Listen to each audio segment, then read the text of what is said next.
employment, and school. Muy bien, And, and one more. And do not purchase, possess, or carry any type of firearms, guns, weapons, or ammunition.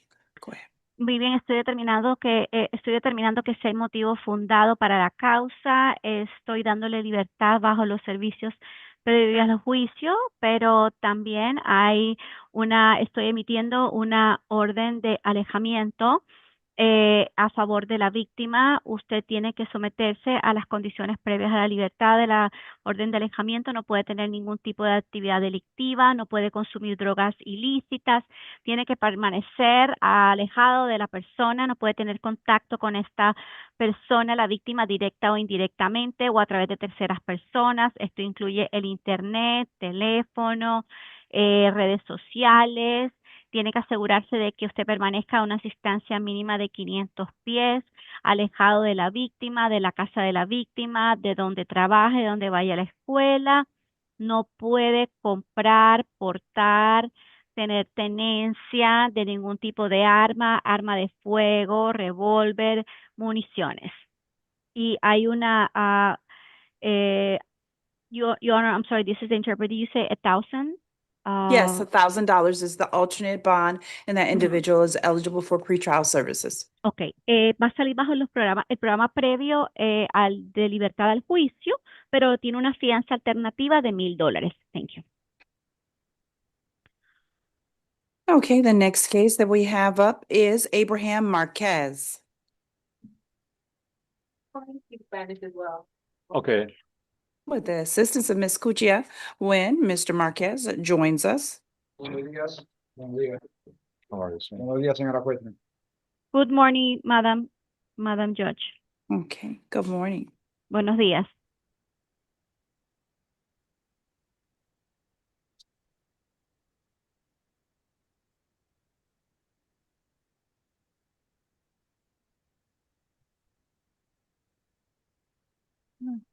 Is this individual eligible for pretrial services?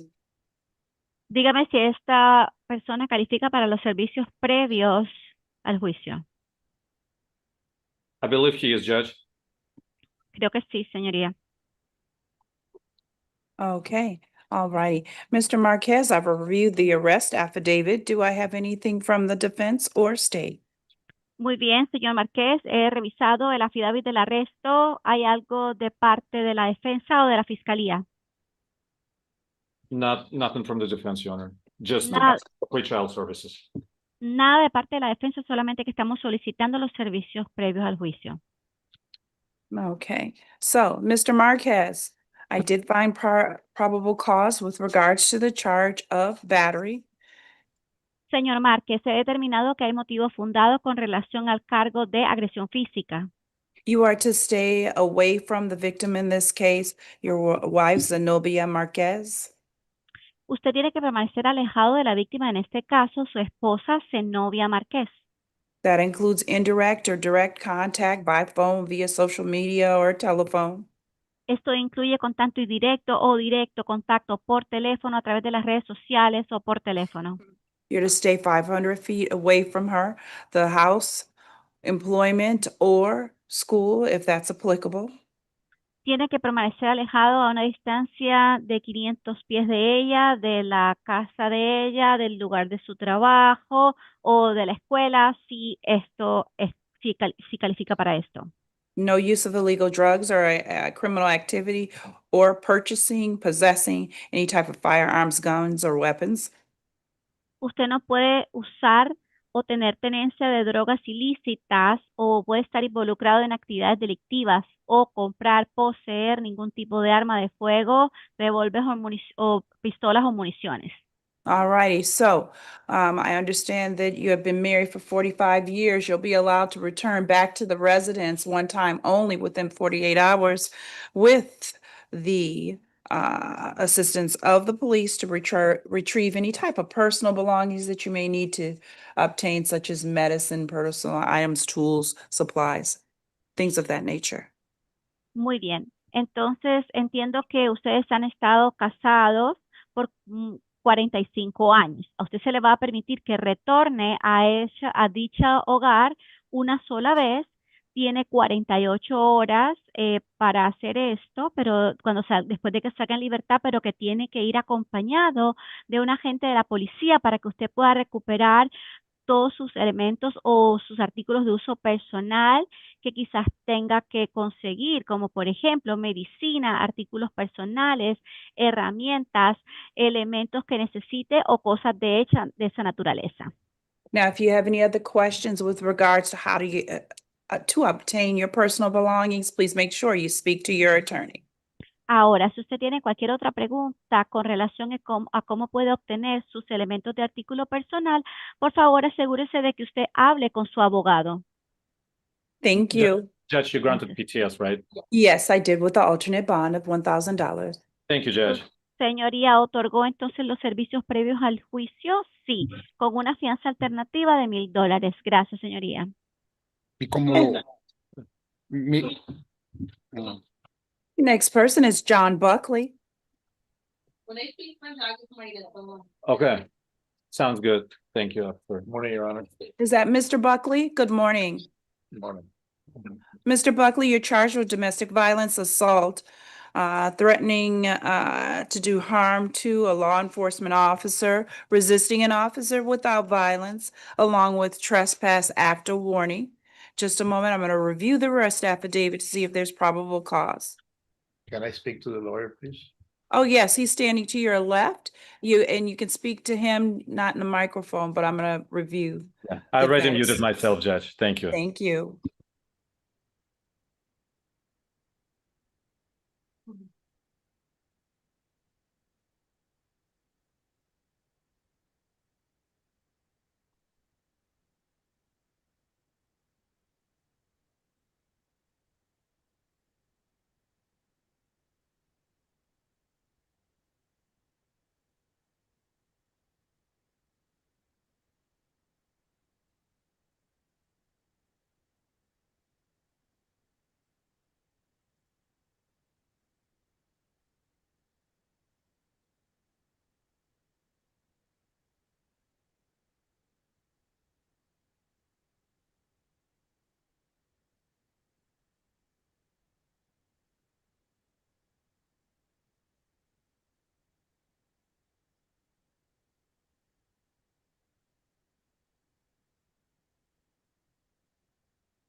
Okay.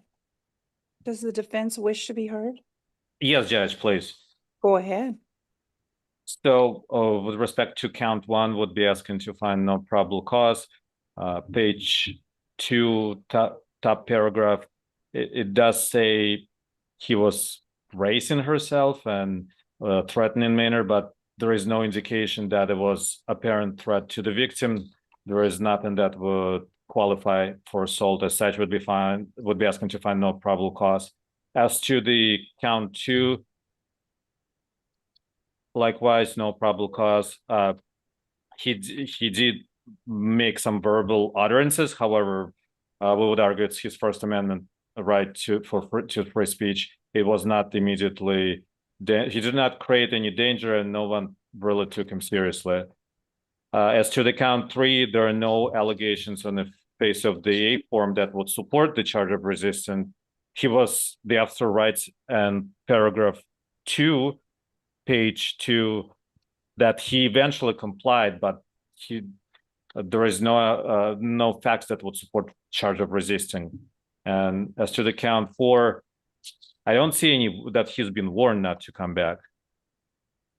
Okay. That's his So- wife who stays at the hospital, Judge, and who he's taken care of.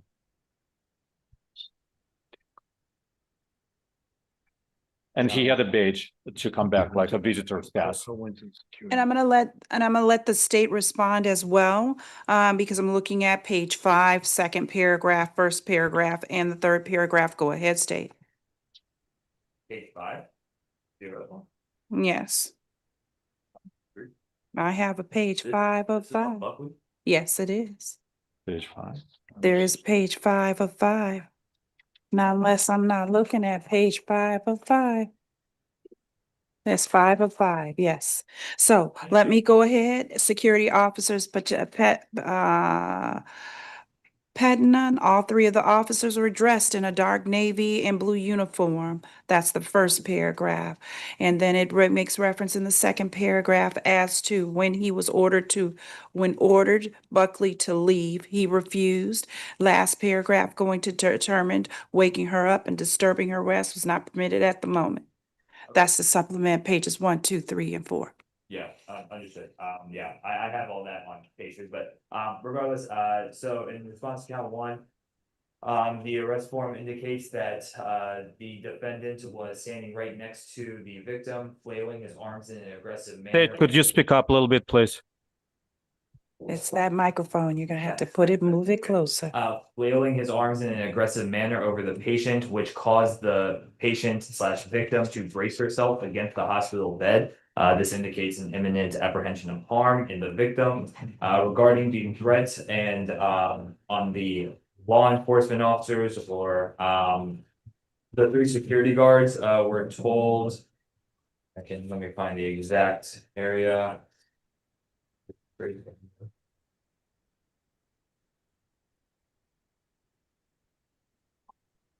They were all dressed, and when they told the defendant that he needed to leave, he got aggressive. The defendant got aggressive, and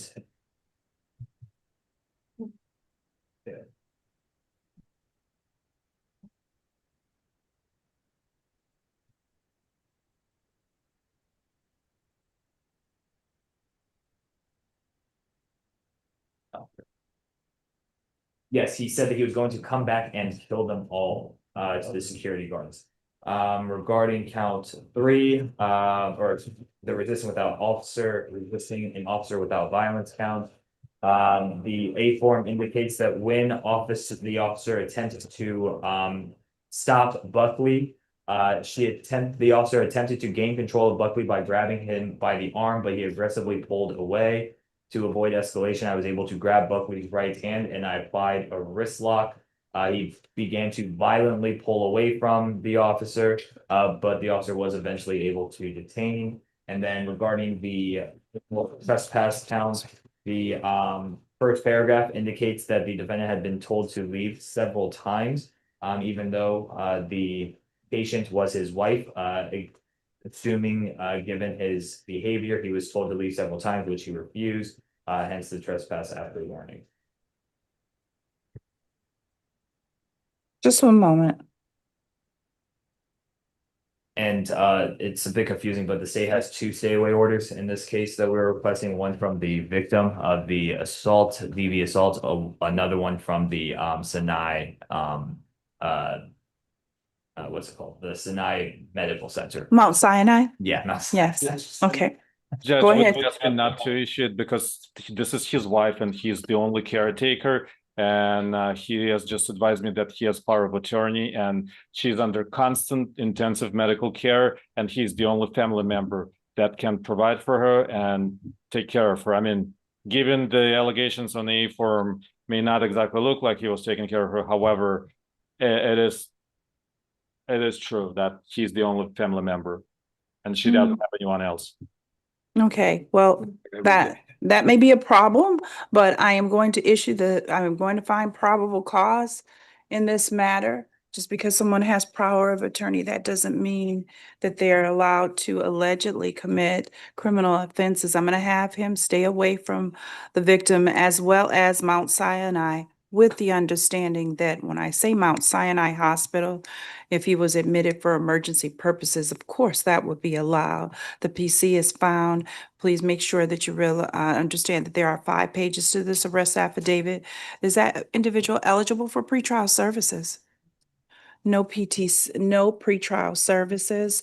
I'm sorry, I cannot hear the clerk. There's no pretrials. He's not eligible for pretrial services, but there'll be an alternate bond put in place for $1,000, which is the standard.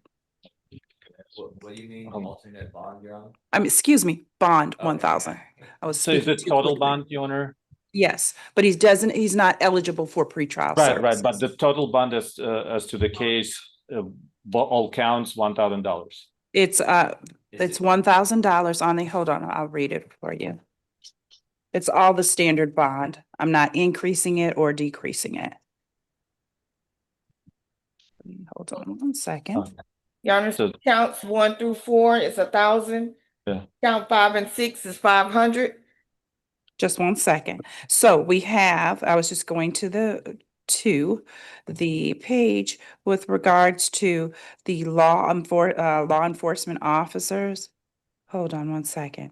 There's $1,000 for the 3 counts, so that's 3,000, and then you have the 500 for the resisting, and then you have the trespass after warning, it's 500.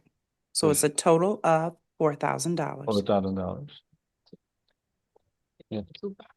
Your Honor, she, So with Oh. regard, I'm Oh. sorry, Your Honor.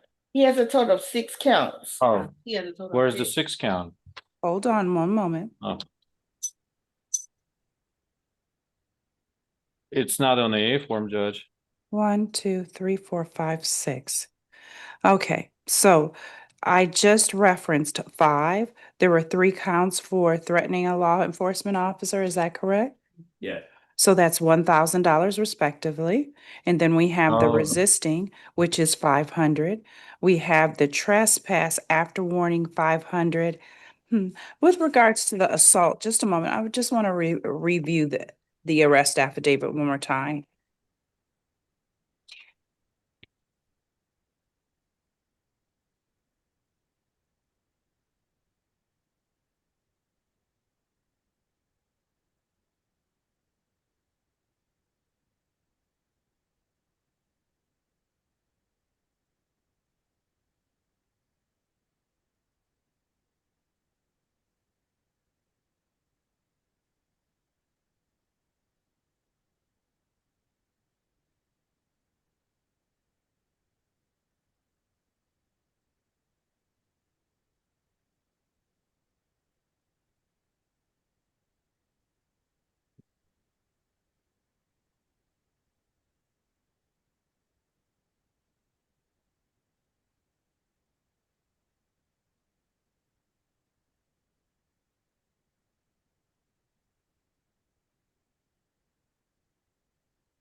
State with regards to the PC on the assault.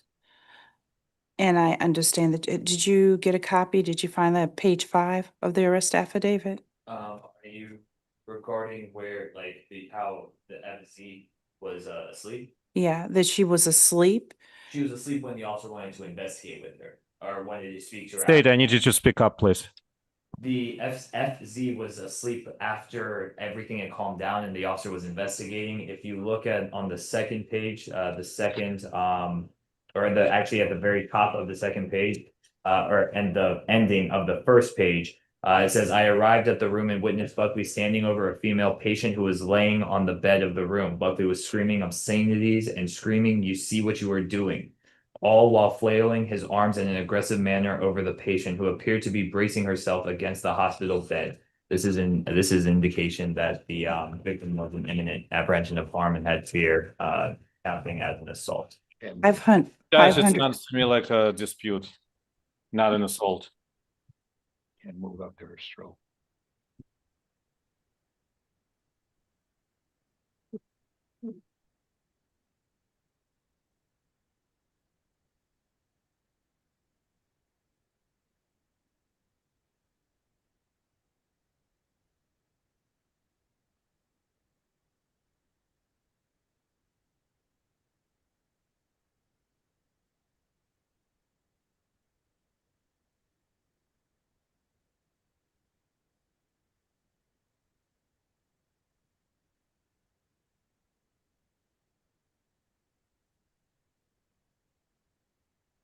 Just a moment. Let's see, reviewing the priors in this case too.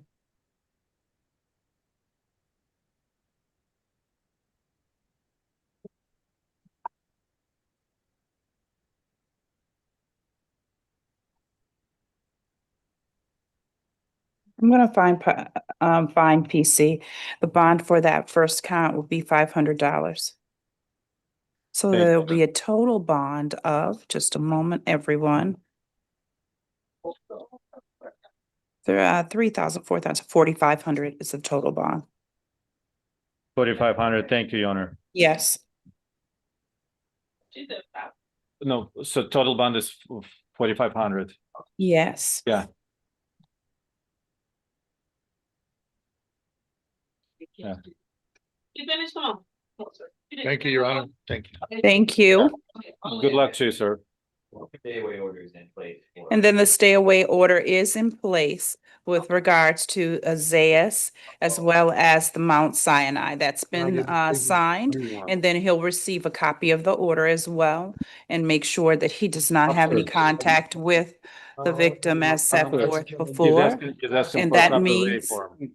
And he, are you listening?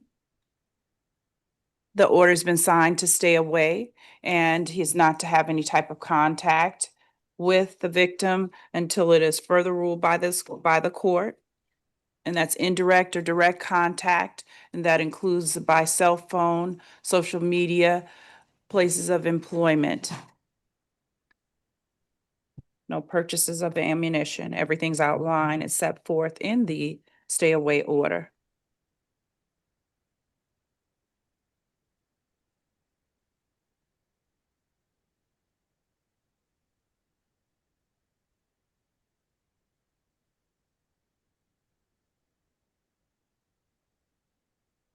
Judge, are you finished with this defendant? Yes, I am. I'm done with Mr. Buckley. Okay, May thank I you. have a- Is that the last? Don't touch it. The add-on, and then we have an add-on in the case of Tyranny Boswell. Verify the state filed charges or no. And state, if you could clarify if you filed charges in the case number M25-14929. Okay. There we go. And that'll conclude the domestic violence calendar. We're ready for the misdemeanors. Your Honor, we have. Mr. Reeves is present, Judge. One moment, Judge, please, yes. He's number 16, Mr. Reeves. Just one moment, we're double checking for the paperwork. It's a traffic. No, Judge, it's a DV case, and behind him, we have Mr. Boswell, who was an add-on for DV. We don't have those two cases. Those will have to be reset for the afternoon, so the clerk Your can. Honor, the clerk called to add Mr. Boswell on this morning.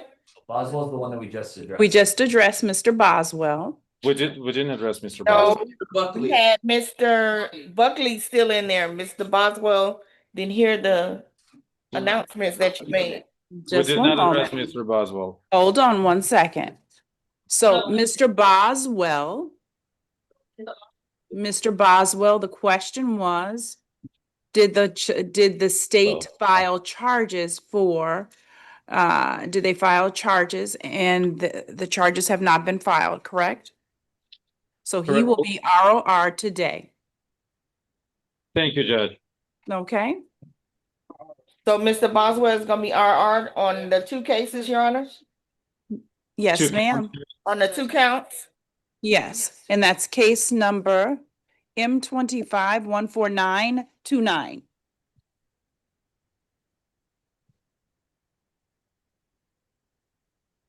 Okay? And who was the other individual that you said that we did not address? This was Mr. Reeves, Judge. Mr. Reeves? Mr. Reeves, that's a traffic case? No, it's a domestic battery, but it's a warrant case, Judge. He has a arrest warrant in the DV, and he And also it- has a traffic case. Yes, correct. We only have the traffic, just a moment. Would you like me to reset it for the afternoon so you can Yeah. review? The date of incident. on Your Honor, the- he'll be back on your traffic. On your Okay. arraignment calendar. All right, that'll give us time to look into it. Can you also have the DV clerk call corrections, please? All right, she will do. And who's that present with us at the podium? This is Mr. Reeves, Your Honor. His DV case is gonna be reset, Tony. He's gonna come back on the jail arraignment calendar. Thank you. Thank you.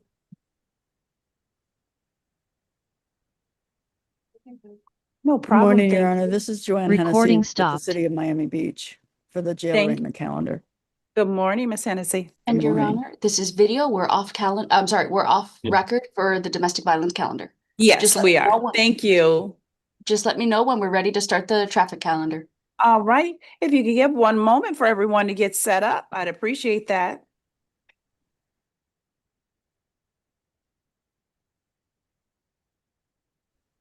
Ms. Cuccia, give us 1 minute. We're getting all set up.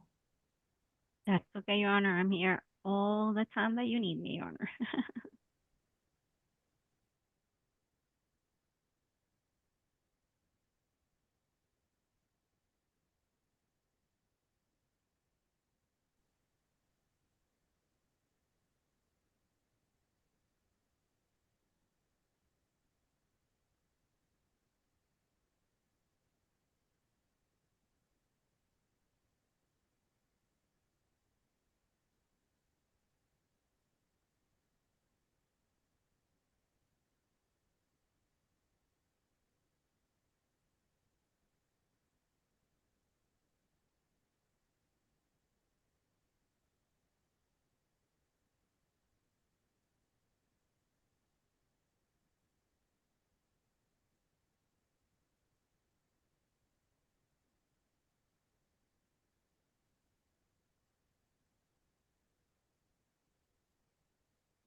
Are you over? Thank you. Are you ready? Yes, Judge. Recording Okay. in Was progress. everyone sworn in? Your Honor, is the DV clerk still there? No, she left.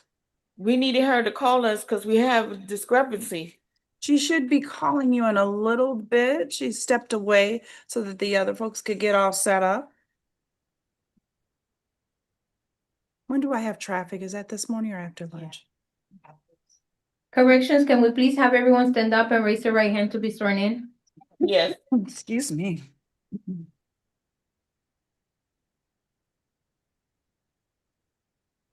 Corrections, can you confirm?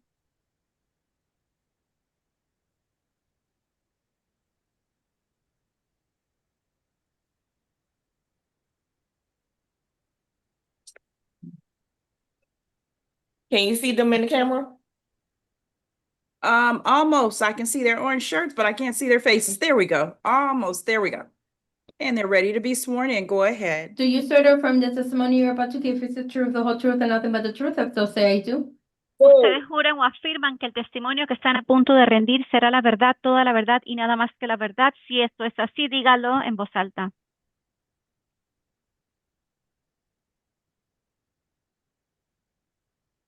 Do we have an I do? All of the defendants have been sworn in. Are we ready to proceed? Yes, we are, Your Honor. Thank you. Let's begin with Patricia Ludegun.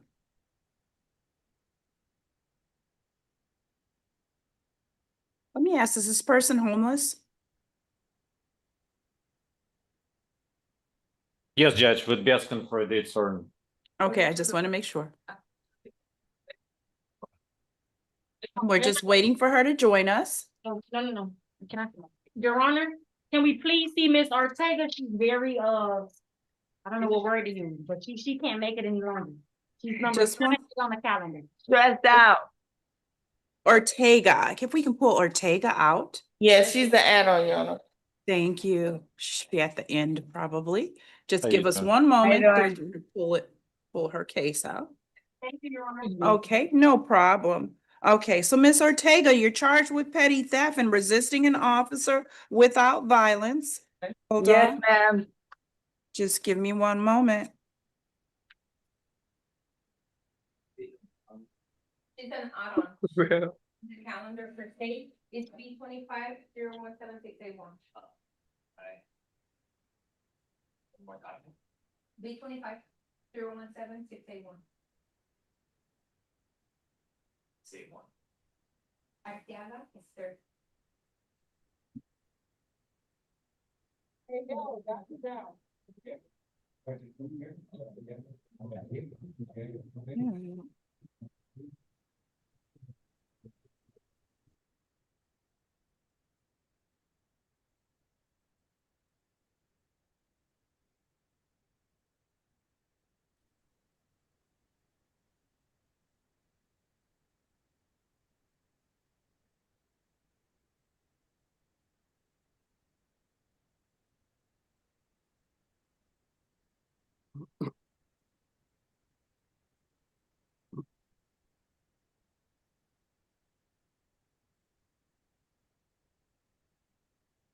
Okay. That was an add-on for Esther Marina Ortega. I Yes, do, any arguments with regards to this case? Yes, Counsel? ma'am, the defense would have an argument. Go ahead, I'm listening. Would be asking the court to find no PCS to count 2. There are no allegations on the arrest form that would support this charge. The officer was dressed in full uniform. However, there is no indication that he gave any verbal commands to the defendant, and she was just walking away based on the reading of the A form. This is page 2, Your Honor. I see. Third I'm paragraph. already there. All right, I do find PC with regards to the petty theft, with regards to the resisting an officer without violence. Any arguments, Dave? Yes, Your Honor. The state,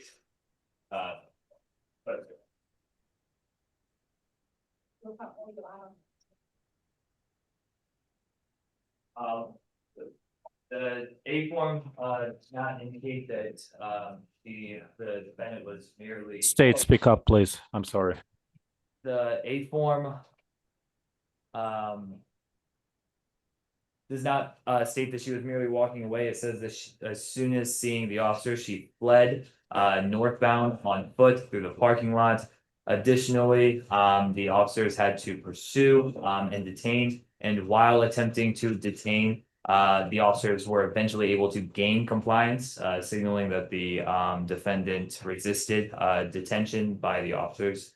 So the state's position is that there is PC for resisting without violence. Judge, it sounds like counsel is asking us to read between the lines. I'm gonna find PC with regards to the petty theft as she was identified. And I'm looking at page 2. With regards to the property that was allegedly taken, with regards to the count 2 resisting, there's no PC with regards to that one. Just one moment. And I believe that she is homeless, so we'll reset her for the homeless calendar. And that will be on 9/24 at 8:45 a.m. in courtroom 6-8. So she's 6-8. RR on both counts? No, she's our, just one moment.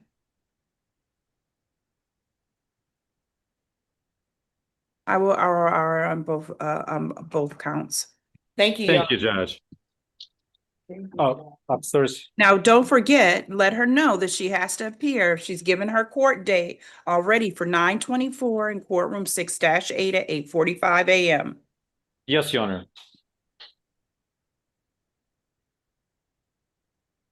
She also needed to Your Honor. stay away from that Dollar Tree.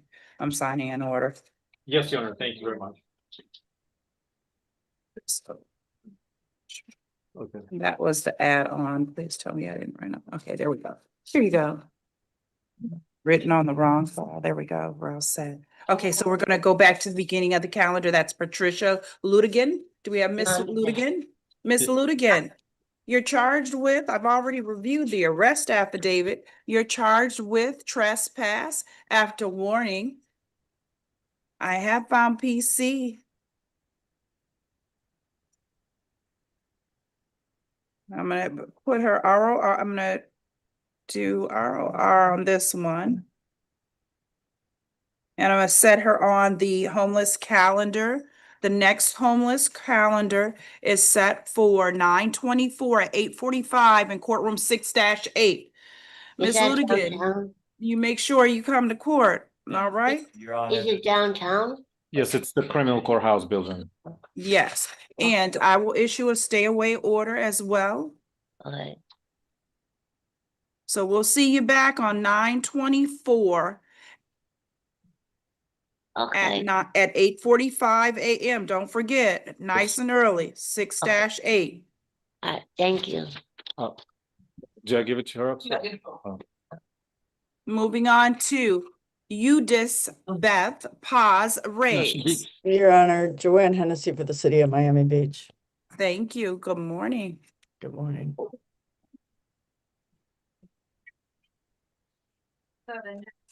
Hey. Hello. Just a moment. Let me give you this. Let me tell you what you're charged with. Camping in a prohibited area on Miami Beach. I've reviewed the arrest affidavit. In this case, I do find probable cause. Defense, did you wish to be heard? Well, Judge, I'm sorry, just a second. Which name do you have in front of you, Honor? Eudis Beth Paz Reyes. It was. Have the city. Yeah, it was not her, Judge. Okay, just a moment. And we do Your have Honor, Miss also Hennessy on. it's a warrant for Miss Paz Reyes missed the hearing in May. So it's a bond, a warrant that I just requested be converted to a bond. Okay. And we'll just wait for her to join us. And we're waiting for Miss Paz Reyes. That's in case number B254120.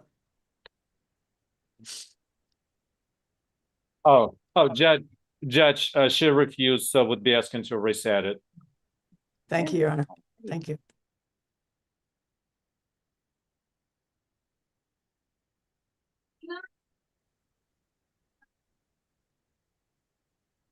Which number? Okay. Just a moment. I'm just updating my file. I'm sorry, Judge, I was speaking to the corrections. I'll mute myself.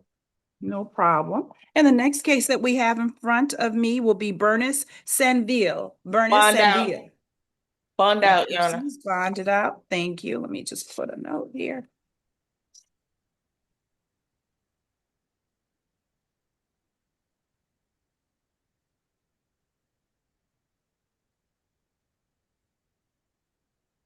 Next case on the calendar we have is, just one moment, that would be Erica Migalina Pena. A judge Your refused. Honor, she refused court. Thank you. Hi, how are you? Next case, please.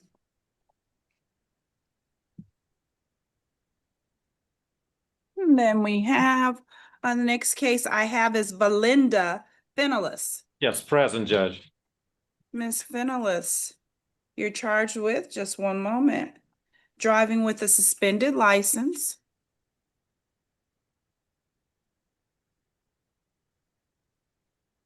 Mhm. I have no license. Why? Your Honor, this is a bench warrant. The state would request the bench warrant be turned into a bond. State, if you so kindly speak in the mic, we can barely hear you. Yes, please. I cannot hear the state at all. This is a bench warrant. The state requests that the bench warrant be turned into the bond at $150.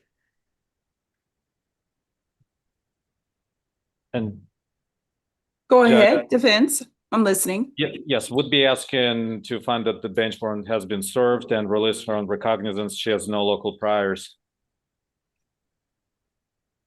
Bench warrant is served. Yes. All And I right. actually, yes, Judge, Make yes. sure you appear in court. And I Can don't we have give the her a date next. certain? Can we please give her a date certain? She's unhoused. She has an address. It'll be sent. Do we know the next court date? Not yet. Judge, per A form, she's homeless. Oh, she's homeless. Oh, I'll give Yes, her a ma'am. date. Thank you, Your Honor. Put her on for 9/24/25 at 8:45 a.m. And that'll be in courtroom 6-8. And this is Judge Cuervo, right?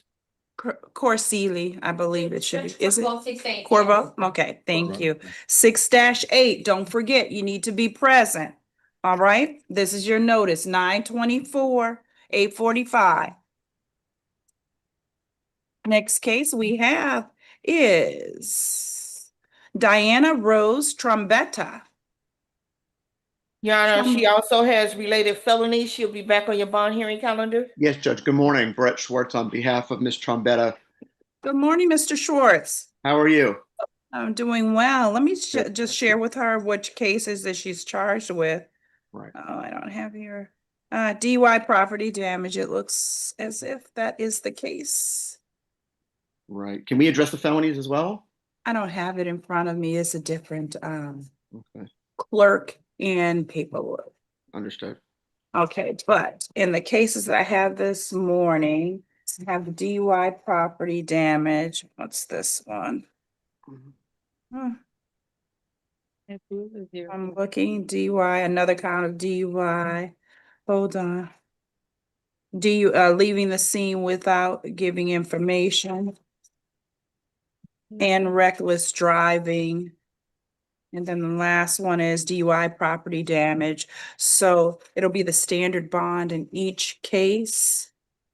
So we'll go back and we'll hold it on the felony as well. So it's $1,000 on the first DUI case. The second case, Your Honor, I'm sorry. Can we get the case numbers, please? oh, just a moment. All right, so here we go.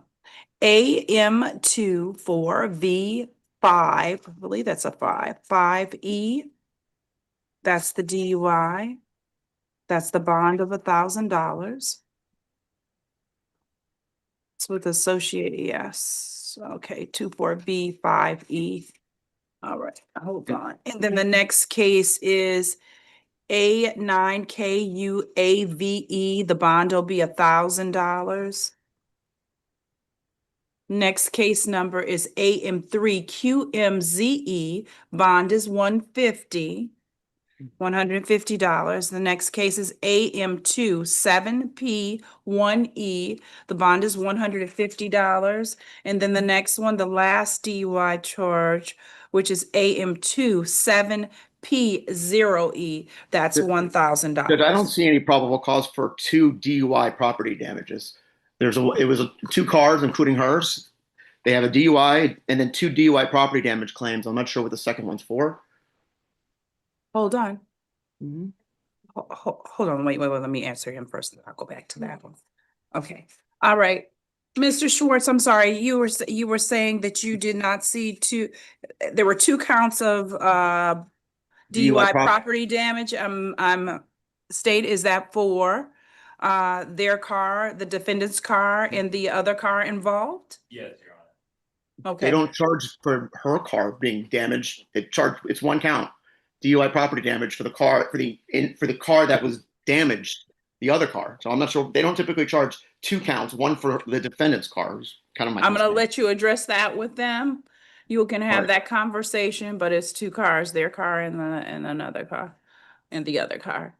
Okay. And And Judge, Maybe issue with felony, but address we'll her discuss attorney. later. I'm sorry, so we have Mr. Schwartz is going to be Yes, her she attorney. wants to address So we're you. gonna- She wants to And we're address. so we won't have the public defender addressing. You filed your notices of appearance already, Mr. Schwartz? No, Judge, I got on it last night. So we may have actually filed it last night. If we didn't, we'll file it first thing Monday morning. Thank you. Hello. And I'll note that he has private. May I- Just No, one moment. no, Gianna, don't speak, please. One moment. So, Miss Trombetta, you have the opportunity of having 2 great people here for you, one next to you, the public defender's office, and you also have Mr. Schwartz that we believe is representing you. He doesn't want you to speak at this time. He's going to speak to you privately. So there have been bonds issued in these respective cases. You're going to appear for me again when we have the felony charges in front of me as well. And that'll be this afternoon. Is that correct? Yeah. Okay. All It'll right. be after time? this calendar, Your Honor. Okay. Okay, so give us one moment. We have a lot of folks. Okay. And we can pull the felony case when you start the calendar, Judge? Yes, absolutely. Let's All right. pull it. Thank you so much. I'll wait. Okay. On the court auction, it's where you make your notes, not on the first. Oh, you. That's why I was like trying. to Thank get you. right on that. Okay. All right. And I'll correct Yeah, that one in just one second. Okay. And we'll put, so for this one, just one moment, everyone.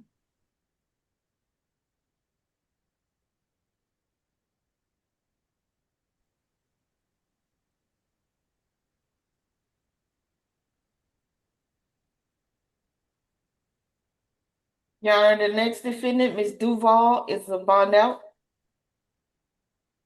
Okay, give me one moment. I'm just writing for the paperwork for the one that preceded that case.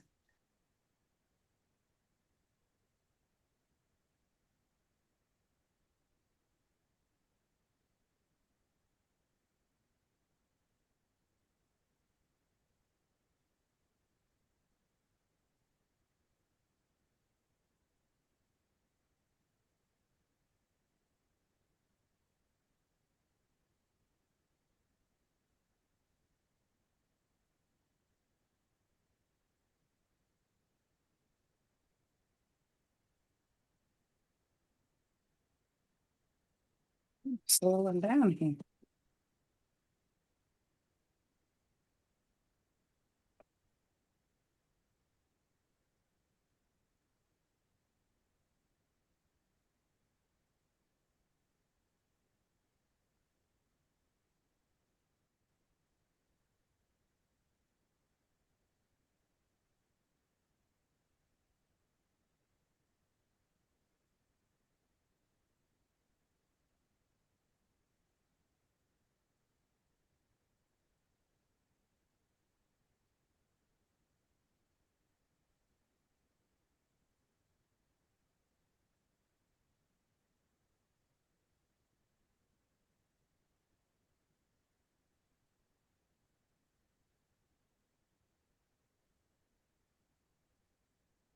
Fix that.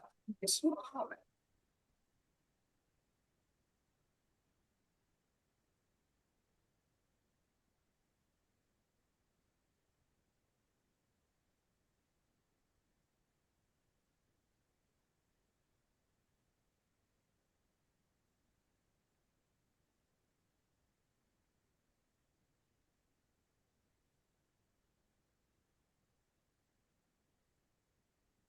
And that's been updated. I'm gonna go back on record.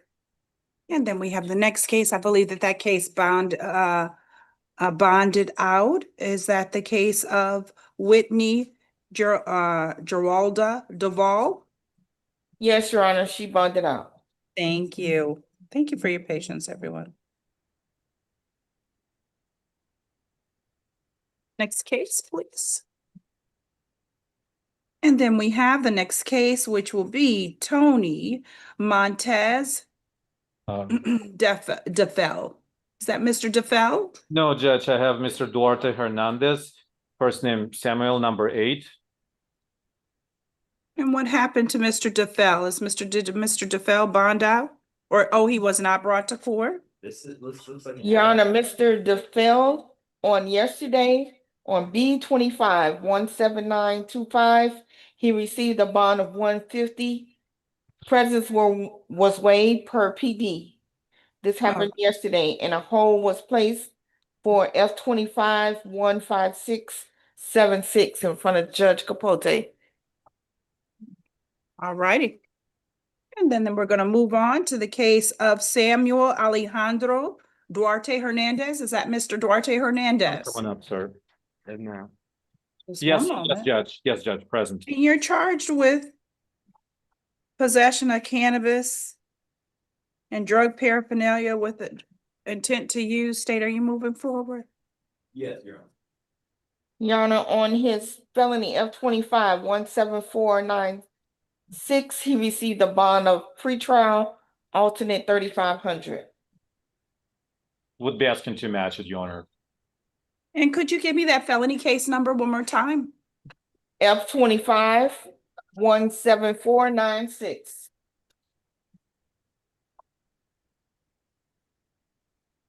And you indicated that he bonded out on that, or he was? Your Honor, he received a bond of pretrial alternate 3,500. And would be asking for pretrial with the standard alternate bond in this case, Your Honor. Just one moment. Let me review the arrest affidavit. Thank you, Your Honor.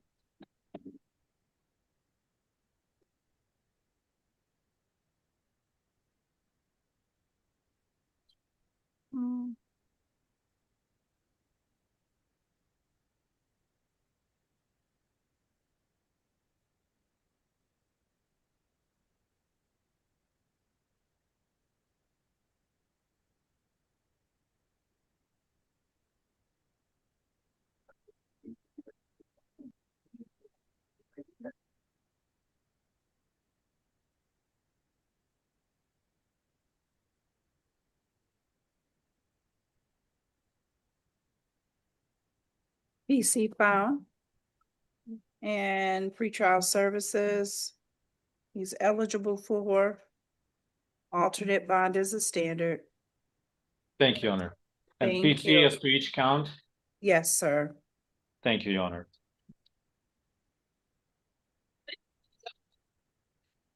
Good luck to you, sir. And the next case that we have, that'll be Lamont Wilcox. Lamont Wilcox. I'm sorry, Your Honor, what was the bond for Mr. Duarte? Standard. And if you wait one moment, I will tell you. 500, 500. Not for this one. The Thank other you. one is good.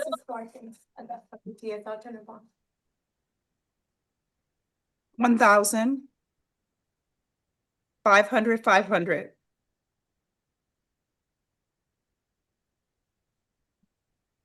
And you're On the Artiga case, or excuse me, the Lamont Wilcox. Thank you. Excuse me. Judge, next I have Mr. Bell on the list, number 9. Do you have that? Tristan Bell. We have Bell. Let's go ahead and address Bell. Oh, Wilcox? Okay. Tristan Bell? Or do we have Wilcox? Who's that? Mr. Wilcox? This is Mr. Wilcox. All righty, Mr. Wilcox. And Mr. Wilcox, let's see what we have here, what you are charged with, sir. You're charged with trespass of an unoccupied structure or conveyance. Let me review the arrest affidavit, sir.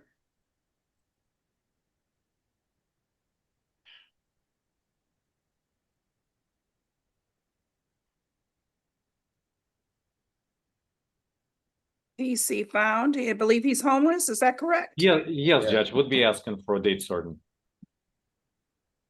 And PC is found. We're gonna go ahead. Mr. Wilcox, I need you to make sure you're here in court. We're gonna put you on the homeless calendar. That's set for September 24th of this year, and that'll be in courtroom 6-8 at 8:45 a.m. Did you hear me? Yes, ma'am. We will see you then. Thank you. Thank you. Here you go, sir. Please remember to appear. If you don't appear, a bench warrant will issue. He will be Make sure he stays, let's see, Mr. Wilcox stays away though from the fellowship house.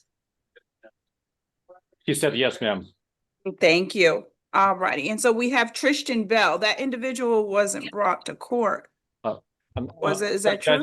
Judge, yeah, correction is advising me that we need to pass Mr. Bell. Want me to put it there? We're gonna pass Mr. Bell, you asked? Yeah, we don't have, yeah. Yes, ma'am.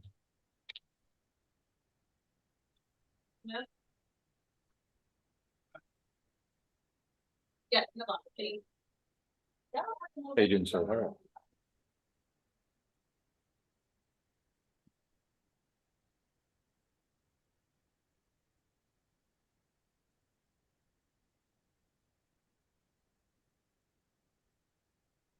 And then we have Mr. Bell, Tristan Bell. Is that correct? Is that Mr. Bell? Your Honor, we passing him, please? Mr. Bell, okay. And then the next, who's that individual standing with you? This is Mr. Smith. And we have Smith, James Smith, Vincent, Vincent Smith. Just one moment. They're grabbing that file, please. number 11, Judge. Thank you. All righty. We have Mr. Smith. Mr. Smith, you're charged with petty theft.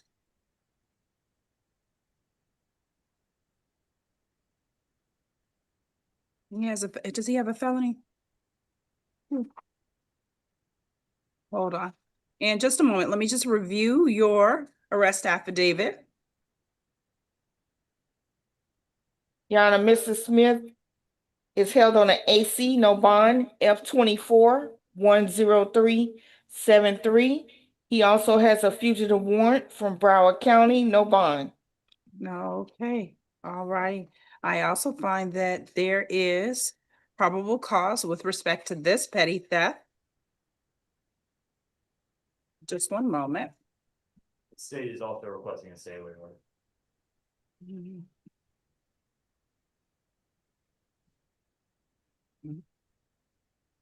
And that's from the Walmart. You're going to stay away from the Walmart, but I don't think that he's going any place right now. There's a fugitive hold from Broward, you said? Yes, Your Honor, no bond.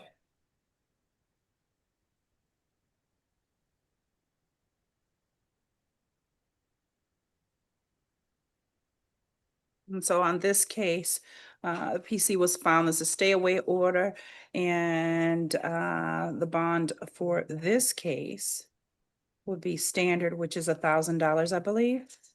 Correct me, everyone. 150, Judge.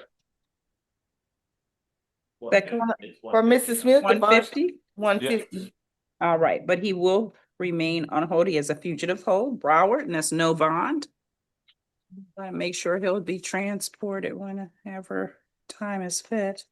And there will be a stay away order entered to stay away from that Walmart. That's the one at 15900 Northwest 27th Avenue in Miami, Florida. Okay, we're all set with Mr. Smith. Okay, were we ready to address the Tristan Bell case yet? Not yet, Your Honor. We have Mr. Paez. Okay. Just one moment. Let's gonna pull that one.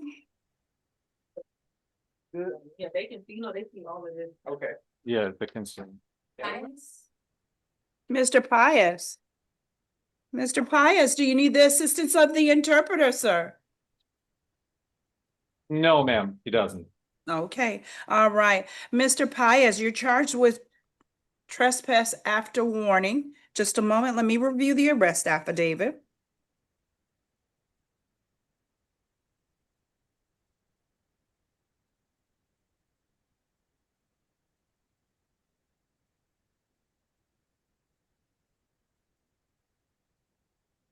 Mr. Paez.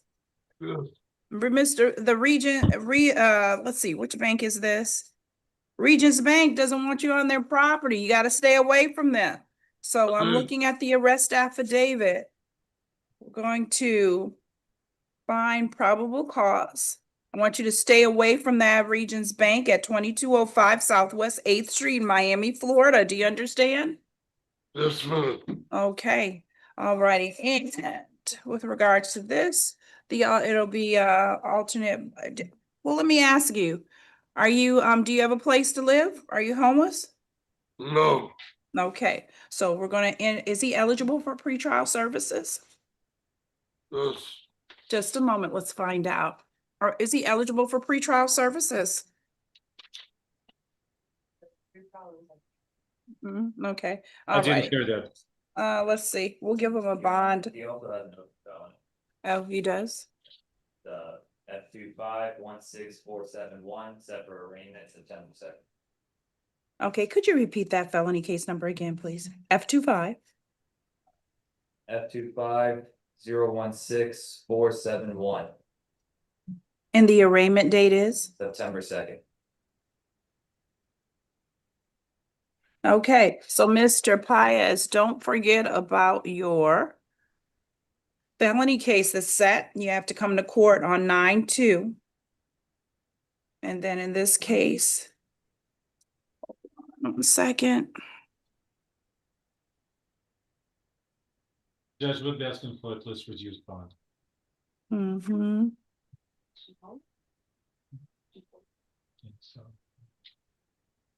So The bond of $500 will stay in place. and Johnny, you're placing a hold for F25-16471. What's the current status of that one? It's set for arraignment. Except for arraignment.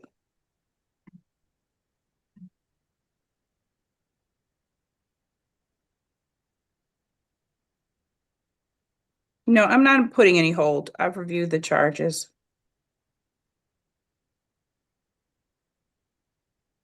So the bond in this case will be $500. PC has been found. thank you, Judge. Thank you. Next case, please. Okay, let's move to the case of Juan Cruz Restano.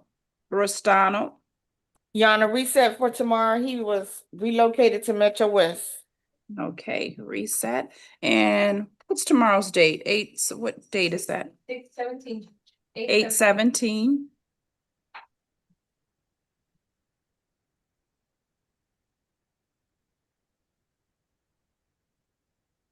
That brings me to Leon Jackson. Leon Jackson.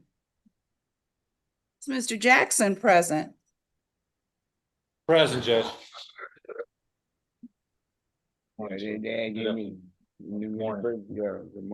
Mr. Jackson, let's see what we have here.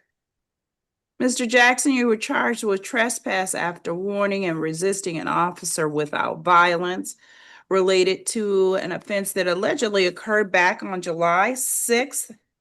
You failed to appear back on August 7th for court. Because Judge, they the police had sent me to Jackson South. They like Okay. then I stayed there for the 1st to the 10th. Please do not. Okay, so you've served that bench warrant. Hold on, let's see, 1 second. Yeah, Trespass. he did serve the bench warrant, Judge. Okay. Do you have a place to stay? Yeah, You do? What's your address? I don't know yet. Like my auntie, I don't know my auntie address. Judge, Okay. sounds So like he stays with the relatives, so would be asking for a date certain, please. I'm gonna do that. I'm gonna add him on to that homeless calendar. Thank We're you. going to, he served the bench warrant. We're gonna reset you. Now, Mr. Jackson, I need you to make sure you remember this date. This date is But- 9/24. No, I need you to listen, 9/24/25 at 8:45 a.m. Rise and shine. Make sure you're there in the courtroom early as opposed to late. because early will be considered on time, and your courtroom will be 6-8 at 8:45 on 9/24/25, and that's at the Richard E. Gersten Building. The bench warrant has been served because you were picked up. And then at that time, Now that's the you'll address the RR on judge. both counts? Yes.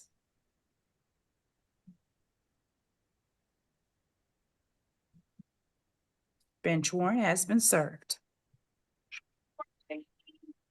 Make sure you stay away. Mr. Jackson, I want you to stay away Yeah. from the Valentine Market. Go someplace else to get some food, your dinner. 636 Southwest 6th Avenue. That's in Homestead, Florida, 33030. All right, sir? Do we understand each other? Yeah.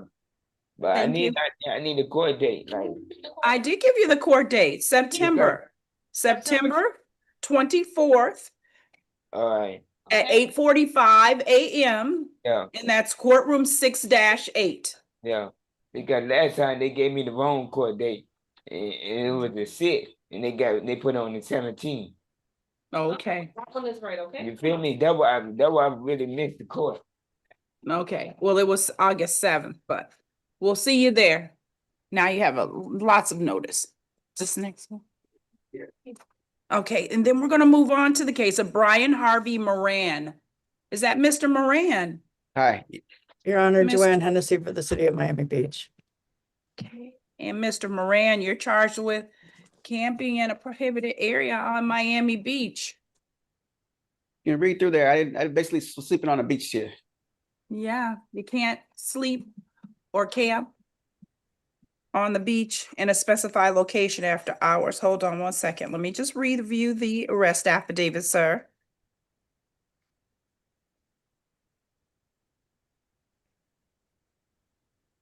Yeah. There's normal beach hours.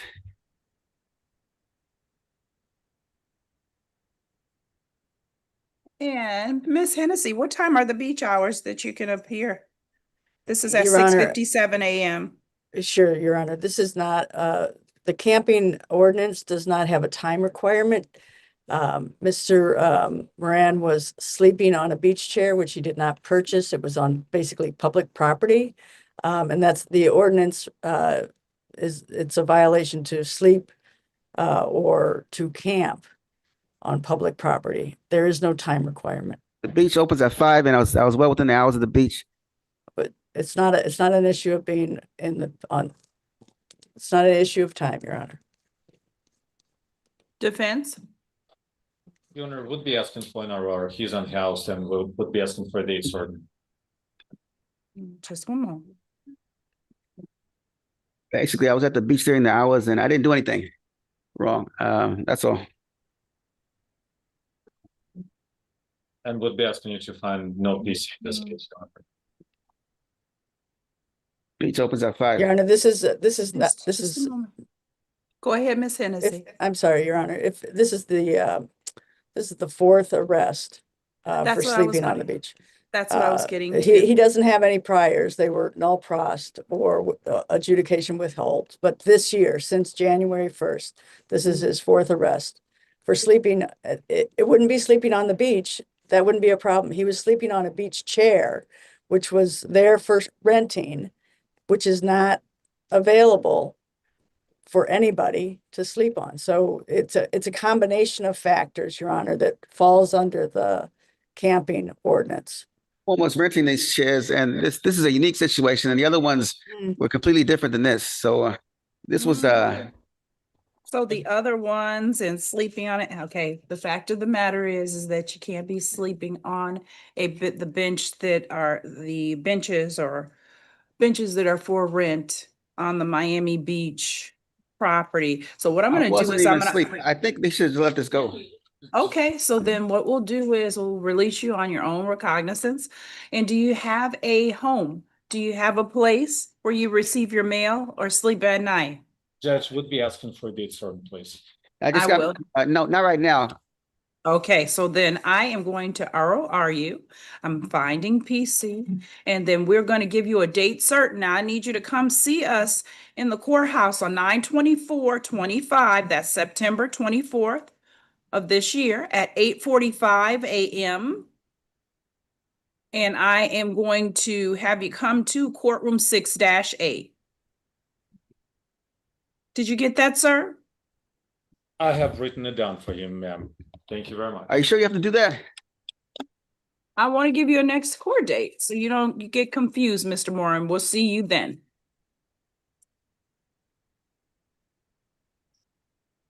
Thank you. You're free to go. Don't sleep on that beach or in the chair. James Lee Howard. James Lee Howard. Do we have Mr. Howard present? Joanne Hennessy for the city of Miami Beach. All right. Good morning, Mr. Howard. How you doing? What's up, Judge? Okay. Let's see. I'm going to review the arrest affidavit to see if there's probable cause. Just a moment. No problem, Carl.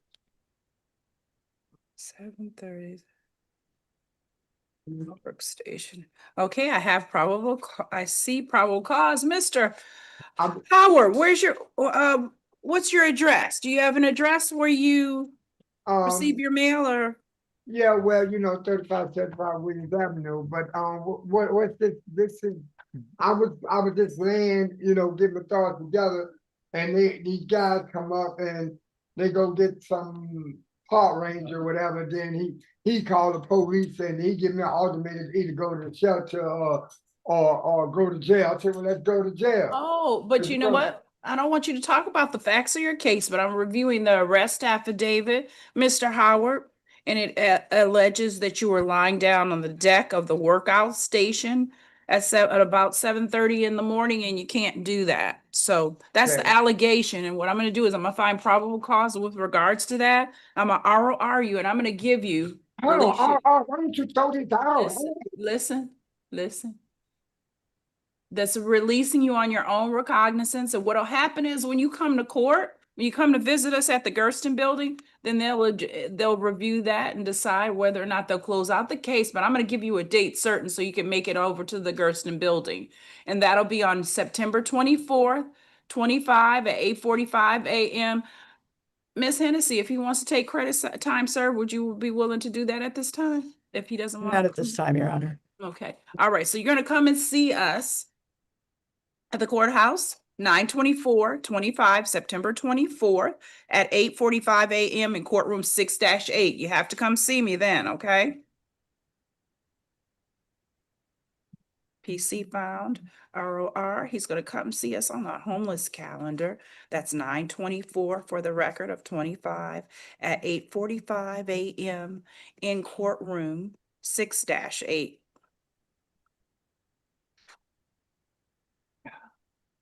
And then let's move to the case of Pedro Pastrana Calderon. Is that Mr. Calderon? Does he need the services of the interpreter? No, Judge, he indicated to me that he does not. Mr. Pastrana, you were picked up on a bench warrant, and that was for the charge of, just a moment.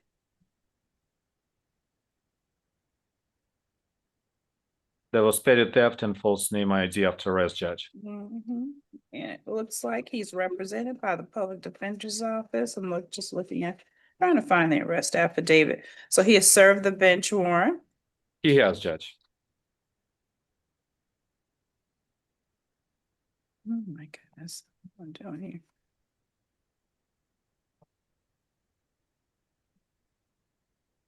here? Does he have an address? Judge, he does have an address.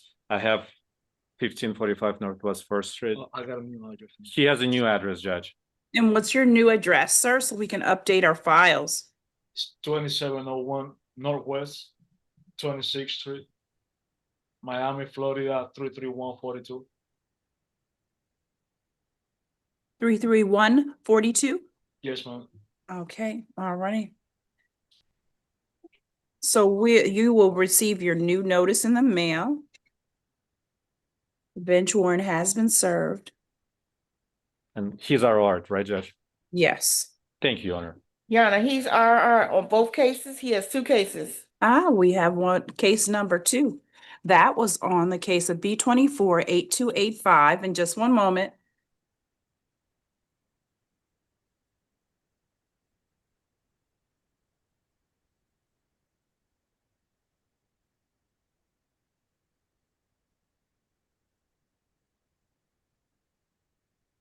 You need to make sure you come to court, sir.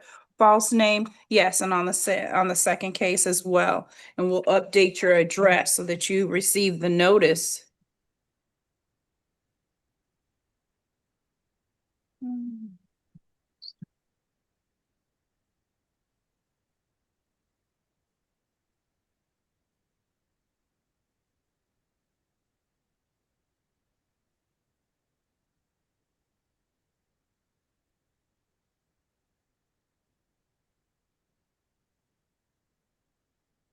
And we're all set. He'll receive his next date.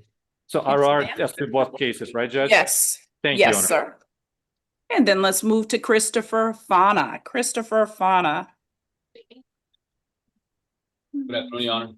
Good afternoon, afternoon. sir. And just one moment, let me find your list.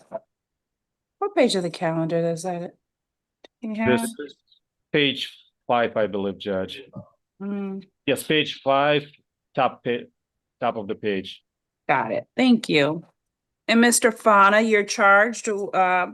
They picked you up on your bench warrant. You got to make sure you appear. This is a bench warrant dating back from March 14th, 2024. Hold on. Your Honor, he's also a VFOSC. I'm sorry. He's a what? Violent felony offender of special concern. I couldn't hear you. All righty. So this charge was for petty theft. Does he have any felony holds? Not that I see, Judge.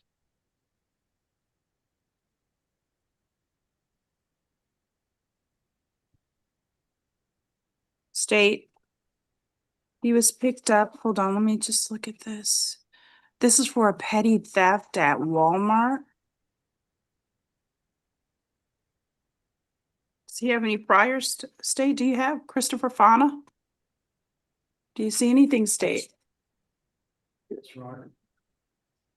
He withholds on marijuana possession as well as trespass and cocaine possession. Any violent Aggravated offenses? battery, Your Honor, from 2000, he was convicted and sentenced. I'm sorry, can you speak up, please? He said that is that correct? Yes, Your Honor, there's a conviction for aggravated battery from 2000. Okay, from That's 2025 years ago. Yeah, 25 Alrighty. years ago. So, what we'll do is on this case, he has served the bench warrant. What is the request, defense? Yeah, would be asking for OR since the bench warrant has been served. Any and- objection state? The bench warrant was $1,000. No objection, Judge. It'll be ROR. No, sir. Mr. Fana, is your address still in Davie? No, ma'am. Could you share with us your current address, please? 4915 Southwest 90th Court, Miami, Florida, 33165, 3365. Yeah, 33165. Your Honor, at that time I was homeless, didn't have a job, but now I do. Now I'm working. Okay, and we did note that that was from 25 years ago.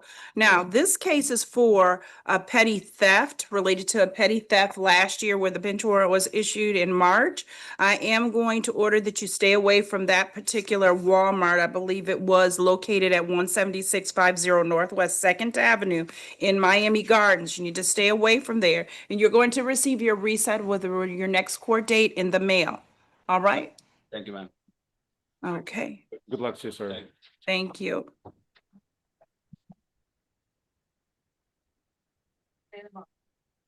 Hello, sir. And what's the next case Mr. we Smith? have? Smith. And then we have Mr., is that Suleiman Bilal? Yes. Smith.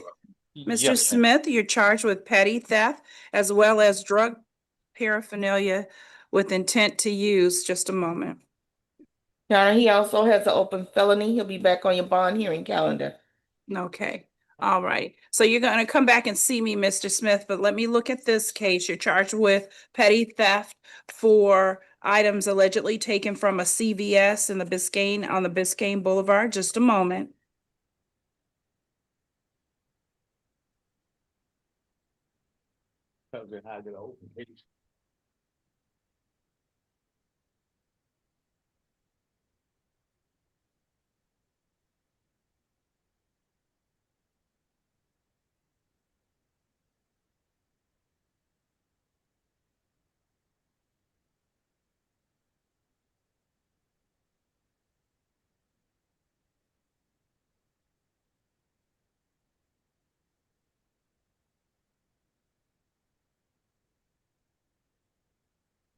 Defense?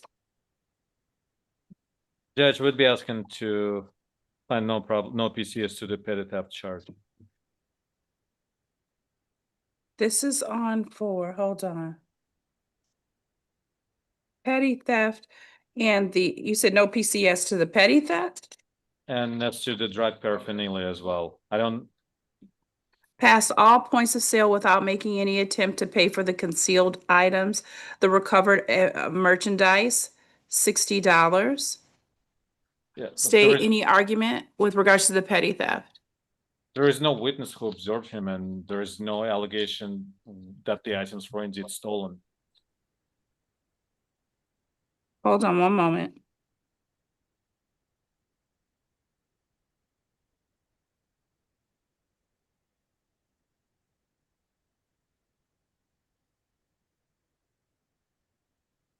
The officers themselves observed him walking out of the store with merchandise concealed inside his pants. Okay, so let's go back, revisit the first page of the arrest affidavit where the manager complained of the male who refused to leave the premises and was becoming an aggressive towards her. And then the officer arrived and watched him walk out the store. Sounds like PC to me. What about with regards to the drug paraphernalia with intent to use? Any argument as to that, defense? Yes, Judge. There is no indicator pointing to the intent to use. It was allegedly pulled out of the pocket. So there is no probable cause for this charge. Okay, so with regards to the charge of possession with intent to use, possession with intent to use. Yeah, there is no intent, Judge. So there's PC with regards to count 1, no PC with regards to count 2.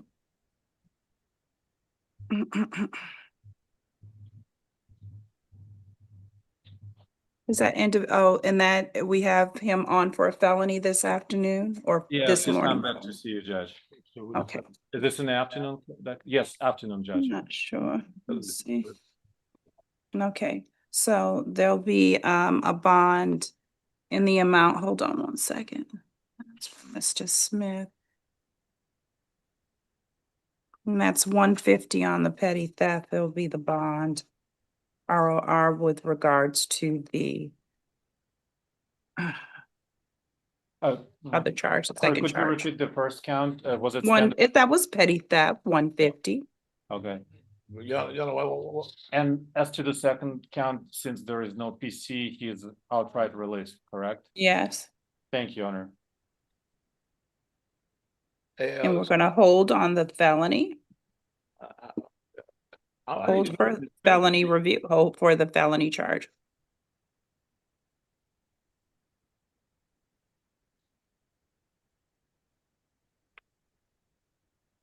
And then make sure Mr. Smith knows he has to stay away from that CVS that's at the 888 Biscayne Boulevard, Miami, Florida, 33132. Thank you. Judge, what was the drug paraphernalia charge? What was the bond amount on that? Released. No PC. Thank you, Judge. Did someone say something? That's outright release. Yes. Thank you. On that count. And let's go to Abraham Carrillo. Abraham Carrillo. Abraham Carrillo. Carrillo. It's Mr. Carrillo. All right, we're waiting for Mr. Carrillo's is he ready to address his case? He was picked up on the bench warrant. Judge, Mr. with Carrillo. the assistance of Spanish interpreter, please. With the assistance of Ms. Cuccia. She's present. Ms. Cuccia, we have Mr. Abraham Carrillo. Sí, lo escucho. Tenemos al caballero Abraham Carrillo. Mr. Carrillo, you were charged with resisting an officer without violence. You didn't appear for court. That's why a bench warrant was issued. Señora, usted se le había imputado con un cargo de resistirse a un oficial sin violencia. Usted no compareció ante el tribunal y por eso le han emitido una orden de arresto en su contra. Okay, so the bench warrant has been served. Any requests from the Public Yes. Defender's Office? Yes, Judge, would be asking for an ROR since the bench warrant has been certain, also for a date certain, please. And also for what? For a date certain, he does not Yes. have an address. Absolutely. Go ahead, Thank Ms. you. Gutierrez. Ok, entonces la orden de arresto ha sido emplazada y no hay ninguna, hay alguna solicitud de parte de la Oficina de la Defensoría Pública. Sí, señoría, estamos solicitando que se le dé libertad bajo palabra, ya que se le ha informado sobre la orden de arresto en su contra. ¿No tiene alguna dirección, alguna fecha? Okay, and your court date, sir, is going to be September 24th of 25 at 8:45 a.m. in room 6-8, sir. Bueno, señor, usted tiene que presentarse en corte el 24 de septiembre del 2025 a las 8:45 de la mañana en la sala del tribunal 6-8. Perfecto. Perfect. Yo puedo ir ya. Thank you. May I leave? Yes, you may. Sí, puede irse. Okay, and the next ROR. case, we have Mr.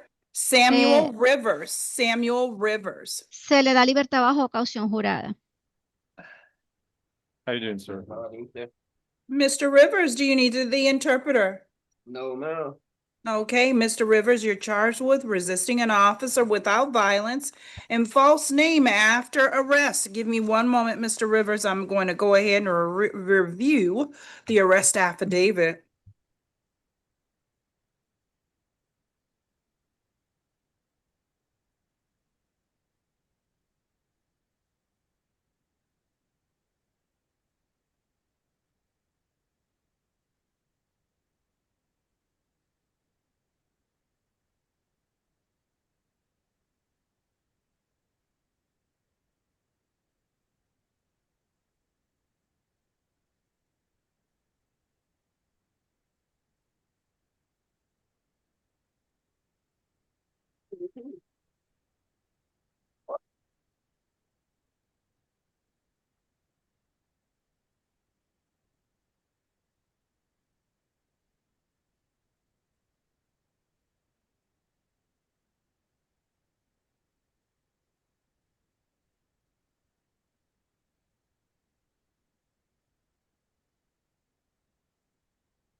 Sir, are you laughing or crying?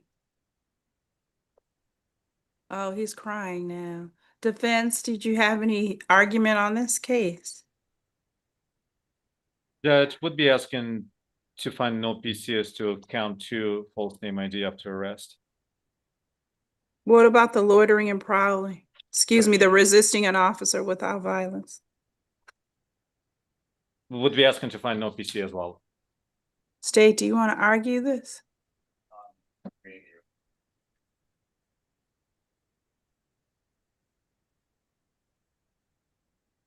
I didn't know if he was laughing because of the allegation, this alleged of the allegation on page 2.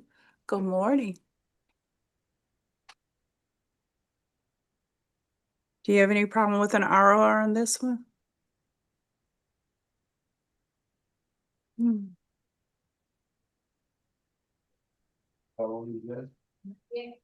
We should be almost there. We're almost there. I believe. How many do we have?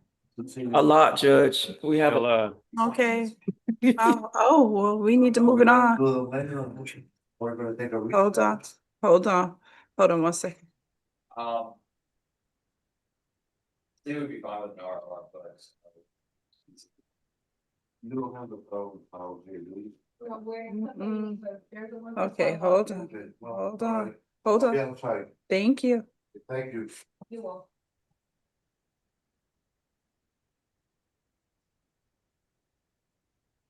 I don't really know if I don't think that with the loitering and prowling, standing by the dumpster in the Perhaps trespass, but I don't see yeah. There is no loitering and fouling cars. Yeah, I'm just reading from what was on here. The legal basis is, the officer saw the defendant and others, the defendant was smoking a joint, near the garbage can. Approached, at which point the officers, or some defendants fled. Speak up, please. I can. At which point some defendants fled, the officers attempted to, contain the scene. It appears the defendant started shouting, "Let me finish my joint." And the defendant had to be taken to the ground, in order to actually put handcuffs on the defendant, that's the resisting. And then it alleges that the defendant, gave a false name, after, being arrested, and then eventually, gave a correct name.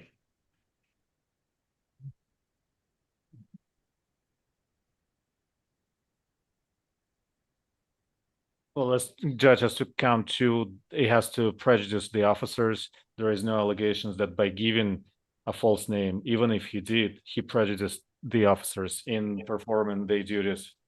So there's clearly no PCS to count to.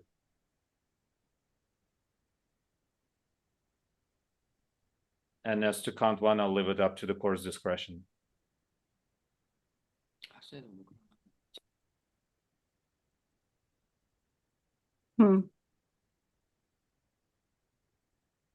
I thought we were moving along. Hold on one second.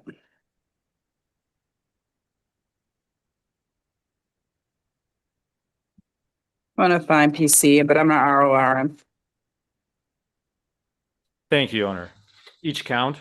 Yes. Thank you, Your Honor. Thank you.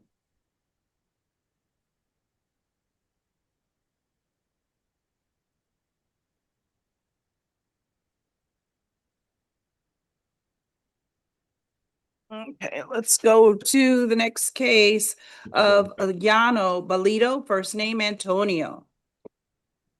Picked up on the bench warrant. The bench warrant has been served. We're waiting for that individual to join us. Case was filed by information. Hello, sir. Sir, what's your address? Good afternoon, Your Honor. 2340 Southwest 16th Avenue, Miami, Florida, 33145. Would be asking for our judge. 33145? Yes, ma'am. Yes, Your Honor. Hold on.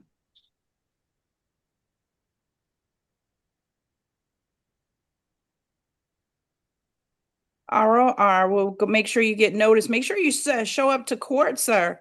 That's Yes, 1420. You said your new address is 2340 Southwest 16th Avenue, 33145?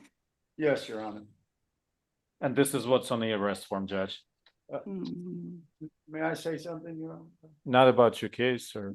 Well, Oh, wait, one second.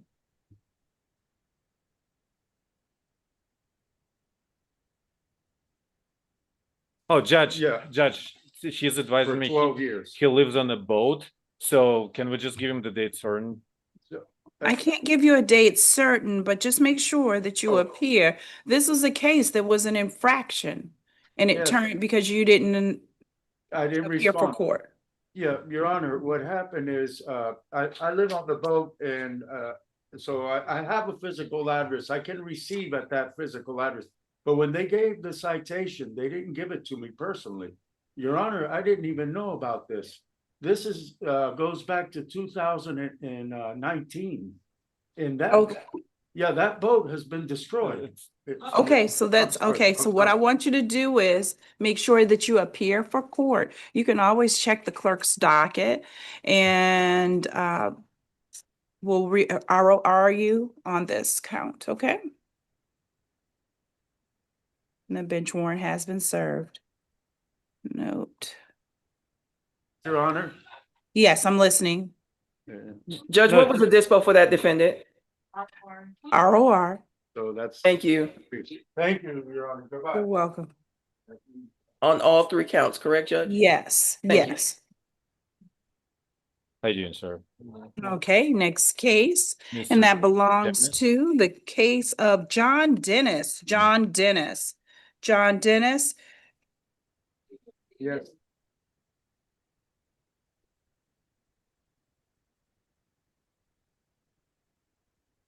Mr. Dennis. You're charged with drug paraphernalia, possession with intent to use. Yes.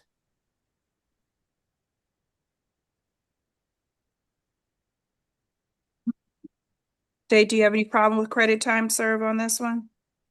If he wants to close it out? Has it been charged by information, Judge? No, it's drug paraphernalia misdemeanor. Does he want Sorry, to but- close it out with a credit time, sir? Can close out student adjudication and CCS, we've got the supplement file. Mhm. Okay, or I can just, I can just, Can I just ROR him, Judge? our him PC is found now. He wanted to close it out, I was willing to do that. And say with your request, $500. PC found, and then we'll go ahead and ROR him. And the offer was credit time served with an adjudication, of course. And then it'll be reset. He can settle it in division if he so chooses. And does he have an address? So this is your correct address? Is 2194 your address, Lincoln Avenue, apartment 1? Make sure you check your mail. Oh, thank you. Thank you. And then that brings me to the case of Emil Jenkins. Emil Jenkins is Your Emil Honor, reset Jenkins. for tomorrow, Ward D. Thank you. Was that Reset for tomorrow. He's in Ward D.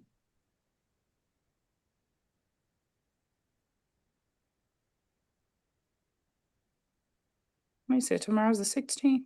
The 17th, good. Yes.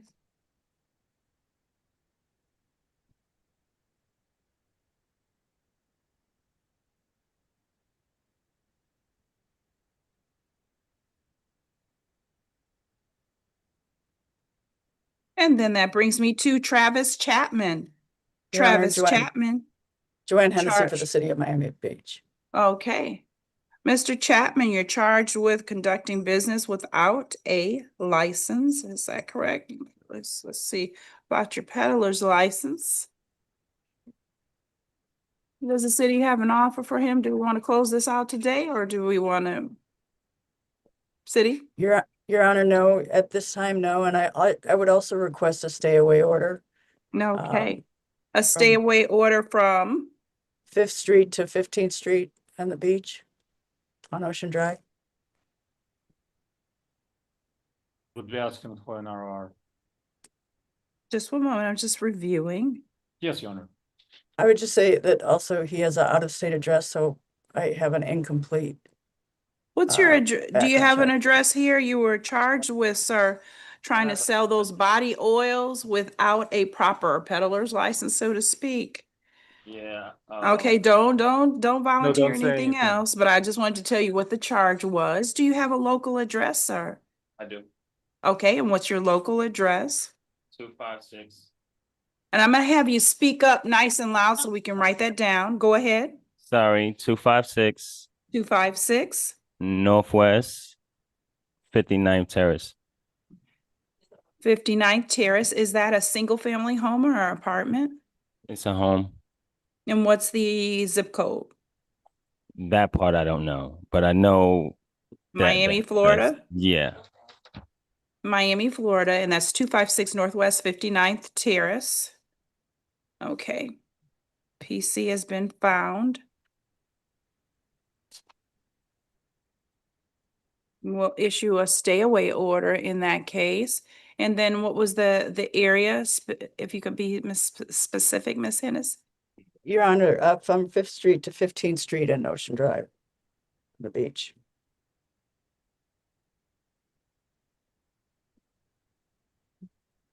Between 15th and 16th?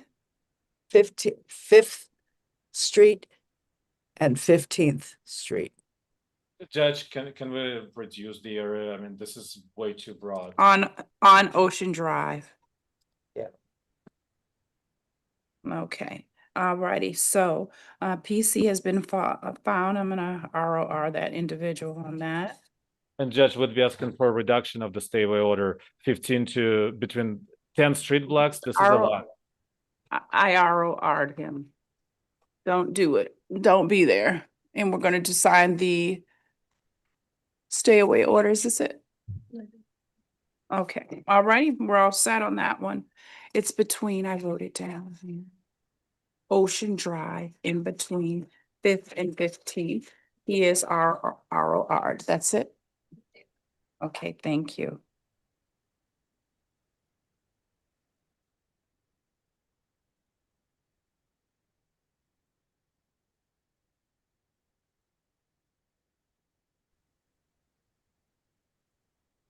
Okay, next case.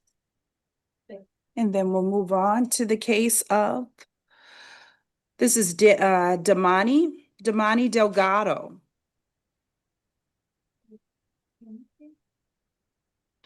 Yes, Judge. This is All righty. Delgado. Do we have Mr. Delgado present? Yes, ma'am. How you Mr. doing? Good morning, or actually it's afternoon now. afternoon, You're good charged with trespass after warning. Just give me a moment. I'm gonna read the arrest affidavit. Let me know.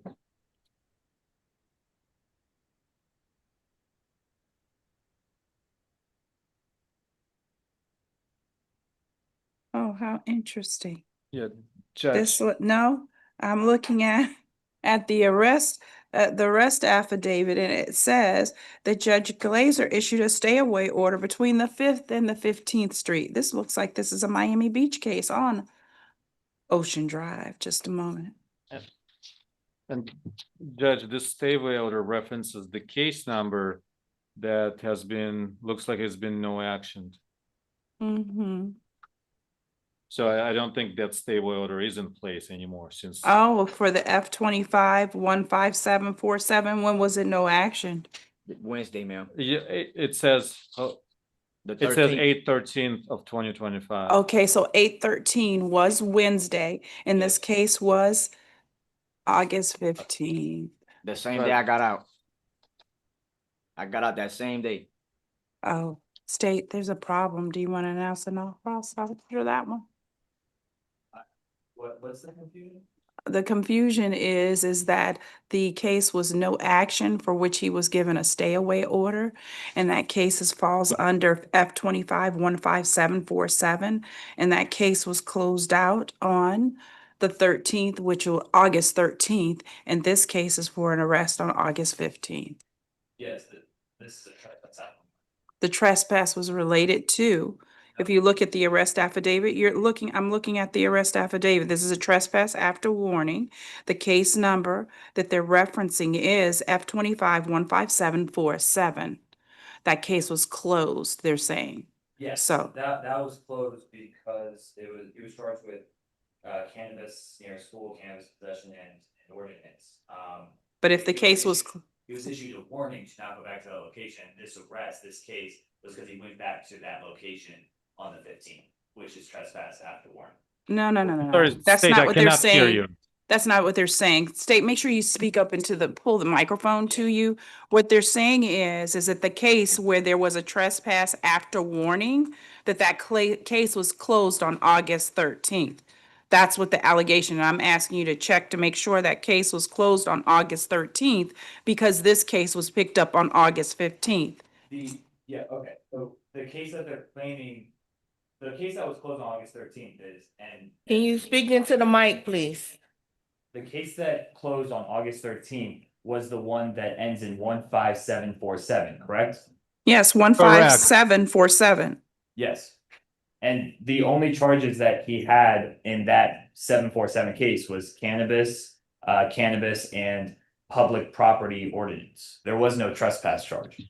There is no trespass charge. State, read the A form. He You gotta look at the, He got a stay away order issued by Judge Glazer in reference to case number F-25 15747. This case has been no action 2 days before he got arrested on a stay away order that had expired already. But just because a stay away order was dismissed, like just because a case that included a stay away order was dismissed does not mean that he's automatically welcome back. He was trespassed by certain people at that incident. Just because that case gets dismissed doesn't mean that he's automatically welcome back. The stay away order is not the warning. It's the after, stop.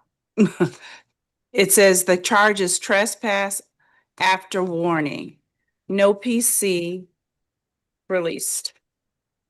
So ma'am, You it's, can, so your attorney is going to share with you what's going to happen next. You'll address it in court. I'm not dismissing it though. okay, I'm just curious about the stay away order, ma'am. Is that The still stay active or away not? order closed with that case, so So that's why now, I'm so- filing no PC, and then we'll reset, it'll be reset in division. Do you have, what's your address, sir? I got two addresses that I got 800 Washington Avenue, Miami Beach, 33139. And is this? No, that's old. Okay. And then I got my other residence in 7956 LaSalle Boulevard, Miramar, Florida, 33025. Madam Clerk, did you get that? We want to make sure he gets his court notice in the mail. And I'm also trying to figure out about the stay away order. Is it still active or not? Because I am a party promoter and I work on Ocean Drive. Like if I give you my company's address, Sir, the judge has just advised you that there is no stay away order. so I'm good. Right? So I'm good. Judge, I'm just trying to make sure because I don't want to make the same mistake. Yeah. There is no stay away order, just so we're clear, right? The stay away order in the case of, where do you work? Where's your address? My Supreme Club Tours. We are located on 940 Ocean Drive. If you go on Google and you look up the company, you'll see that that's our location. That's where we are located at. That's where we work out of. Literally, I was just walking Ocean Drive yesterday, that promoting, and they locked me up for a stay away order that obviously a charge got dismissed. I don't know how to tell Hold you. on, defendant can go to work, What? and hold on. And what's the work address and the name of the? 940 Ocean Drive. The name of the establishment there is called Voodoo Rooftop Lounge, but my company is called Supreme Club Tours from Las Vegas to Miami. You're allowed to go to work, 940 Ocean Drive. Okay, thank you.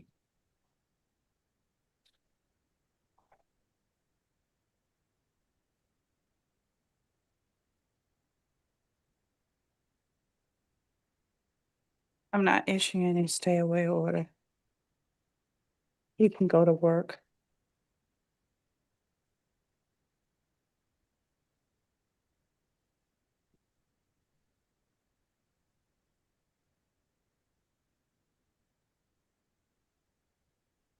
Hold on, let me just reset. In division. You'll receive your notice in the mail. Make sure you have a good address with the clerk's office, sir. The Judge. 7956 is the perfect address for that, ma'am. Did you get that good address? 7956. Wait 1 second. Okay. Wait 1 second, sir. Your nation, stay away order, so I need that one to be signed because that belongs to the prior case. And this one you had signed it, but it's not his. This is for Damien, you said. Okay, so, okay, wait 1 second.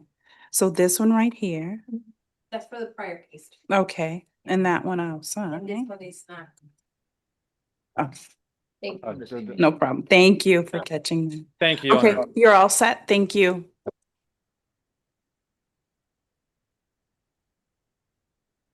And next case.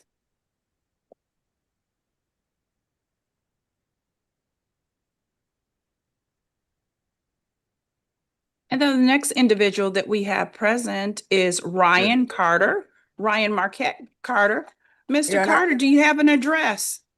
Yes, but I just moved. I live in Los Angeles, California, so I'm not actually sure. I've been using my phone to give the address since I just recently moved. Would be asking for a date, sir, and judge and ROR. Mm-hmm. Just 1 moment. I do find probable cause. We'll go ahead and put them on the homeless calendar for 9/24 at 25 on 9/24 of 2025 at 8:45. And then that will be placed in court, you'll be heard in courtroom 6-8.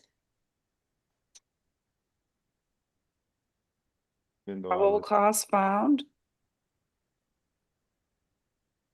ROR. Thank Your Honor, you. I'd just like to announce my appearance on that case. This is Joanne Hennessy for the Absolutely. city of Thank Miami you. Beach.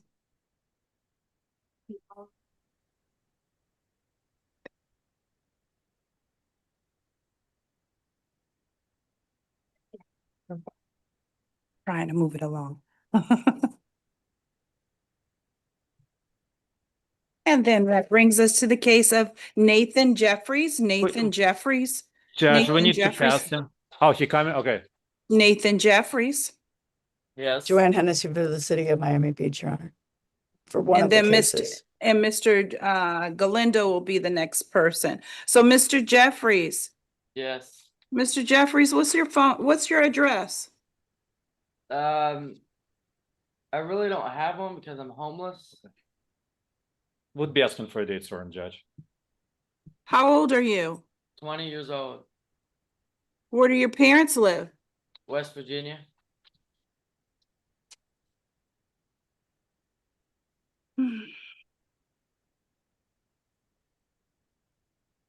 Just a moment. Did you graduate from high school? As far as I went, it's 10th grade. Okay, so you had a bench warrant issued for $150 for 2 counts. And so what I'm going to do is I'm going to make a reference that you served the bench warrant. I'm going to give you a date to appear in court. You have to be present in court or else another bench warrant will be issued, okay? Yes, ma'am. Okay, and your next court date will be 9/24 of 2025 at 8:45 a.m. And that'll be in the same courthouse, Richard E. Gersten building, and that's courtroom 6-8. Do you understand? Yes. We'll see you then. Thank you. Here we go.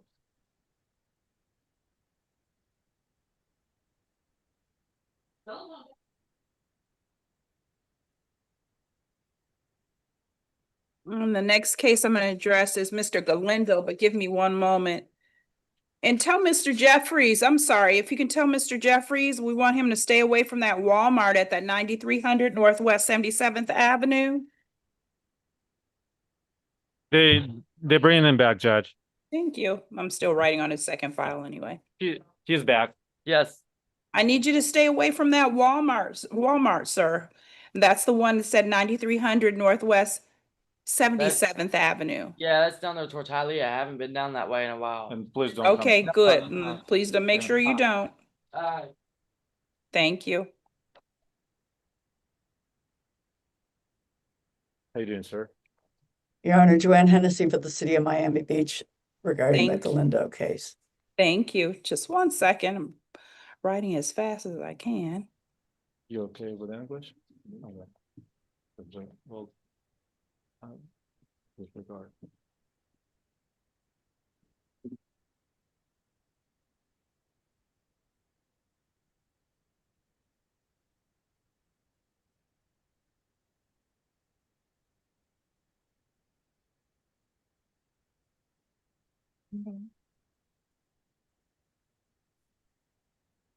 Just a moment, Mr. Galindo.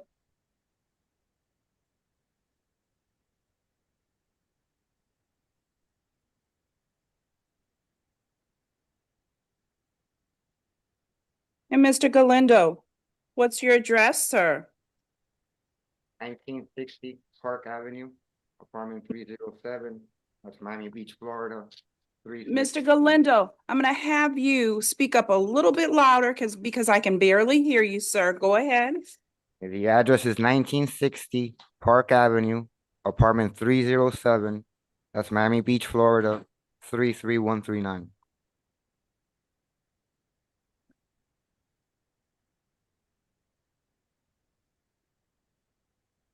Okay. So, sir, just one moment. You are charged with trespass other than a trespass other than a structure, conveyance, and camping in a prohibited area. Just a moment, let me look at the arrest affidavit.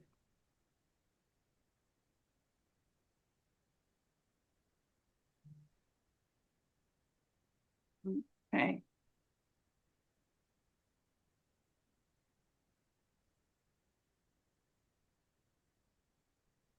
All righty. Your Honor, if I also may clarify, this is the state's case at this time. I'm just announcing my appearance. Okay, all righty, thank you. Okay, so we'll go ahead. I find PC on that case. I want you to stay away, state, are you requesting a stay away order from the bus station at the 17th Street, Pennsylvania Avenue, Miami Beach, 33139, not unless he has a ticket getting on the bus? To be clear, he is allowed to board bus if he has a ticket, right? I'm sorry, I couldn't hear you. To be clear, he is allowed to board a bus if he has a ticket. Yes, Okay, thank you. unless he is a ticketed passenger.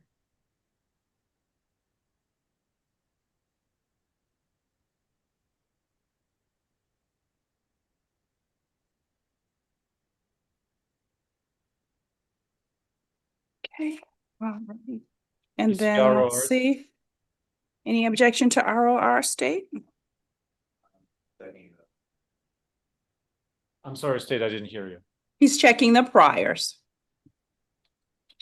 And he does have an address, 1960 Park Avenue, number 307, Miami Beach, 33139. State would be objecting to an ROR given the numerous priors of trespass and camping and the like. State, can you please speak into the mic? I am. I think this mic is just messed up. The state would be objecting to an ROR given the defendant's several previous camping and trespass convictions. Just one. Request standard. Hold on one moment. Confused Galindo. Hold on.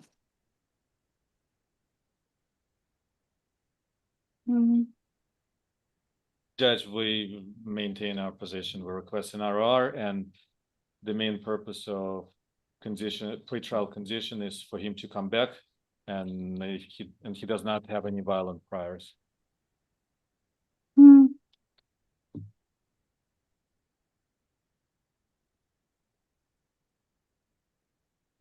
I'll give on count 1, count 2, count 3, just one moment. 150 on count 3, 250 on count 1, and 250 on count 2.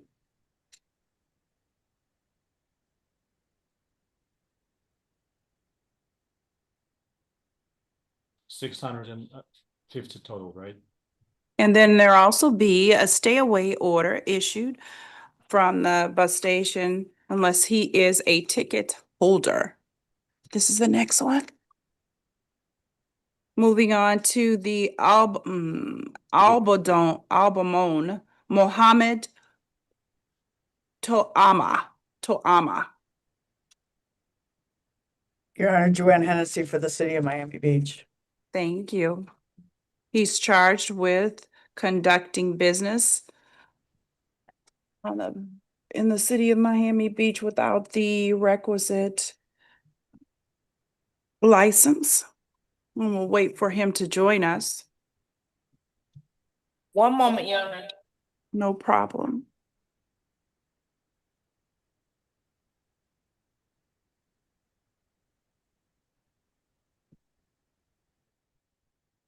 Your Honor, can we pass him, please?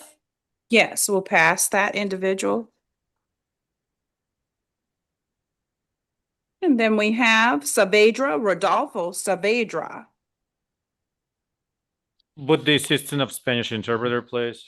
Ms. Cuccia is on the line. Spanish interpreter present, Your Honor. Hey, do you have an announcement charged with drinking? Oh, wait, is this by Miami Beach? No, this is drinking in public. Your Honor, we're not making an announcement. We need to verify there's no probation, but the state stipulates to an ROR. I'm sorry, Your Honor, this is the interpreter. May the interpreter Yes. request for the state to speak directly to the microphone, please? Like that? No, you just have to pull it a little bit closer to you. The state's not making an announcement at this time, but does stipulate to an ROR. La ciudad en este momento no está haciendo ningún anuncio, pero está estipulando a libertad bajo caución jurada. ROR. Sale bajo libertad bajo caución jurada. And we would need a date certain, please. And let me ask, so, sir, can you tell me, do you have an address? Solicita a la Defensoría Pública una fecha y el lugar. Su señoría se dirige al acusado. Señor, dígame, ¿usted tiene un domicilio, una dirección? No, ahorita estoy con Okay. So, No, right now I'm homeless. Thank you. We're going to put you on the homeless calendar. That'll be on 9/24/25. Make sure you appear for court. That's in courtroom 6-8, sir. Do you understand? At 8:45. Gracias. Le vamos a colocar a usted en la lista de causas de personas sin domicilio. Esto va a ser para el 24 de septiembre del 2025. Asegúrese de que usted comparezca ante el tribunal. Esto va a ser en la sala del tribunal 6-8 a las 8:45. ¿Comprende, caballero? Tengo que ir a esta dirección. You're telling me that I have to report to this address? Yeah, yes. So the address is the courthouse, 1351 Northwest 12th Street, in courtroom 6-8 on September 24th at 8:45 a.m. Sí, señor. Esa es la dirección de los juzgados. Es en la 1351 del Northwest con la 12 calle en la sala del tribunal 6-8 el 24 de septiembre a las 8:45 de la mañana. Thank you. And then let's take Alvarez Perdomo. How many more do we have?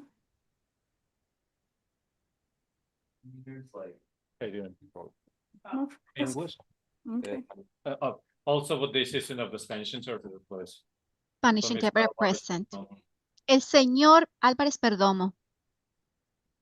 Ajá. Ajá.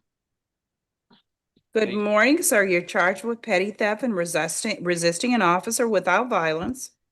Buenos días, señora. Usted se le imputa con hurto en menor cuantía y resistirse a un oficial sin violencia. I'm finding probable cause with regards to both charges. Estoy hallando que hay motivo fundado con respecto a ambos cargos. I believe you have an address located on North Kendall. Creo que usted tiene una dirección. ¿Usted está ubicado en North Kendall? Sí. Yes. Okay, just one moment, sir.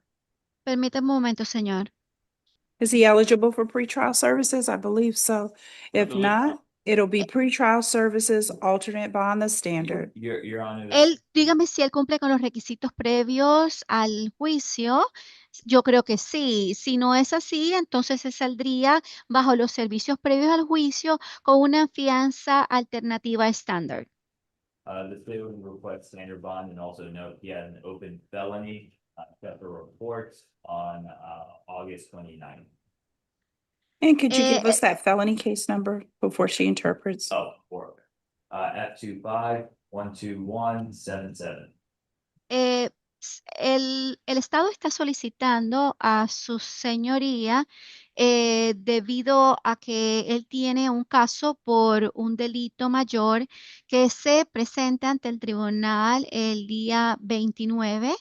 Estamos solicitando una fianza estándar. El caso número es el F25-12177.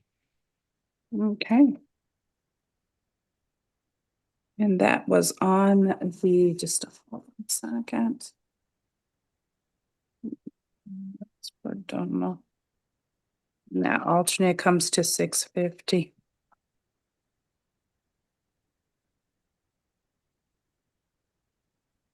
La fianza alternativa serían de 650. Your Honor, did you place a hold on the felony case? Yes, I did. ¿Tiene una retención él para el caso por delito mayor? Sí, lo hice, una retención. And then the next case belongs to Marlene Solis Valegas. Bond out. Thank you. Me dijeron porque no sé qué es lo que pasó. I didn't know what happened. No me han explicado nada. You haven't explained anything to me. Hold on. Espera un momento. That gentleman is again? Alvarez Perdomo. Perdomo? Álvarez Yeah, the Perdomo. chief. Let me say it again. Permítame decirlo nuevamente. And I did find probable cause for the arrest again. Determiné que había motivo fundado para el arresto nuevamente. He was charged with petty theft and resisting an officer without violence. Se le había imputado con hurto en menor cuantía y con resistirse a un oficial sin violencia. Pretrial services alternate bond standard, which is 150,500. 1,550. No, $150 on the first count, 500 on the second. Ok, thank you. Entonces va a salir en libertad bajo el programa previo de los servicios a juicio con unas fianzas alternativas. Las fianzas alternativas son de 150 para el primer cargo y de 500 para el segundo cargo. You also have a felony hold under case number F2512177. También usted tiene una retención por un caso por un delito mayor vigente. El caso es el número F2512177. That stay away order is in place against the Walmart. Hay una orden de alejamiento que se encuentra vigente a partir del momento a favor de Walmart. You will receive a copy of the paperwork, sir. Y usted se le va a dar una copia de la documentación, caballero. Let's go to Solis Villegas. Próximo caso, Solís Villegas. Is that Mr. Villegas? Yeah, actually, Judge, no, can we go back to number 28? Toima Abdulrahman Mohammed.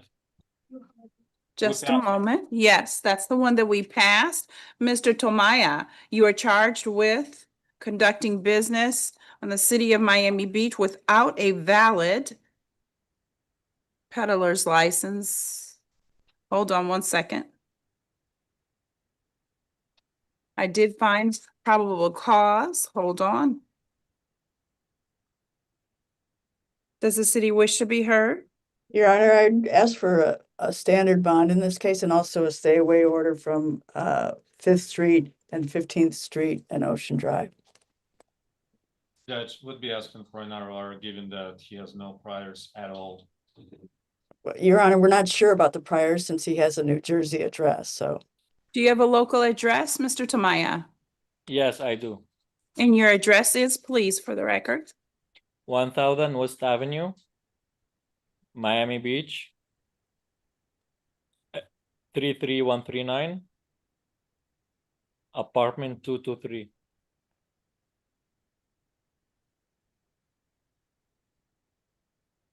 Just one moment.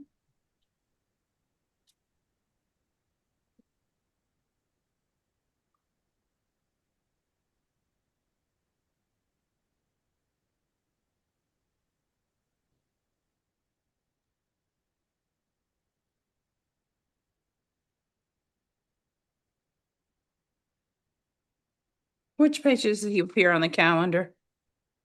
To 8. Page 8, Hold on, I have that right there. Okay, all right. Page 8, It's second. bond, it's pretrial services with 150 as the bond. And Your Honor, a stay away order, if the state could help me out. Yes. Thank you. And what are the bounds of the stay away order? Ms. Hennessy, the request for the stay away order, the boundaries? Was 5th Street to 15th Street and Ocean Drive. But I live in the area. I cannot walk in there. No, they're saying you have to stay away from the Ocean Drive between 5th and 15th. Okay, I cannot go to a restaurant. I cannot go It's actually, Your Honor, it's actually 5th Street and 15th Street and the beach. I cannot go to the beach. Not in that location, in between 5th and 15th Street on Ocean Drive. And that's gonna be forever or for? No, only while the case is open, sir. And just to be clear, is he allowed to go on Ocean Drive like on a sidewalk? Just not as well as it's not on 15th, between 15th and 15th Street, Ocean Drive. 5th Street, Your Honor, 5th Street and 15th Street. 5th and 15th. Okay, so if I go there, I cannot drive even around, not even walking, right? Don't go on the beach. Beach specifically. So if you're at a restaurant eating, that's allowed, but not to go on the beach in between that area. Okay? And that's for Tamaya. And then the next case we have is, I believe did we address the Solis case? Solis Villegas? Solis Villegas. Solis Villegas, is he ready now? He's a bond out, Your Honor. Okay, thank you.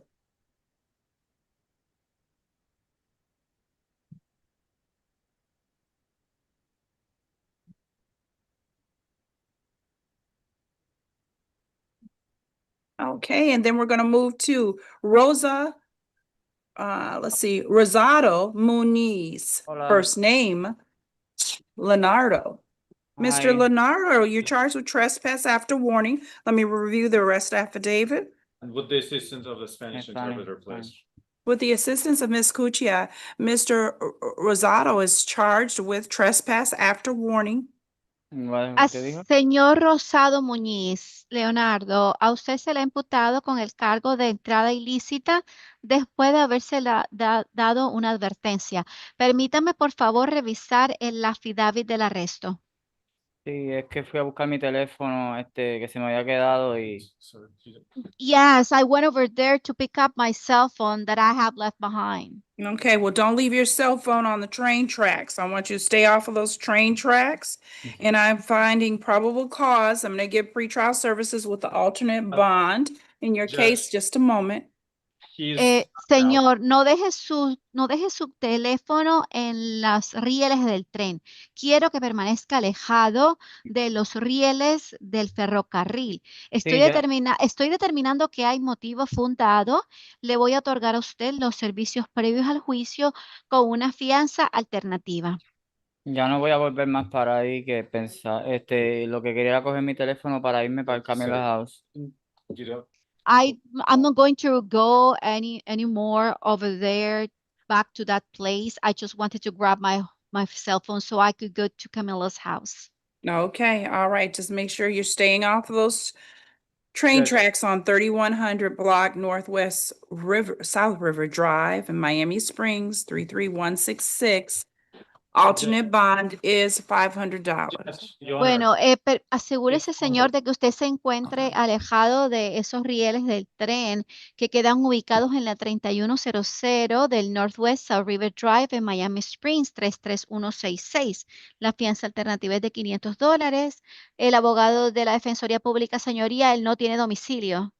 Hold on one second. Yes, that's what I was, he doesn't have a home. Pretrial services will not take him if he doesn't have.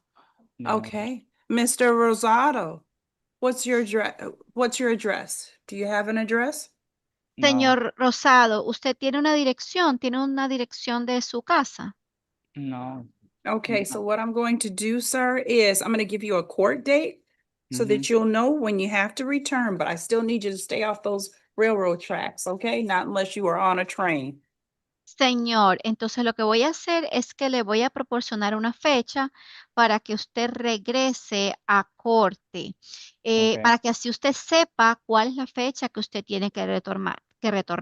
Pero yo necesito que usted permanezca alejado de esos rieles del tren, a menos que usted esté en el tren, montando un tren. No, yo no voy a volver para allá. Solo quería salir de la cárcel hoy para irme para Camila House lo más pronto posible. No, I'm not going to return over there anymore. I just wanted to go over there to get my phone to go to Camila's house as soon as possible. And I want to get out of jail today to do so. Okay, we're gonna argue in this. Yeah, I'm gonna do that, and I'm gonna give him a date certain. And that is 9/24/25 at 8:45 a.m. courtroom 6-8. Muy bien, voy a hacer esto y le voy a otorgar la fecha ahora, una fecha certera para que usted regrese. Eso va a ser el 24 de septiembre a las 8:45 de la mañana en la sala del tribunal 6-8. Did I do this one? Just one moment, everyone. Un momento. Mhm. Oh, no, Solis was bummed out. Okay, that was the one. Okay. All right. Yana, And then Yana, I'm sorry, for Mr. Rosado, what's the disposition? ROR, and then we're going to have him come to us directly to the homeless calendar on 9/24/25 at 8:45 a.m. courtroom 6-8. Para el señor Rosado es libertad bajo caución jurada. Le vamos a hacer que regrese a la lista de causas del 24 de septiembre del 2025 a las 8:45 de la mañana en la sala del tribunal 6-8. Thank you. Gracias. After this one, we're going to just take a 2-minute stretch. And we would also need a Spanish interpreter for the next gentleman. Miss Cuccia is on the line. We have the case of GLAZER Ramirez Serrano. Tenemos ahora la causa del señor Gia Ramírez Serrano. Mr. Serrano, you're charged with trespass after warning. Señor Serrano, usted se le imputa con entrada ilícita después de habérsele dado una advertencia. Mr. Serrano, I need you to stay off of those train tracks, sir, unless you're on an actual train. Señor Serrano, necesito que usted permanezca alejado de esos rieles del tren, a menos que usted de hecho esté montando el tren. If that's where you are, or concerned with your safety, I find probable cause with regards to the charge, sir. Si esto es una preocupante para su seguridad personal, estoy, señor, determinando que hay motivo fundado con respecto al cargo que se le imputa.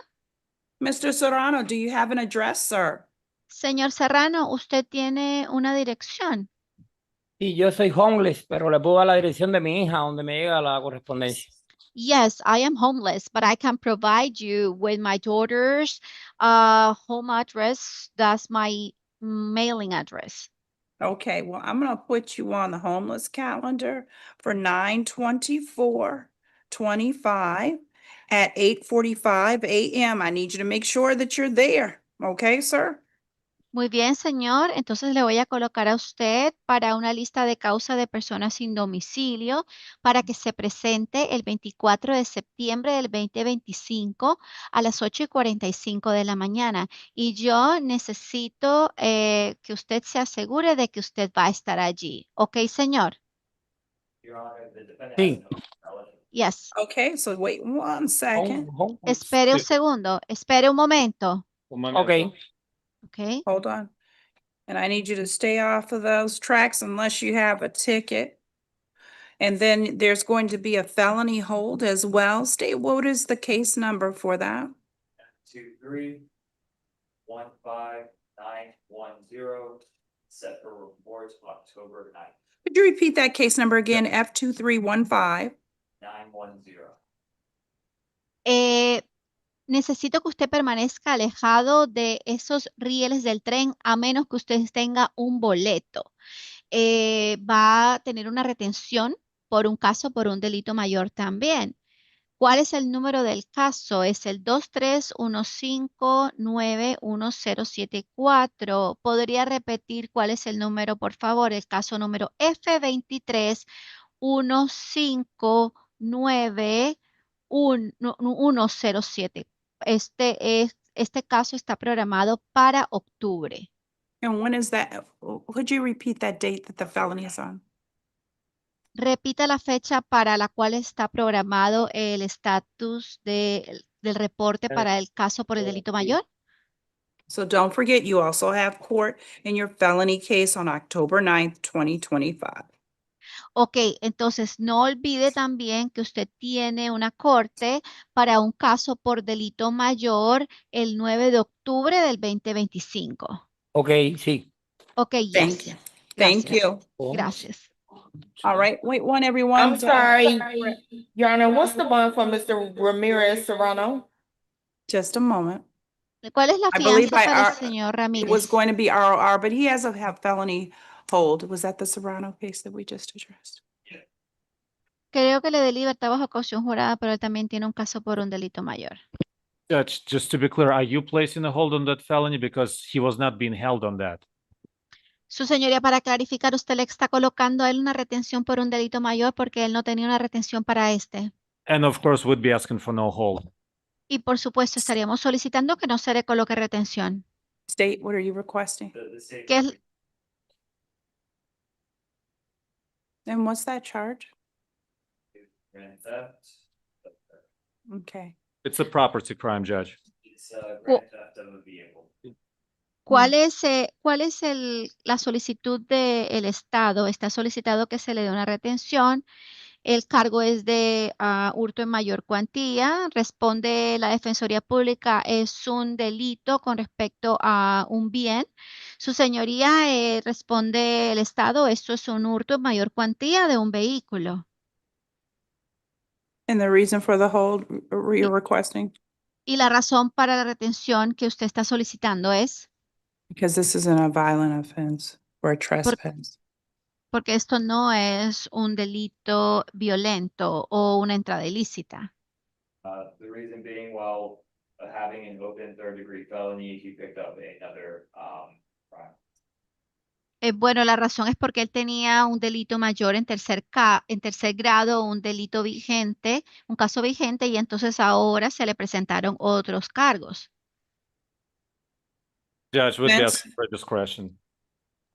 Su señoría lo dejó a discreción. ¿Una pregunta? And what time is that case for? 10-9? ¿A qué hora está programado ese caso el 9 de octubre? Okay, I'm not going to issue a hold on that one. Bueno, no le voy a colocar una retención para ese. Sir, be Thank you, mindful, Honor. Gracias, señoría. be mindful that you do have to appear in court 9/24 on this case and followed by on 10/9 for the felony case. Señor, tenga presente que usted tiene que comparecer en corte el 24 de septiembre para este caso y luego tiene corte el 9 de octubre para el caso por el delito mayor. Make sure you stay off those train tracks. Asegúrese de que usted permanezca alejado de esos rieles del tren. Everyone can take a 2-minute stretch break and we'll continue. Vamos a tomar un receso de 2 minutos para estirarnos y luego regresamos. Recording stopped. Your Honor, I'm sorry. Are we done with the misdemeanor calendar? No, we're not. We're just taking a 2-minute stretch break. Okay, that's why I Thank paused you. rather than stopped the recording. All right, thank No, you. that's all right.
Recording in progress.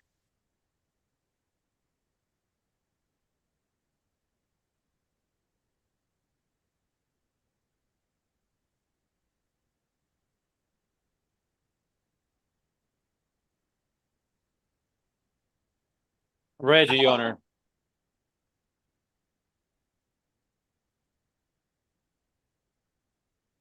Okay, who do we have next?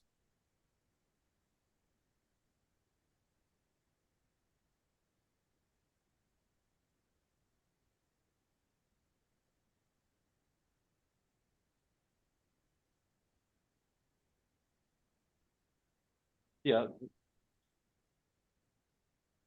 Okay, let's jump to the case of Jacob Thomas. Jacob Thomas.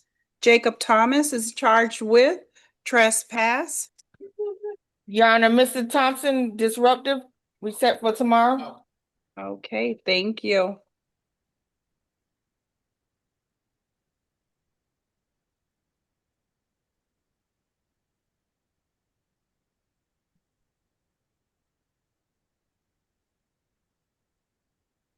And that's a reset for 8/17.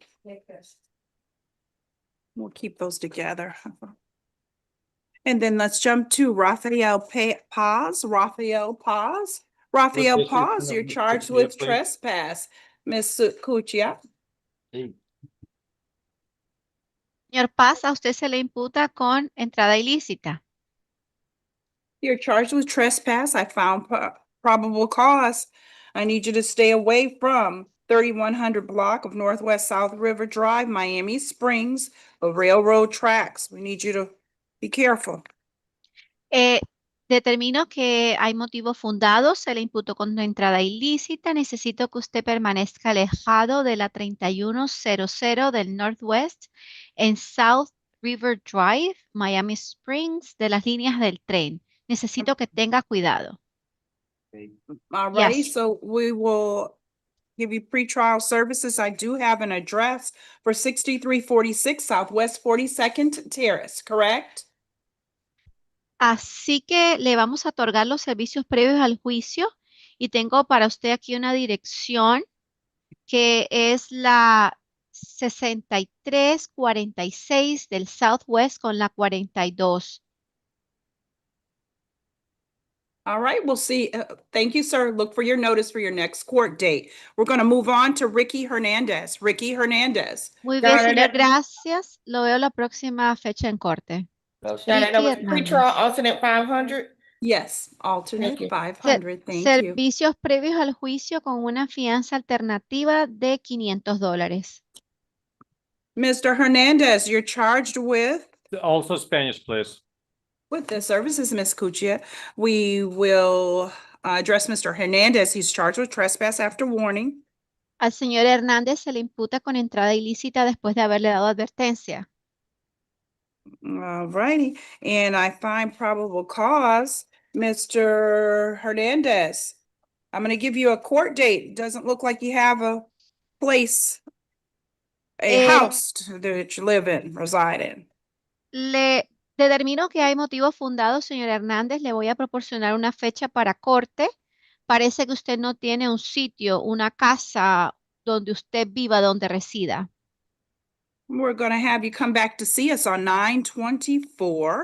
9/24/25 in courtroom 6-8 at 8:45, sir.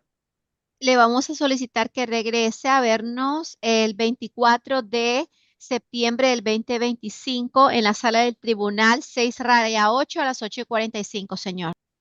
Your Honor, is that an ROR? Yes, I Okay, was about to finish. For the record, the state would be requesting bond given the other open trespass after warning and his. Okay. Su All right. señoría, usted dijo que era libertad bajo caución jurada. Sí, acabo de concluir en el acta, pero dice el Estado estaríamos solicitando una fianza porque él tiene otro cargo, otro caso vigente por entrada ilícita después de haberle dado advertencia. Your Honor, Okay. did you say the bond for Mr. Hernandez? I said a ROR him Thank you. on the Dice que yo- homeless calendar, 9/24/25. Libertad bajo caución jurada en la lista de causas de personas sin domicilio para el 24 de septiembre de 25. Next case we have is Mark Emmanuel Alford. Bond out. Thank you. Judge, 1 second. I believe we have Mr. Reyes here present. Okay, just a moment. Alford is bonded out.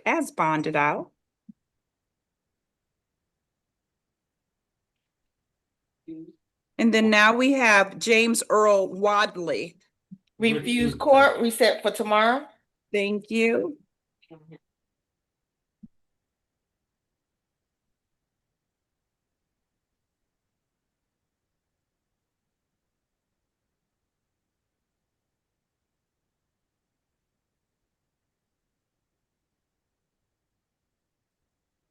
Now I have Mr. Reyes. That's Michael Reyes. Is that Mr. Reyes? Yes, Your Honor. How are you doing today? I'm doing fine. Let's see. We have you here for trespass after warning. Give me one moment. Your Honor, he's also out on bond F-25 14700. And I'm going to have you repeat that felony case number F-25. 14700. What are the charges on that one? It's cannabis selling near a school, cannabis possession over 20 grams, resisting without violence, and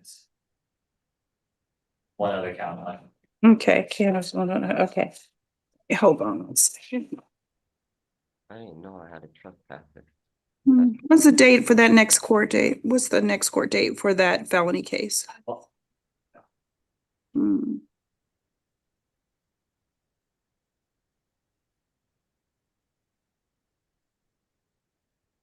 I work there. And Judge, Mr. Reyes is advising me that with respect to the trespass charge, he has not been advised of the stay away order at the last appearance, so he was not aware of that. Okay, you know what? Oh. Judge, did you hear me? Yes, I'm listening. Okay. I'm also reading as well. Because I was being advised that my microphone was not working. I wanted to make sure it is. Please, Your Honor. An active stay away order. Hold on.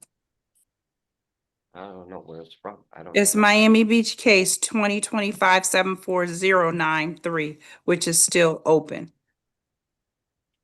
And the stay away was issued by Judge Altfield on 7/12. You never said nothing. Yeah, last court setting, and then that was given to you with regards to the. Your Honor, when I had court on the 12th, they told me to be there at 9. I went there at 9 o'clock, and I guess they called my name at 8:30, and they already called my name. So I did not see the judge. I did not see the judge on the 12th, and they just gave me another court date on the 20th of this. If Your Honor, if I knew I had a stay away order, I would have never been on the beach. I work at the beach. Okay, so sir, there are two different things going on. I don't have the felony case in front of me, but your next court date is August 20th. All right, so that you know about that. And then with regards to this case, this is a case that relates to another Miami Beach case under 2025-74093, separate from the felony, all right? Okay, which is why you were arrested on this case for trespass after warning. I do find probable cause with regards to that case.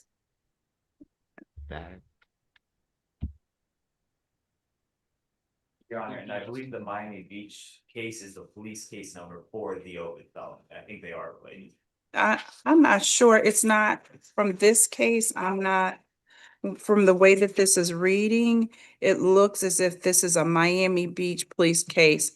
74093. Hold on one second. 704. Your Honor, No, just that's to different. clarify, That's it's a different. it's a state charge though, right? It's just happened Right. on Miami Beach. Right. But the felony case is F-25-14700. The other case that is the open case where he was issued the warning on, that's, I'm not sure what the state case is. Yes, the MVPD police case number is 2025-74093 associated with the court case number of the open felony. And the stay away order is in relation to an arrest of the defendant on 7/12 for selling illegal narcotics within 100,000 feet of Loomis Park. The open felony is charging the defendant with sale of cannabis near school and possession of cannabis. Okay, so it appears that the police case number that's referenced in this arrest affidavit is related to that case that you have to come to court for on August 20th. Don't forget to go to court on August 20th. I I'm did not- finding PC What that means? probable cause with regards to this particular charge. Hold on one second. I'm going to issue a stay away order from 940 block of Ocean Drive, Miami Beach, 33139. That's the zip code. Stay away order, yes. Hold on.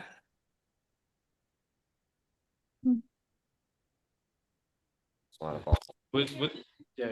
on, I'm still reading. Thank you. I'm trying to move fast. Raise.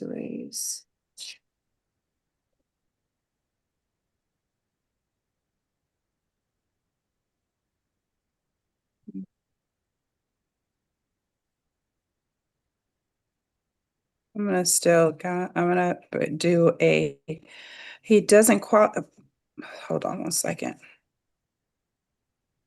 I'm just gonna give the standard bond, $500.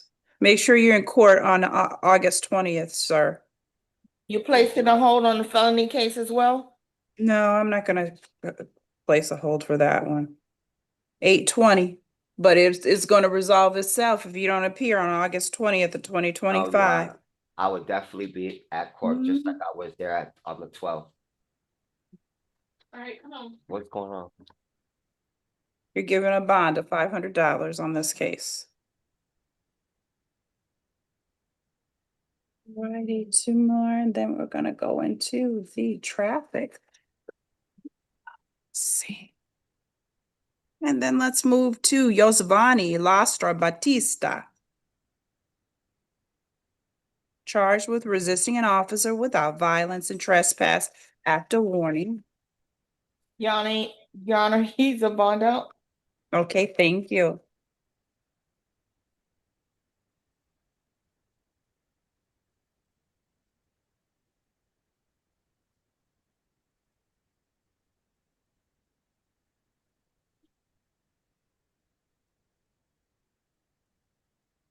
That was for Yasvani Batista. And then that will bring us to the next case of John Rios. Is that Mr. Rios? Correct. Mr. Rios, you're charged with trespass after warning and impersonating a transport network company driver. Hold on.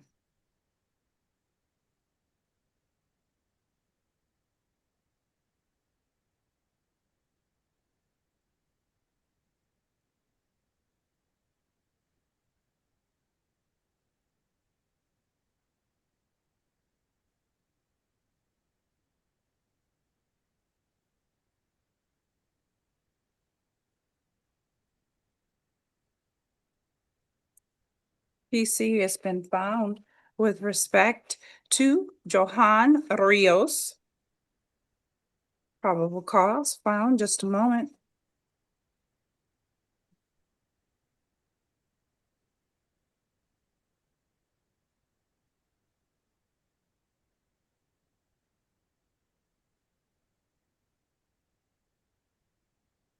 The bond will be issued for $750. That's $500 on the trespass and $250 on the impersonating the transportation. Judge would be Services. asking for pretrial services, please. I'm issuing the bond. PC is found. And then just one moment. I'm also issuing a stay away order from Miami International Airport unless he is getting on the plane or getting off the plane. If he gets his correct license to do the Uber Lyft services, then that'll be another case.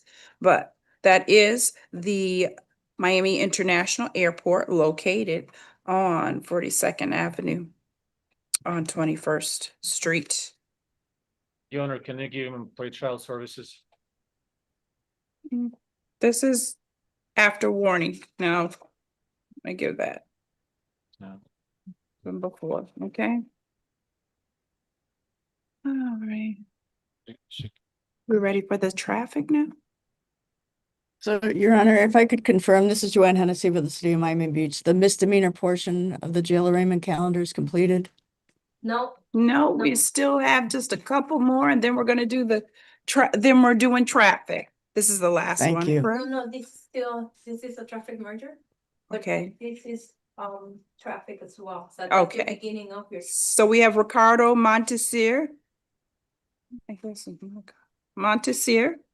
It's Mr. Montesir present. He's charged with petty theft. Also has $150, there's also a traffic merger for the charge of, let me find it.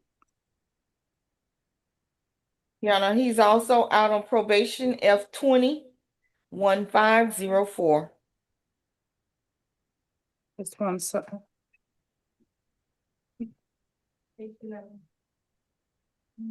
Thank you. Montesir, there we go.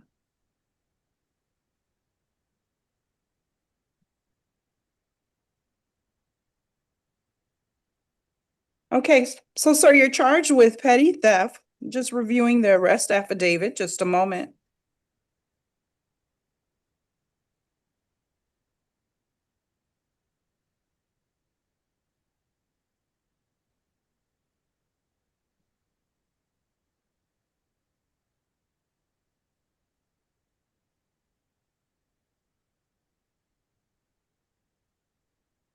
Knock merchandise out of the refrigerators and eventually steal the credit card machine.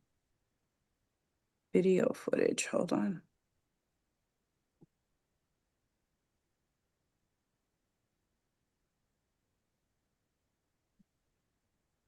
Traffic stop.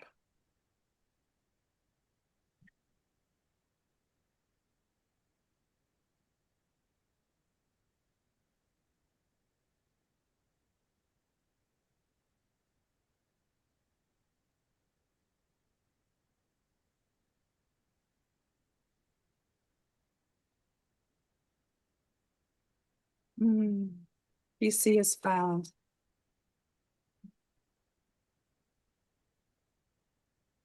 You requesting a stay away order state from that particular location? At the 71 Northwest 54th Street? Yes, Your Honor.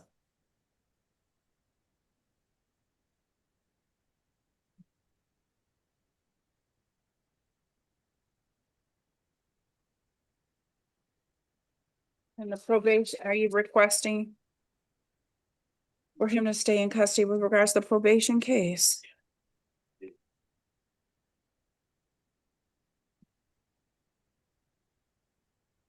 Felony probation hold will be entered. Could you share with us the felony case number? Case number is. Is F20-1504. 5014. 1504. F20. Got it. F201504. He's on felony probation, picked up this case, PC was found, stay away from that location. And then with the traffic case, there's a 150.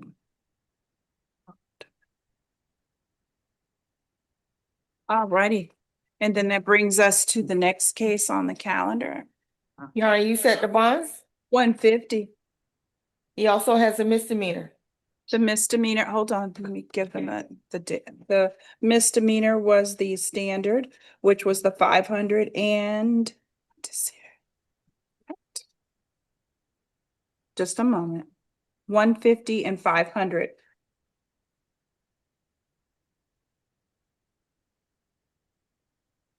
All right then. Let's move it fast.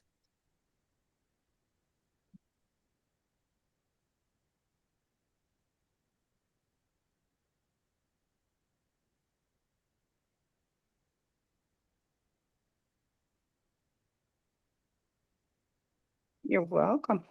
Let's move to James Willie Anderson.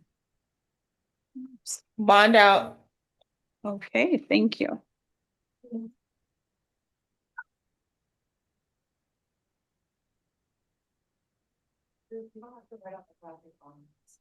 Thank you.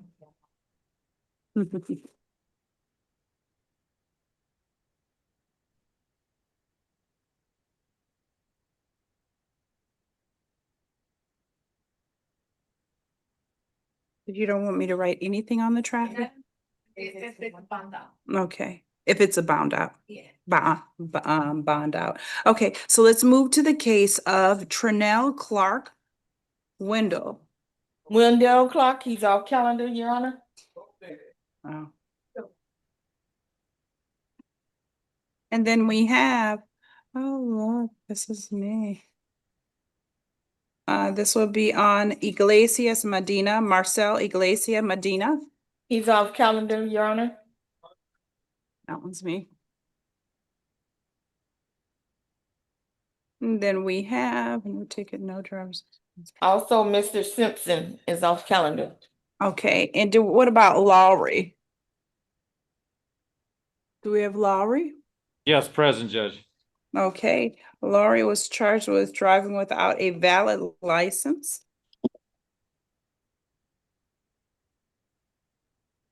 Hold on.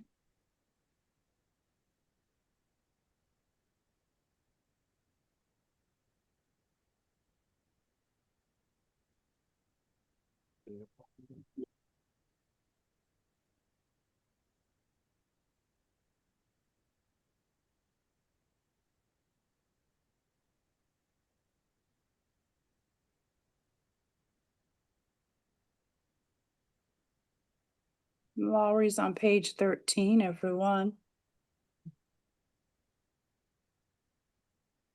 There'll be a bond of $150.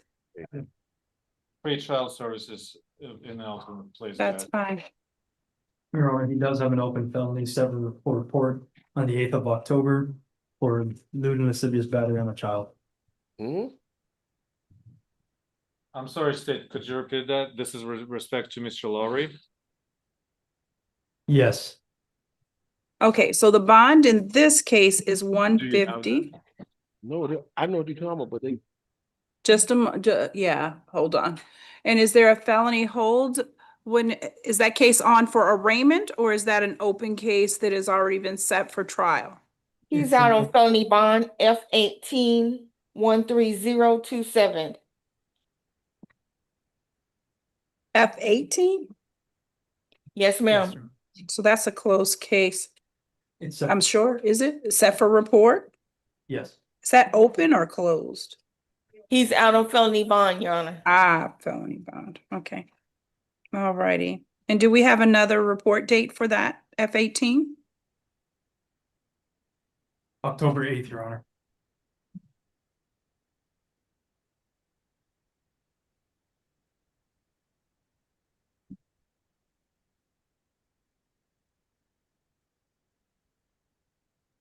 Judge would still be asking not to issue the hold. The cases are completely unrelated.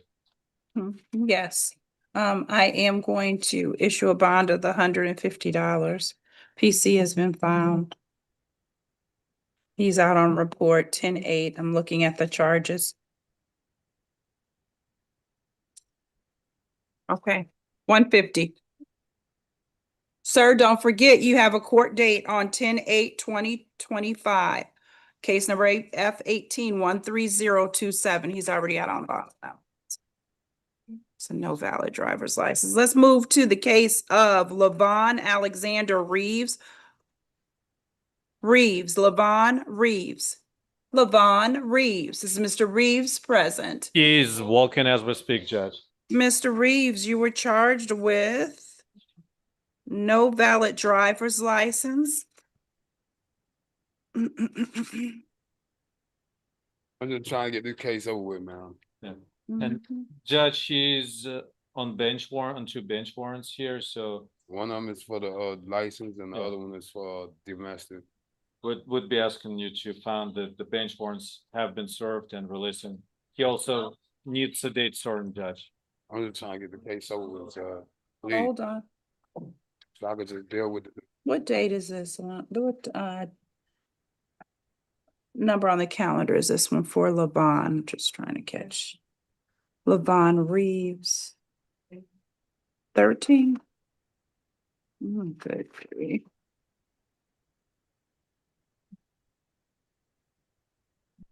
Okay, you can't drive until you get a good license, sir. Reeves. All right, so the bench warrant has been served.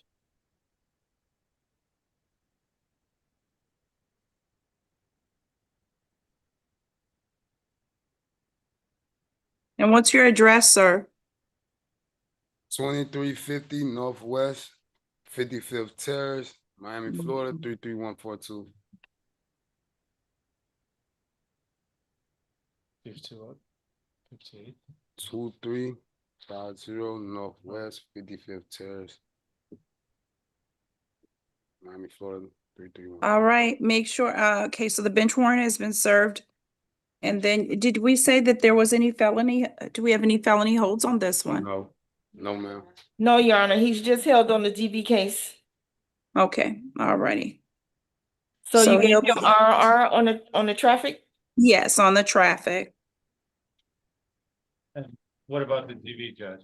The DV is in a, what's the status of the DV?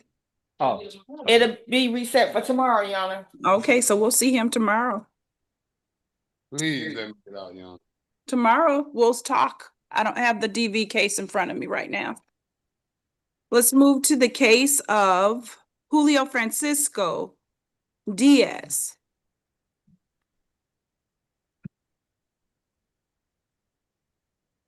Mr. Diaz present? we're gonna skip him, Judge. Your Honor, if the jail arraignment portion or the misdemeanor portion is concluded, if I could be excused. Absolutely. Thank you. Thank you. Ms. Good day. See you Hennessy. tomorrow. See you tomorrow. Have a good Good day. afternoon. Thank English you. or Spanish? English. Last name? Is that, Guevara. okay, so Yeah, we no, don't you- have, that's not Mr. Diaz present. No, they asking me to pass him, Judge, and we're on Mr. Yes. Guevara. Page 14. Hold top on. We have, hold on one second. Mr. Reeves, we've already addressed his. Here we go. I already filled that one out. Just need that one. Thank you. Okay. We're gonna go to Edward Daniel Guevara.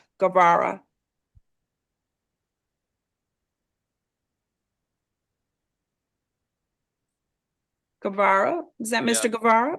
Yes, ma'am. He's charged with reckless driving.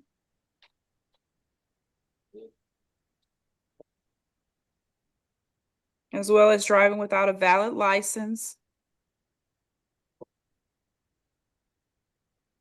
PC is found. Would be asking for pretrial services, Judge, if he qualifies. And he'll be given pretrial services with the alternate bond of 500. He has 2 cases. And then on the second one as well, that is. He also has a related felony. He'll be back on your bond hearing calendar. Okay. 150, see.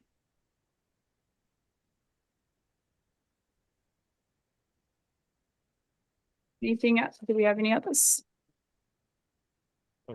Mm-hmm. You're gonna take a break after the. Yeah, we'll need to. Yes, I can go and get some lunch. Absolutely, because I'm gonna give everybody else some lunchtime too. No, I'll come back after. That's you. fine. Did you make a note of which case you have? Do you have a note? Can you make a note of which case you're here on so that when we, yes, which case so that when we do have those felonies, we can pull you out of turn? you, but this is on page 8. And there's also, Dania Jimenez, which is on page 2, the felonies.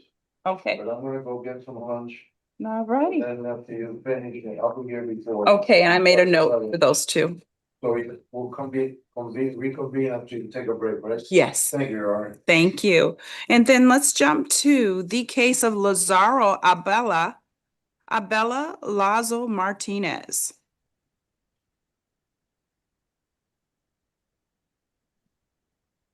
Do we have Lazaro present? Your Honor, he's a bond out. Okay, that's a bond out.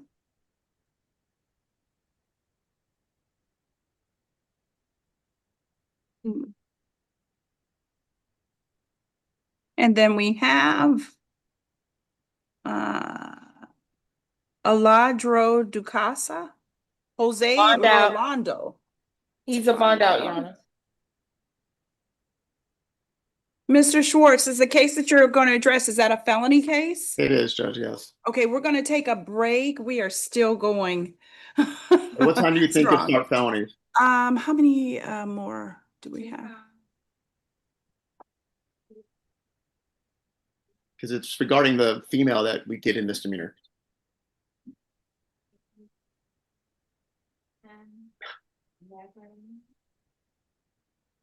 13 more cases if no one comes out.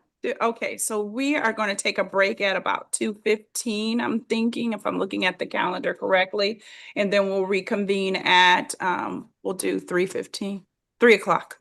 Your Honor, I'm 45 sorry. minutes. We usually go straight through. We don't have a calendar. I'm just trying to give everybody a break because I have to give a time for everybody to break and give a stretch break because these are a lot of cases. I'm going to try to go straight through, but we have to take a little bit of a break.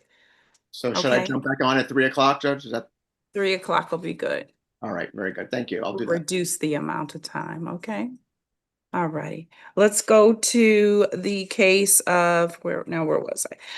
I was on Francisco Javier Garcia Ramirez.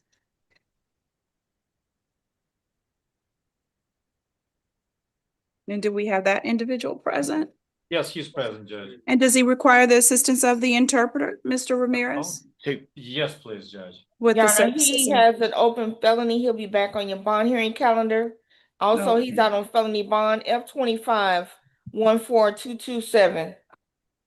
Él tiene un caso por un delito mayor vigente. Él va a presentarse ante su señoría nuevamente para la lista de causas. Tiene también un delito mayor, una fianza para el caso F2514227.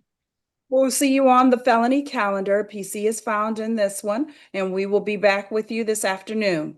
I'm going to see you twice today. Le veo para la lista de causas de los delitos mayores. Determino que hay motivo fundado para este caso y le veo nuevamente a usted esta tarde. Le voy a ver 2 veces el día de hoy. Oh, and I have another case. The next case that I have is Angel Thomas Figueroa. Mr. Figueroa didn't come to see me specifically on trial date on 8/11, which was last Monday. And a bench warrant was issued in the amount of $3,500. Yeah. I'm sorry. Mr. Figueroa, you didn't come to see me in my courtroom last Monday on 8/11 for trial. That's why a bench warrant was issued in the amount of $3,500. Do you still reside at 5190 Northwest 12th Avenue? No, I recently moved July. And what's your new address, please? 1160 Northwest 58th Street. Same zip code in Miami, Florida. Is that, let's see, 33127? That's correct.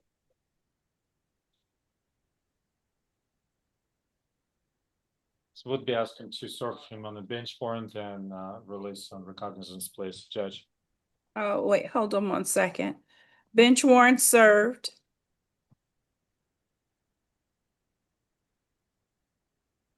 And we'll set you for court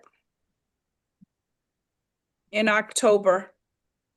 You'll be added to the calendar. Make sure that you check the clerk's website but I have the new address. 1160 Northwest 58th Street, Miami, Florida, 33127. Bench warrant has been served and will ROR him. Thank you, Your Honor. Appreciate you. Thank Don't you. forget, come see me in my courtroom. That's in October. I got you. Thank you. God bless you. And then I have the case of Eduardo Jimenez. No. Eduardo Jimenez, is he present? Not yet, Judge. Okay, and he's charged with driving with a suspended license. Oh, which number do you have now? Number 55, did 55 go back?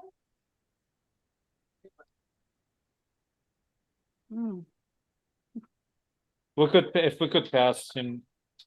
Okay, we. We're gonna pass, Okay. and then we're gonna, Gomez. Yeah. Judge, can we go to Mr. Nelson? He's a reset for tomorrow, Your Honor. Just one second, everyone.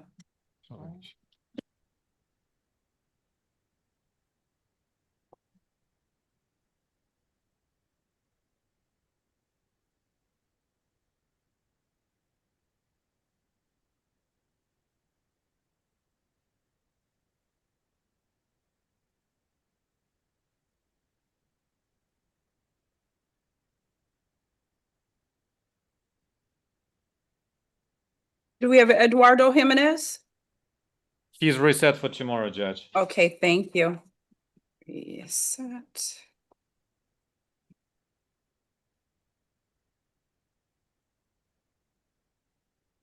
And let's go to Neslin Peraza Gomez. He is present, Judge, and requires a Spanish interpreter, please. Ms. Cuccia, if you can let him know that he is charged with, that's Mr. Gomez, he's charged with no motor vehicle registration. Señor Gómez, a usted se le imputa con no tener una matrícula de vehículo And no valid driver's license. y no tener una licencia de conducir válida. PC is found. Se determina que hay motivo fundado. And For pretrial. hold on. He has an address. It'll be pretrial services with the alternate bond of 150 for each count. Él tiene una dirección, un domicilio, dice la Defensoría Pública. Entonces, dice su señoría, él se le otorgarán los servicios previos al juicio con una fianza de $150 alternativa para cada uno de los cargos.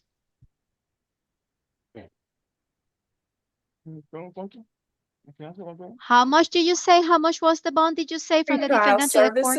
Pretrial services with the alternate bond of 150. You have two counts, so that's with respect to both counts. Usted va a salir con los servicios previos al juicio con una fianza alternativa de $150 para cada uno de los cargos. Thank you. What is the meaning of that? What is the meaning of that? Pretrial services, if your address checks out, then you get out. If not, you can post a bond. Your Honor, he has The defendant is not anymore before the court, Your Honor. The defendant is not anymore before the court. Moving on to I'm sorry, Herberto. Your Honor, for Mr. Gomez, he has 3 cases. For Mr. Gomez, I have one. Here, hold on. Let's see if we missed one. No, I only had 2. Hold on. We'll check. Hold on.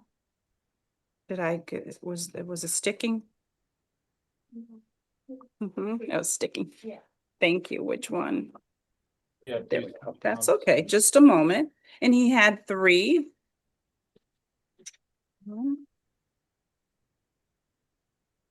There's the third.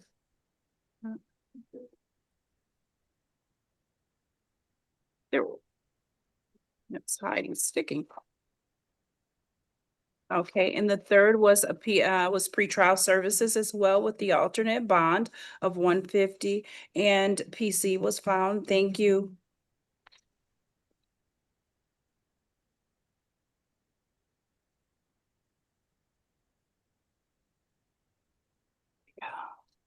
And then we have Jesus Fajardo. Is that Mr. Fajardo? Yes, ma'am. Mr. Fajardo, just thank you for your patience. You're charged with driving with a suspended license. Probable causes found, that'll be $150 alternate bond pretrial services. Thank Yeah, you. thank you. Your Honor, there is an associated felony. Okay, and we'll address the felony at its time, pretrial services. Alternate bond. We'll see you in the afternoon, sir. And next. And then we have the case of. Okay, Yards Seldy Cruz, is that Mr. Cruz? Mr. Cruz is the bond out. Thank you.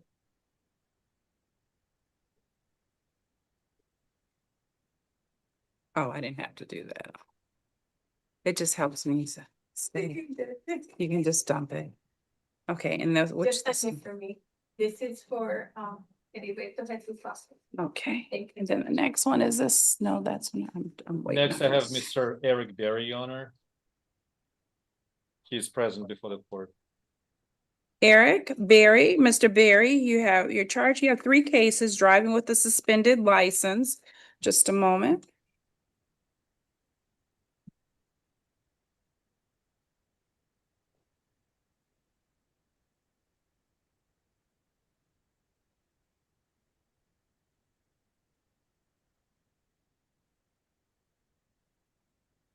The second, hold on. Bond out, Your Honor, for Mr. Eric Berry. Mr. Berry is bound out. Who's that at the podium? This is Mr. Eric Berry, Your Honor. Okay, they just told me he bonded out. They're trying to figure it out right now, Judge. Well, I don't think he's Mr. bonded Berry. out if he's. I'm standing- sorry, Judge, there was a mix-up. Someone Right. took the defendant's card saying that he was gonna be a bond out. Okay, and so did we not have, take the defendant. okay, so that's Mr. Berry right there, correct? Yes, ma'am. Mr. Berry, you've been charged with driving with a suspended license, as well as, just a moment, reckless driving and no driver's license. So I am fine, I have determined there's pretrial, probable cause found. Pretrial services will be given for, with an alternate bond of $150 for the driving, using a driver's license from another state while under suspension or revocation. That's the one. You have a second count of the reckless driving. PC is found with respect to that. Hold on.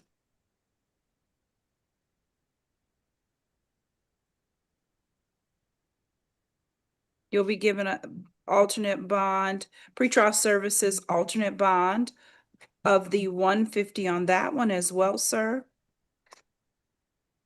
And then the third case is not having a valid license at the time that the citation was issued.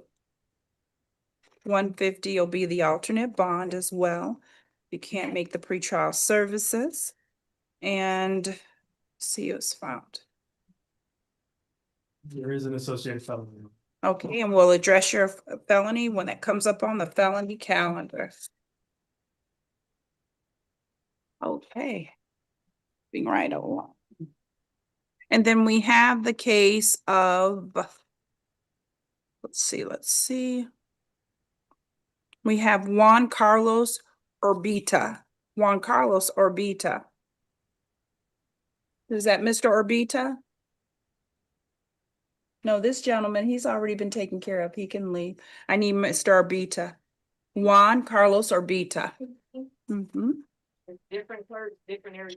There's a different judge. No, everybody else, you don't even be a lawyer. All the way out to your right, sir. Yeah, okay. This is Mr. Fajardo. Wow. Vida. Wait, I already did Mr. Fajardo. Where's Mr. Fajardo? He's number 57 on page 15. This. Vida. Yeah. Vida. Good afternoon, Your Honor. This is Orbita, correct? We already did Mr. Fajardo. My apologies, Your Honor. Okay. Okay, alrighty, we have Mr. Orbita. Mr. Orbita, you're charged with driving with a suspended license. Probable cause has been found, and then we will give you pretrial services with the alternate bond of 150, sir. Okay, thank you. You're welcome. You're all set. Next case, Okay, please. good to go. Entonces, pay the bond? Yeah. All righty, we have the next case of Jorge, and I believe that's Yanetsky. Yanetsky? Yes. He has a Mr. related felony. He'll be back on your bond hearing calendar. Okay, and on this case, we'll do the probable cause with we'll hold for the felony to address that in the afternoon. Okay, we'll reset for PM calendar, right, Judge? Yeah, Okay, yeah. thank you. Well, yeah, although we are in the afternoon all the time. True. But that's 150, alternate bond on that one. On this one, rather. And then he had the second charge of driving while license suspended as well. Alternate bond of the 150. If you can't make the pretrial services, PC is found again. Next one. And then, Your Honor, for Ms. Okay, then we have- Martinez Hernandez, that's with pretrial alternate 150. yes, Traffic case. that was the last one that we were just addressing. And then now we're on the case of Eder Manuel Garcia Monge. Are you Mr. Monge? Counsel, is that Mr. Monge?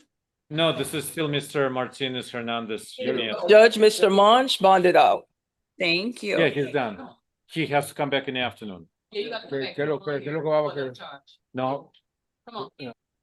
On this one, I need it on this page. Got it. she got, Are you trying to address Mr. Martinez? no, we're done with Mr. Martinez, I think. Okay. Officers, who do we have next? Oh, that's it? Looks Okay, like I we're have done, a Judge. question. We passed this person, Francisco Diaz Barroso Nataret. What happened with that individual? Judge, he's gonna be a reset. Okay, so that'll be a reset on that one.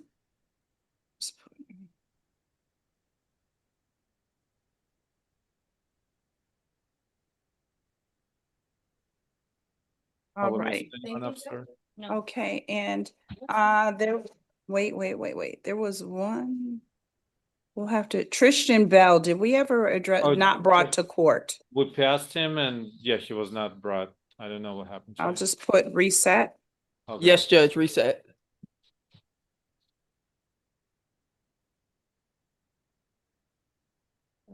I also have Emil Jenkins. Okay, so let's take a quick recharge. We'll allow the felony clerks to get all set up. And then we should be able to move through those felonies. Let's do, I said that we finished before I said we were gonna finish. I was looking at 2:15 at that, correct? Okay, let's start back. Let's just take a quick 20 minutes, grab something and then. Thank you, Judge. Alrighty. Thank you, Judge, and have a good afternoon. It was great seeing you. You'll be working with a different APT for this afternoon calendar. Alrighty, thank you. And let's go get recharged, everyone. I'll see you back 2:25. I'll be back in here, 2:30. Thank you. Thank you. Thank you.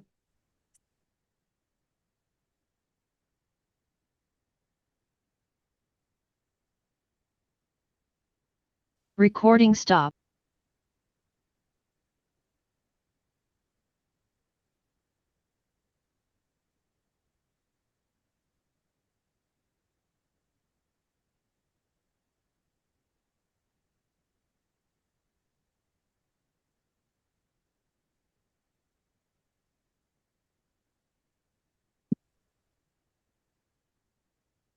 Your Honor, sorry, I believe you're on mute. Yes, just one moment. I was just addressing the cases that we were supposed to take. out of turn. I want to be ready to address those.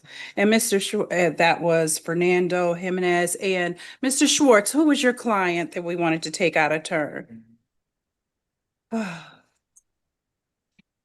Yeah, my eyes are rest. I need some help this afternoon. Your Honor, if you could add mine to the list, I would appreciate it. Ricardo Gomez.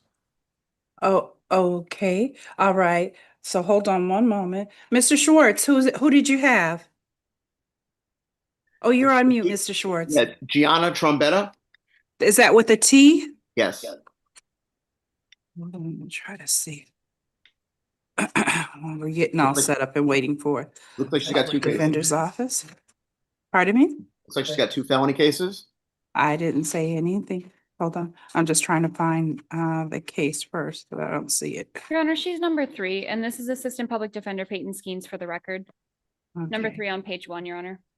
Okay, all righty. And then I also wanted to pull out Fernando and Jimenez. Do we know what calendar they're on? What page? Dania Jimenez, is it a woman? Oh, I don't know. A private counsel was in here. If so, it's number 7 on page 2. I did find Jimenez. Your Honor, Dania. Michael Becker is present for a Dania Jimenez. Okay, I only just a moment. Let me try to find the. I have been let in and I'm currently trying to figure out how to work the new system. Okay, just a moment. So let me see if I can find the Fernando. I believe it was that we were going to pull that case out as well. Cuba, let's see. Perhaps that was it. Okay, I don't see counsel present, but if we can go ahead, and he's not, I don't see counsel present for that one that he was present this morning waiting. We'll Are you go ahead. talking about Ernesto Medina or No. the brother? That would be Fernando Cuba. I'm not sure. He's not here on the screen, so I'm just going to go ahead. I'm usually take these in order because Okay. this is a lot. We're going to go to Dania Jimenez. If we can bring Dania Jimenez, is Miss Thank you, Your Jimenez Honor. I present? appreciate this. I think Miss Trombetta is there, Judge. This is Miss Trombetta, Your Honor, and we have. Yes, we'll have the Okay, we'll go with Gianna Trombetta, and then we'll take Dania Jimenez. Well, Brett Schwartz on behalf of Miss Trombetta. Okay, give me one moment. I'm just going to review everyone. Miss Trombetta, Gianna? Yes, ma'am. Okay, so you're charged with battery on a police officer, possession of cocaine, driving under the influence, DUI property damage, as well as, just a moment, fleeing and eluding a police officer, leaving the scene of the accident or property damage. Just a moment. Let me just look at the arrest affidavit.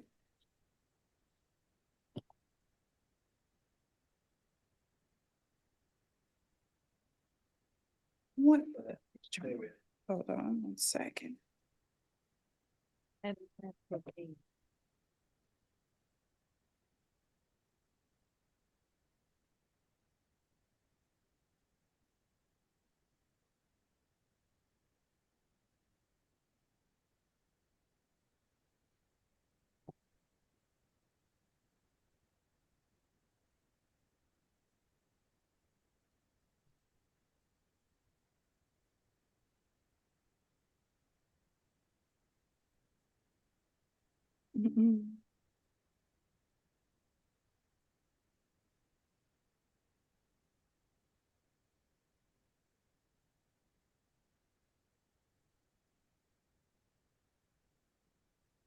just a moment, Ms. Trombetta, I am on page 5 now of the arrest affidavit.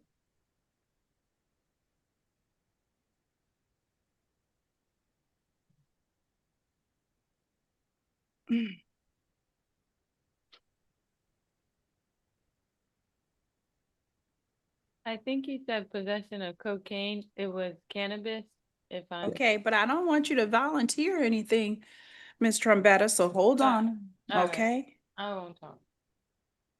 Okay.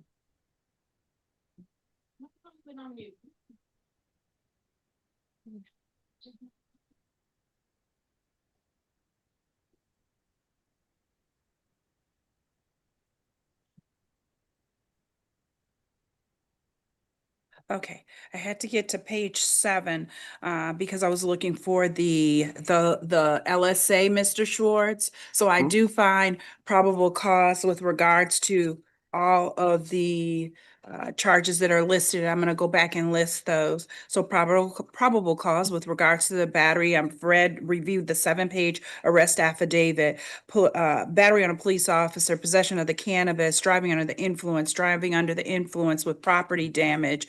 2 counts of that, along with reckless driving. Judge, you've already imposed the bond on all the misdemeanors this morning. Okay, all righty. And so the felony case with regards to the FP, there's a fleeing. These are the charges that we're seeing. And And so I was left with the felony charge. We have 2. I don't believe that I gave the bond with regards fleeing to, and the battery on a Leo are what's left. right. Okay, so those are the 3, and I have those before me. So on the fleeing, it will be the standard bond of the 2,500. On the battery of the Leo, just one moment. Sure, I'm writing down now this. And I gave one on the leaving the scene of the accident already, I believe. That was a misdemeanor. So yes, Judge, you did that this morning. Okay. Here's the battery. Okay, here it is. To make sure I have the right. Perhaps corrections, when you're done, Judge, the corrections can confirm that the bond is imposed on all of them already. Okay, thank you. Okay, just one moment, everyone. So the battery on the Leo, that is count 1 and count 2. On the battery of the Leo, I'm going to put that as a $2,000 respectively, 2,001. 2,000 on count 1, 2,000 on count 2. And with regards to the fleeing and eluding of the police officer, that falls under. That's not the charge. 2,500. Count 3 is the cannabis. Hold on one second. I'm looking here under the fleet. Mr. Schwartz, correct me if you will. You said that I had not given the bond on the battery of the Leo, or did I already this morning? You did not. This morning we just did the misdemeanors, which was the DUI property, and the reckless and the leaving the scene. Okay. We didn't do the fleeings or the battery on a Leo or the possession of marijuana. Okay, so then that's what I'm on now. So under case number F21-176-26, that's the battery of the Leo. I'm showing that those are count 1 and 2. I'm looking at the calendar. So I'm going to issue the 2,000 on the battery of the Leo for each count, 2,000, 2,000, that's 4,000. On the F25-176-225, 176-25, that's the fleeing. I'm reading the calendar. Judge, the case ending in 626 has 3 counts. There's a cannabis I possession. haven't finished. You already addressed the 625. You gave a $2,500 bond. Okay. Everyone, I was addressing the felonies first, and I'm going to go back and address anything that I missed, okay? So the fleeing and the eluding, Mr. Schwartz, and you correct me if you will, that falls under F25-176-25. That's a 2,500. Yes, ma'am. Hold on. And that falls under count 1. Okay. Hold on one second. Okay, so that was the only thing I had to address on that one in just a moment because I got to write all of this down. So the probable cause was found with regards to that. Bond will be, again, the bond on the fleeing and eluding under case number F25-176-25. That's the 2,500. So this is now done on that one. Okay, returning back to the other A form, which is case number F25-176-26. Counts 1 and 2, not unless it is referenced incorrectly. That is 4. And let me correct, make sure everyone is on the same page. There are 2 counts for the battery. All righty, and that's why I referenced the battery and I'm reading it off of the calendar. The third count would be for cannabis possession, although on the arrest form it indicates 2.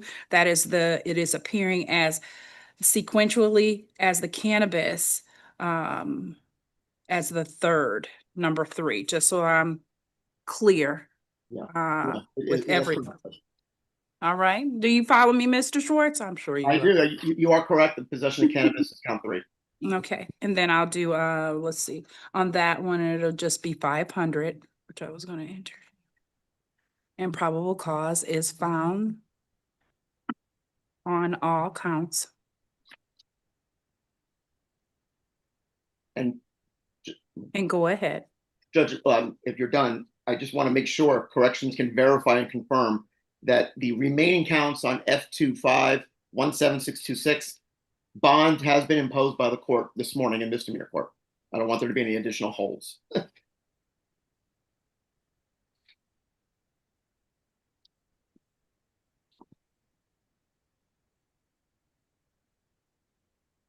And we're just waiting for corrections. What you waiting for, Judge? Mr. Schwartz asked a question. He wants to make sure that the remaining charges all have bonds so that there isn't nothing gets. Yes, Judge, she came this incorrect. morning, she got bonds. Okay, so there's no further holds. That's all. That's all I needed. Thank you, Mr. Judge. Schwartz, thank you. Appreciate it. Have a great day. Mr. Schwartz sees me all the time. He knows that I go through everything. Yeah. Yes, Thank go you for being ahead. thorough. Have a great day. Absolutely. Okay. All righty. We're going to move to the case of Dania Jimenez. Dania And Jimenez. For the record, Your Honor, Michael Becker on behalf of Miss Dana Jimenez. I've Okay. been mispronouncing it for 20 years. I'm sure I got it wrong again. No, I think that's all right. Is that Dania Uh, Jimenez? Yes. Miss Jimenez? Okay, she's present. And then she is charged with, just one moment. She's charged with, hold on, possession with intent to sell the alprazolam. She has 1 count in possession, purpose of trafficking arms, suspected trafficking of the same type of drug. The third count is possession of a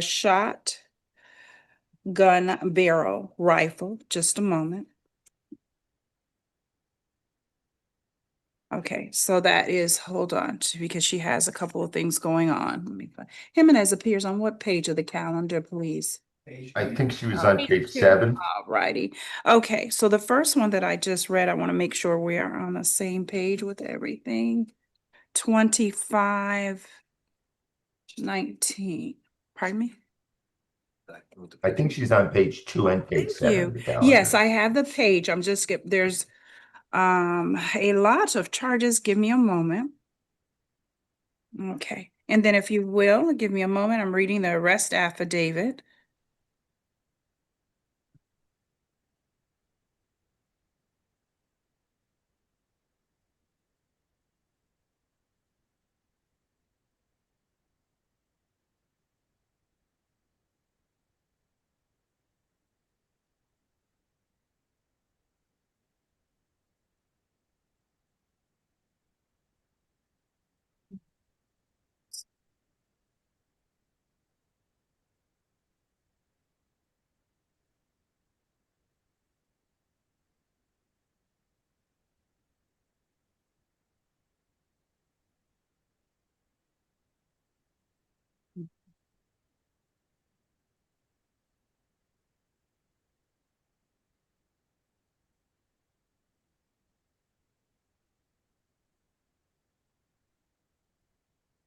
Okay.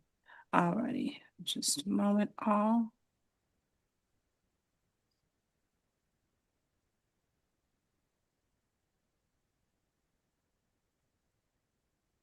Okay, so the first arrest affidavit, we have 3 3A forms.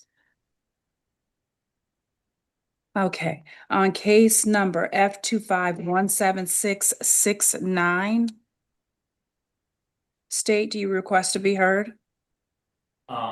Regarding. Make sure you're speaking in that microphone because they're gonna tell you that. Recommendations on bond, Your Honor. Yes, Yes, on 669.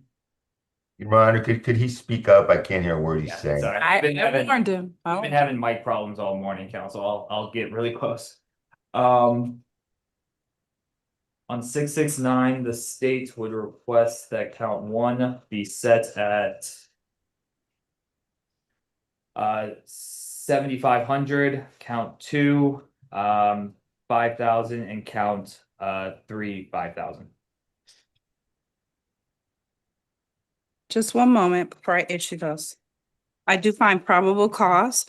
Defense, did you want to be heard on those? Judge, since I have not reviewed the arrest affidavit, I really have no basis to even form an attack on it. But based on the charges, I mean, I'm not going to argue with the fact that he's open to giving us a bond. I'm not going to argue that.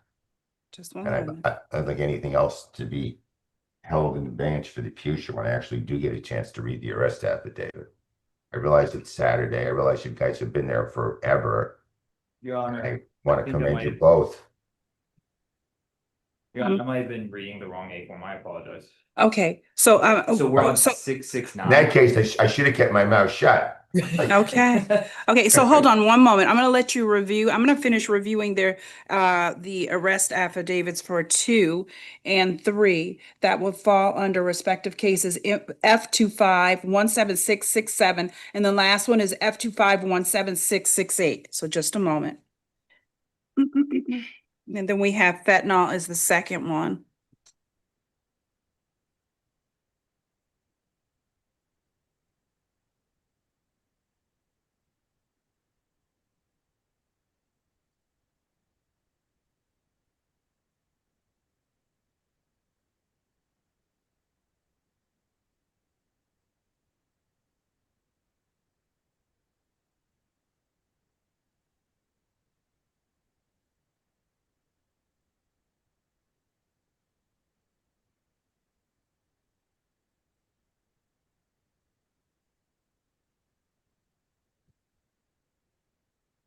Okay, with regards to the second case, before we address the bond, I do find probable cause with regards to count 1, where it is for fentanyl trafficking, count 2, controlled substance, sell, deliver, possession within 1,000 feet of a school suspected, that's for fentanyl, and then number 3, or count 3 rather, communications device unlawful use.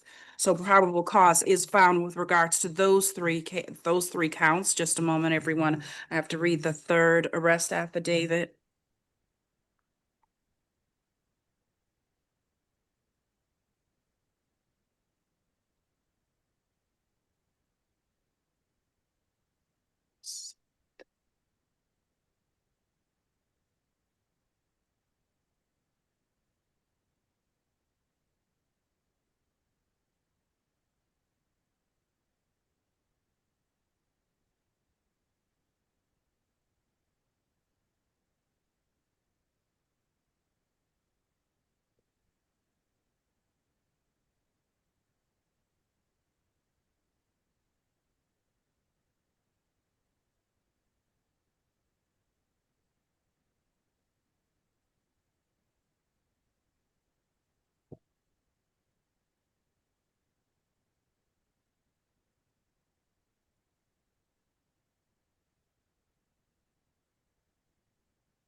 And with respect to case number F25-17668 for Dania Jimenez, I do find probable cause. And specifically, I was going back to reference, this is with reference to 1,000 feet of Jesse McCrary Elementary School. PC has been found.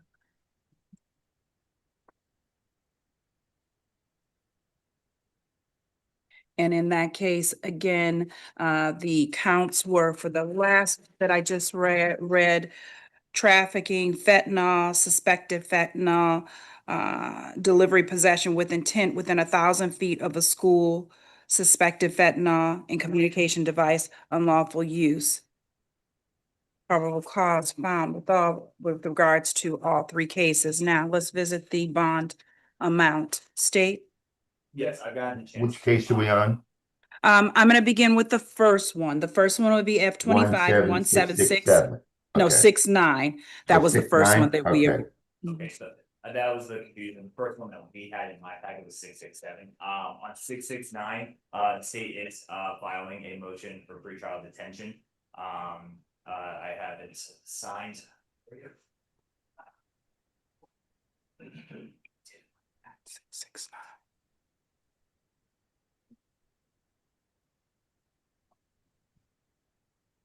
You're requesting no bond, correct? Yes, Your Honor.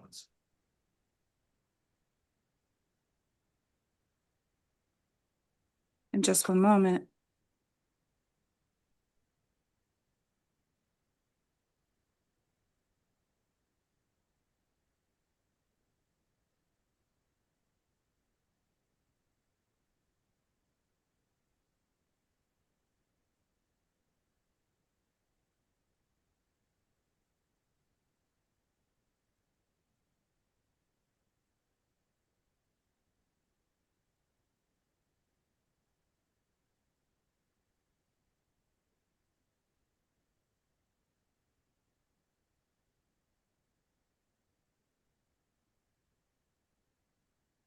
Okay, all right. And then state, this is with regards to hold on, let me go back. Judge, if I could I just ask for a little clearance on the 17669? Yes, I believe that, are you requesting that on the delivery? No, Armed I'm deli- requesting that. I'm not really sure that the count one is controlled substance with intent armed. Is that where we're at? Is that where? Yes, Yeah. All right, and the state is asking for no bond on that? yes, And on count two, the charge of with purpose of trafficking, they want no bond on that as well? Or were they Yes. asking for bond? No bond on that as well? That's a first degree felony, state, is that Okay, correct? okay, no, Yes. I'm just doing No, it for clarity. no, I'm asking him Okay. to respond for the record. I believe, yes, on both counts 1 and 2. Mm-hmm. And then on the count three, which is possession of a short barrel shotgun rifle, they want no bond on that as well? No, the state would be requesting a $5,000. Okay, so we've got two no bonds and one for $5,000 out of the state, correct? Yes. Great. Okay, so that takes care of the first one. And I'm signing the order with regards to that one. This is not, so this is for Dania Jimenez. Counsel, wait 1 second. Counsel, wait 1 second, because I have 2 more cases. Okay, so let's visit the second case, which will be F 25-17667. My clerk, can you go ahead and find out from counsel which pages his clients appear on, and then we'll get to him next. Okay, so now we are on the case of F 25-17667. And let's visit the bond status on those. Okay, so those are all, the first 2 are felonies in the first degree. Which state? Yes, are you on 667? Yes. Okay, yes, on 667, there is no motion for pretrial detention. The state would request counts 1 and 2 be set at 7,500 each, and count 3 be set at 2,500 standard. What was that, 7,500 on 1 and 2? What was count Just, 3? okay, count I'll 3 help out standard. with that one. I So just it'll can't be- hear them, that's the problem. Yeah, Okay. sorry. Counts 1 and 2, 7,500, and count 3, the standard 2,500. On count 1, I'm issuing, on count 2, it'll be 10,000. On count 1, it'll be 7,500. The 10,000 was on the, within 1,000 feet of the school. Okay, and so the next case that we have, that falls under F 25-17668. Wait a minute, on the 17667, count 3, we're keeping that at 2,500? No, let me read it back for you. On the second case that I addressed, and wait 1 second, everyone. Okay, this is 667, yes. On 6-7, court case I got it ending in wrong. 667, that's okay. Ending in 667, count 1 will be 7,500, count 2 will be 10,000, count 3 will be 5,000. So now we are left with court case F25-17668. State, do you wish to be heard with regards to the request for bond?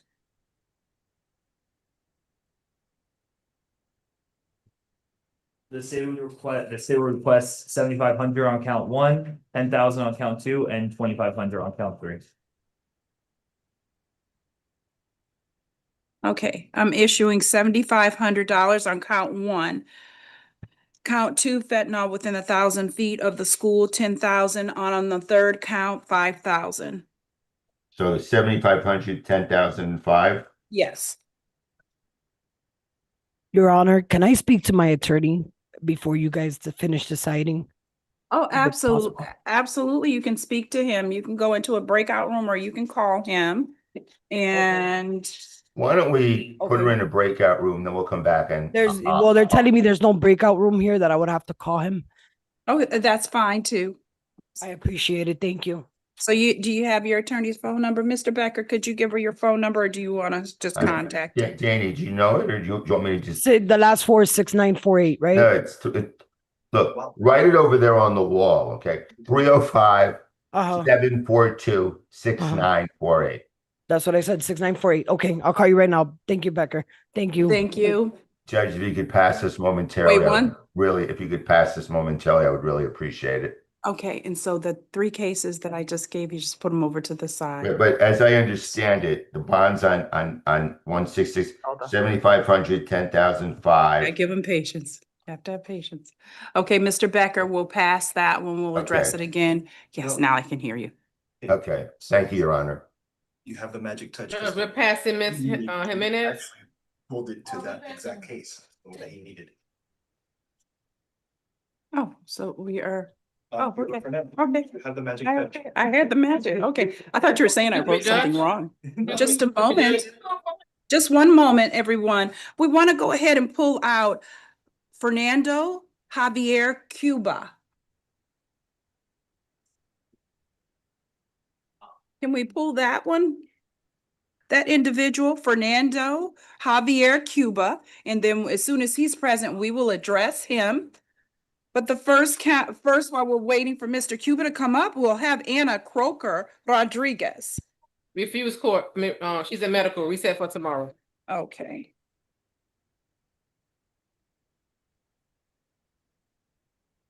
I believe that's 8:17 we're going. Medical. Excuse me, Judge. Yes, go ahead. Are we passing Ms. Jimenez?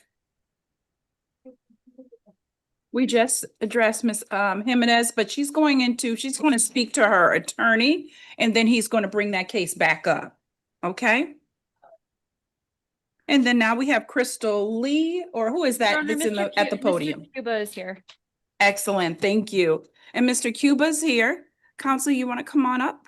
And then now we have counsel for Mr. Cuba present in my courtroom. Okay, and he's also has the public defender standing next to him. And Mr. Cuba, just one moment, let me just read the arrest affidavit. You're charged with trafficking fentanyl, suspected sale or possession within 1,000 feet.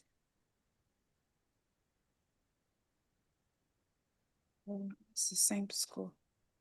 Oh, this is the co-defendant. And communications device unlawful use. In just one moment, I'm just looking at the arrest affidavits.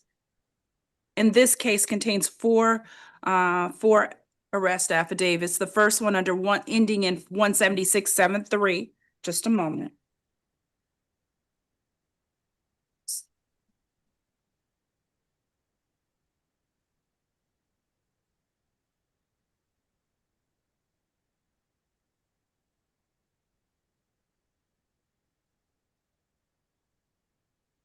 before I visit the bond in that case is PC found with regards to the case ending in 17673. Second case, 17676, just a moment. The charge is trafficking fentanyl as well as trafficking cell possession within 1,000 feet of a school, communications device, unlawful use. Hold on.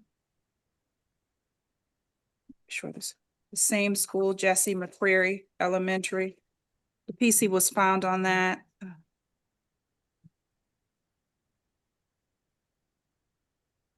Just a moment, I'll go ahead and visit the bond status in just one moment. Next case ending in 17675, charged with fentanyl trafficking, suspected fentanyl possession within 1,000 feet, along with unlawful use of the communication device.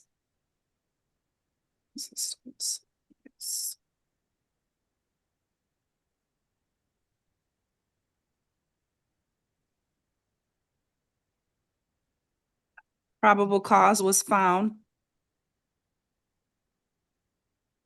Just a moment, we'll visit the bond amount in just a moment. Next case for Mr. Cuba, that will be ending in 17674. Charge possession with an intent to sell cannabis, armed, possession of suspected fentanyl, armed, tampering with physical evidence, followed by place and purpose of trafficking, suspected marijuana. Just a moment, let me review the arrest affidavit.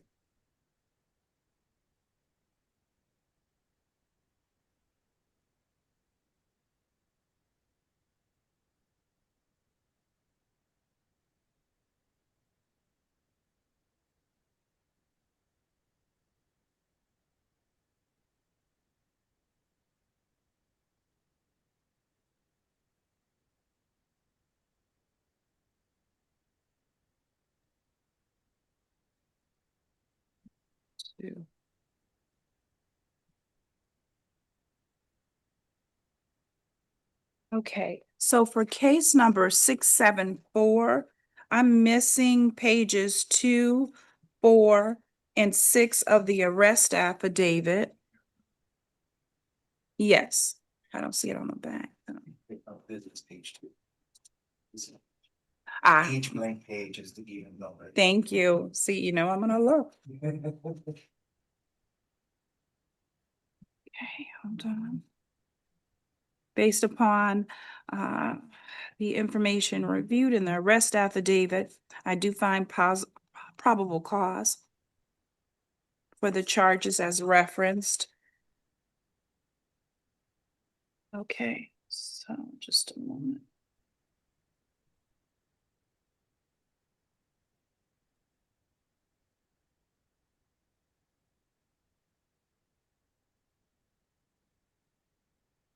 And Cuba appears on page 8 of the calendar.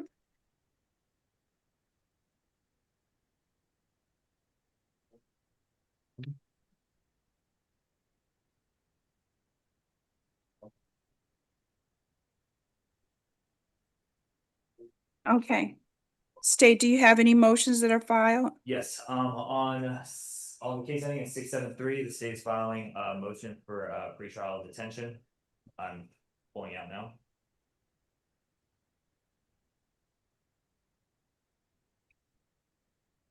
That's 7-3, you said? 7-3, yes, the Armed. That's a second degree felony for the one. Is that the on correct? 673, the first count. Okay, 673. Okay, hold on. Let me go back. Okay, so the first one I read, just so that we can follow, was 674.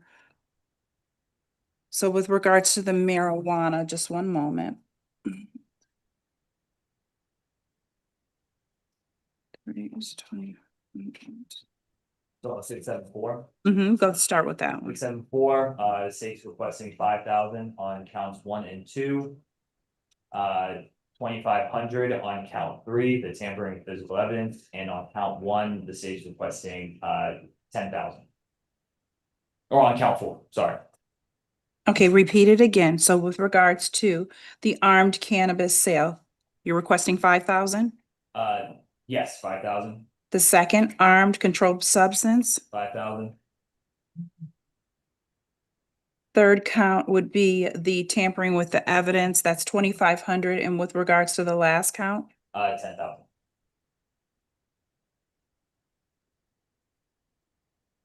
trafficking, 10,000. Okay, let's move to the case of ending in 17673.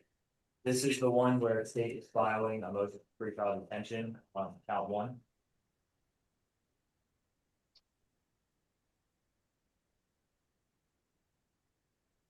And that would be for trafficking of fentanyl. Okay, and the next, I didn't hear the first count. trafficking of fentanyl, I didn't hear the suspected bond number. fentanyl. This will be no bond.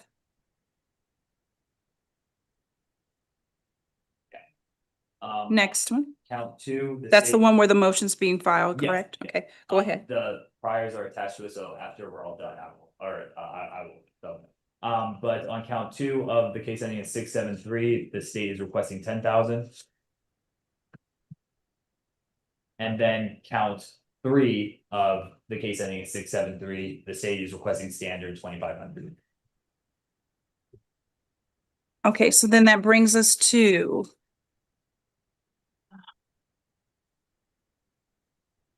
case ending in 7676. That would be trafficking of fentanyl. Are you requesting, are you filing on that one as well? I do not have the, I only have the, motion for pretrial detention for the case ending in 673, but on count, we're on 675, correct, Your Honor? Yeah, we are on 7-6. Oh, 7-6, understood. The state is requesting, 10,000 on count 1, 10,000 on count 2, and the standard 2,500 on count 3.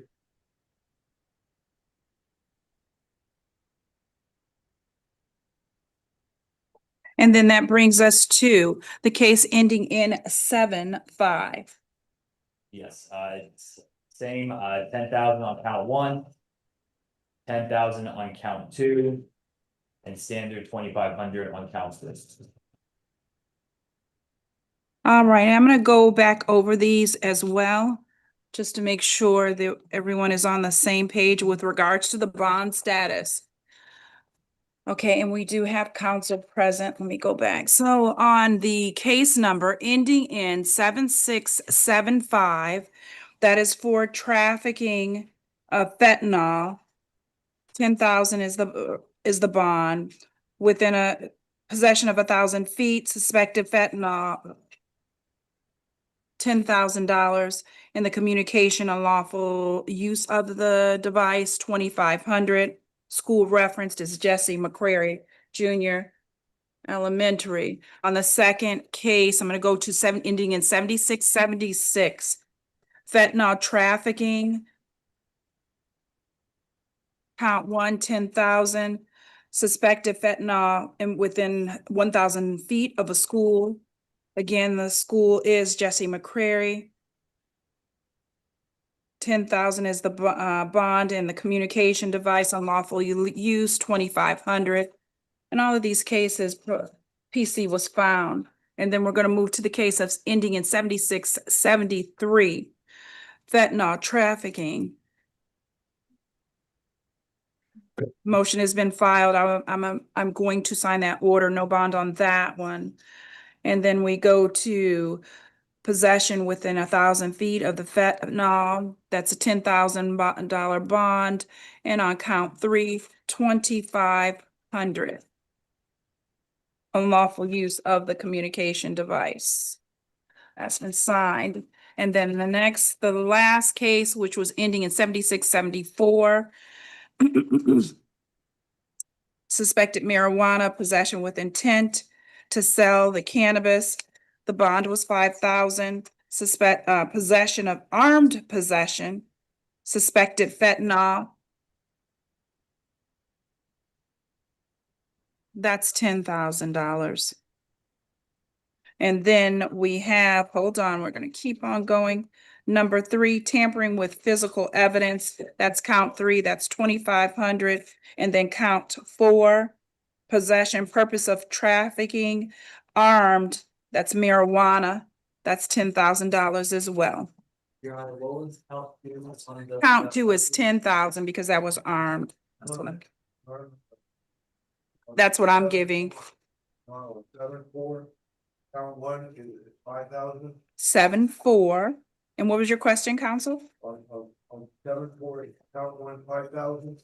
Count 1 is 5,000, count 2 is 10,000. The 10,000 is the armed, suspected armed possession with the fentanyl. You know, the state requested 5,000. And I'm giving 10,000. Yes, armed fentanyl. That's what I'm doing on that one. I'm signing the order as well. Judge, one thing, I review 7-6. Can you review 7-6? Because I think maybe you have missed two. Absolutely. Just one moment. Can you pass me 7-6? And 7-6, there should be 3. It should be trafficking fentanyl, sale within a 1,000 alleged sale, and then use of the communication device. And we'll wait for the case ending in 7676. Thank you. And then this order, 15.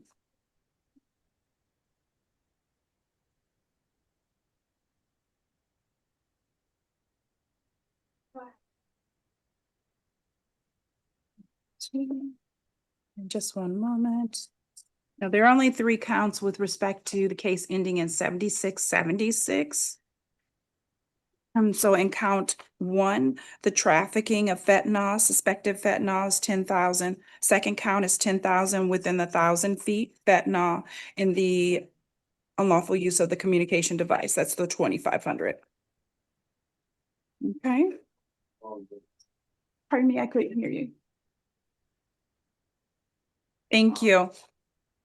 Okay, so I'm gonna take Mr. Gomez's client, Mr. Gomez, what's the last name, and then we'll return back to Jimenez. Castro is the last name, Your Honor. Rafael, first name. Let's see, we didn't have that on the Castro. Let me see. Anyone, the page of the calendar? Okay, I found it. Rafael Castro. It should be on page 6. Okay, and then if we can they'll get Mr. Castro. They'll bring him up.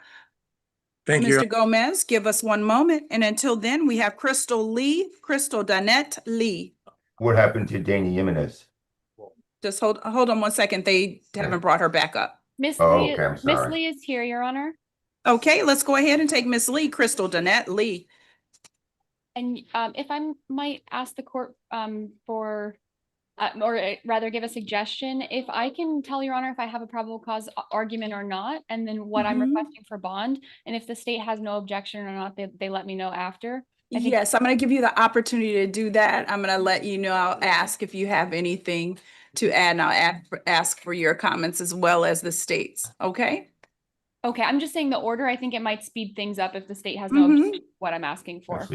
Okay, just one moment, all right? Okay.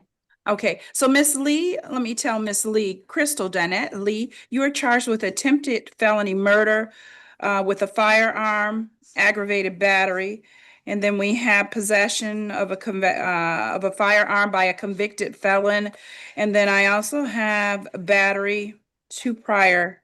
Let's see, hold on. 2 prior convictions of a battery. Just one moment. I'm going to review the arrest affidavit for probable cause. Miss Lee.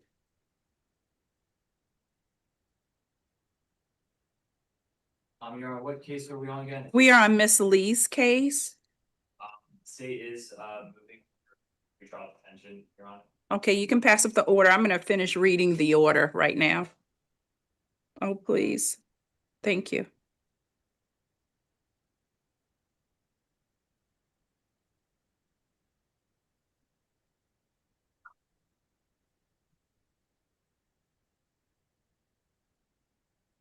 Okay.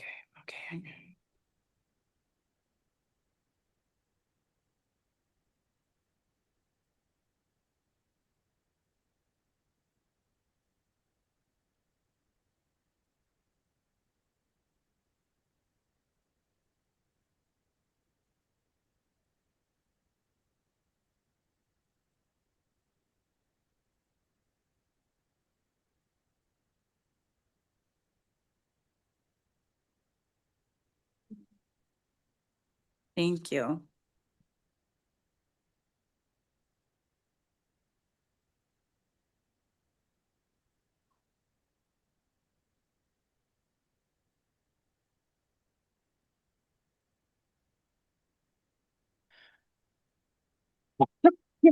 Excuse me.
Defense?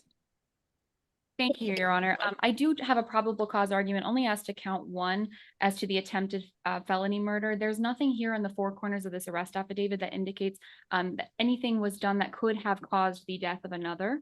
It's just, it is that the alleged victim is bleeding from the arms, but nothing indicates that anything that Miss Lee did could have caused the death of another. And that's what the statute under 782.0511 requires. Just a moment.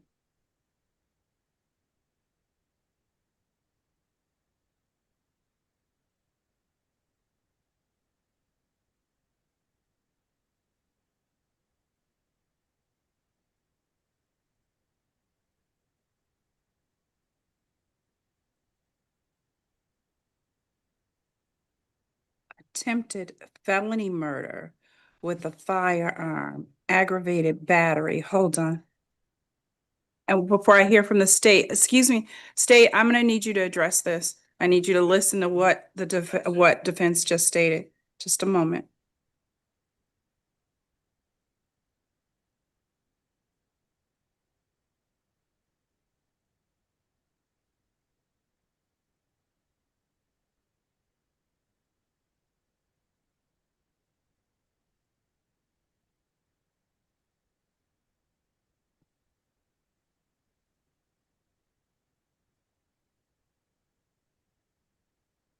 Attempted felony murder with a firearm slash or deadly weapon, aggravated battery.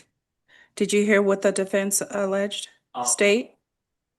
Well, I got some of it, but, The state is questioning whether or not count one is viable. Is that correct, defense? Yes, If you Your could Honor. repeat it again so that the state hears you? Yes, Your Honor. In the four corners of the A form, there is nothing under 782.05111, which is the subsection that's charged in the arrest affidavit, that states that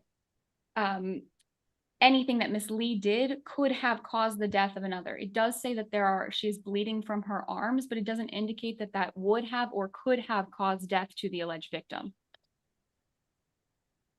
Your Honor, the state's position is that the A form indicates that the defendant stabbed and slashed the victim multiple times in multiple areas, which could have led to bleeding to death. And the state's position is that this reasonably could have led to death, had officers and people not responded. State before Rule 176-77, okay.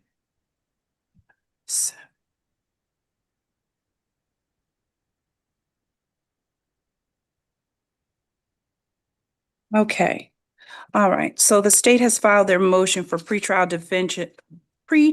detention pursuant to Florida Statute 907.041 subsection 5D. And with respect, I find probable cause with regards to 2 and 3, specifically convicted felon in possession of the firearm. And with regards to battery 1, 2 prior convictions, hold on, state, can you address that?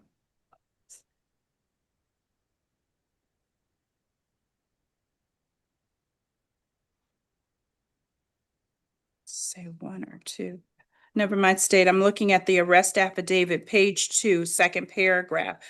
Convicted felon, Broward Court Case 92178766 CF10A, and the paragraph before it states the victim and the defendant began to argue again. The defendant called the cousin allegedly and stated, "Y'all come over here. I'ma kill her." Period. The defendant grabbed a small kitchen knife and a black hunting knife. The defendant's stated to the victim, "You're going to die," and began swinging the knives at the victim.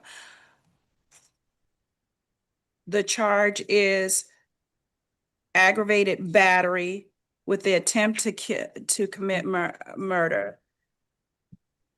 I find probable cause for that just because it allegedly landed someplace else. I think that there's probable cause with regards to number 1. You all can request a subsequent hearing. I'm going to sign this order. There's no bond with regards to that charge. Just Your a Honor, moment. I've heard the argument, but you can go ahead. I understand. I'm asking a clerical question. Is Your Honor granting the motion for pretrial detention or instead setting the motion for pretrial detention for the felony judge and just issuing no bond at this time?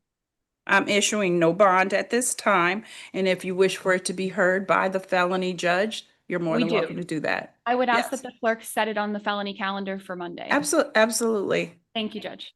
Okay. Okay, so there's no Your Honor, now states, so the motion for pretrial detention is no ruling and it's going to. No, I'm granting that, Oh. but she's just requesting when the motion is going to be heard before the felony judge. But right now, there's no bond on that. That's for Just a count moment. 1, Judge? That's for count 1. And give me one moment.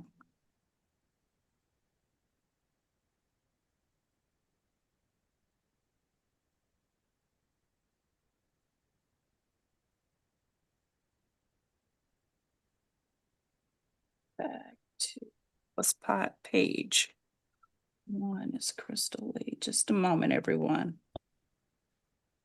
Okay, and then with regards to count 2, possession of a firearm by a felon, state, what's your request on that one? The state requests $7,500 on count 2 and $5,000 on. Okay, $7,500 is with regards to the convicted felon in possession of a firearm, and count number 3 is prior conviction of the battery. It'll be $5,000 on that count 3 as requested. Probable cause is found with regards to all 3 counts. Well, Your Honor, we do need to correct count 1, and I apologize to go back to this, but Go ahead. the motion for pretrial detention should not be granted at first appearance. Your Honor should issue a no ruling and have it heard. Pursuant to the statute, there must be a hearing if the state's going to file a pretrial detention. You can issue no bond at this time without granting the pretrial detention motion. That should be heard by the division judge. No, Yeah. no, this, hold on. It's the state's understanding that you can issue it, and then if the defense wants to challenge, they can readdress it in front of a felony judge. The motion has been filed. Counsel, you're not present in the courtroom. The motion has been filed. Yes. Yeah, I understand that the motion has been filed, Your Honor. It's just Your Honor's actual ruling. There should not be a ruling until a hearing has been held. So you can issue no ruling on the motion at this time and still issue no bond on count 1 so that the actual division judge can handle the pretrial detention hearing, which must be heard within 5 days of the state's filing. I'm issuing no bond. Go ahead. I know I can. And then if you it's gonna be set regardless. Exactly. So then they can decide. So I rule, there you go. Okay, so let's move on to, but I always listen to the argument that's being presented. Let's go to Tracy Lee Velez, and then we'll return to Mr. Becker's client. Tracy Lee Velez, Tracy Lee Velez. I have a number of people waiting to be heard. Tracy Lee Velez, is Miss Velez present? She's here, Tracy Your Honor. Lee, She's here. okay, Miss, okay, all righty. And Miss Velez, you have the Tracy Lee Velez. Is that you, ma'am? Yes. Okay. Do you need the assistance of the interpreter? No, she does not. Okay, all righty. So Tracy Lee Velez, you've been charged with battery by strangulation, and this is domestic violence battery. Hold on, misdemeanor. Hold on, I'm just reviewing the arrest affidavit for probable cause.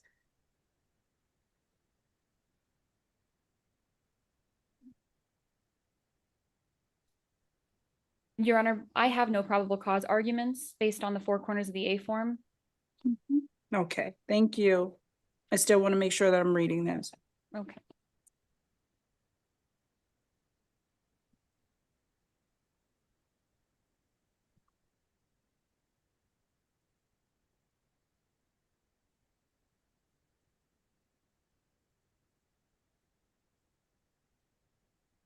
Okay.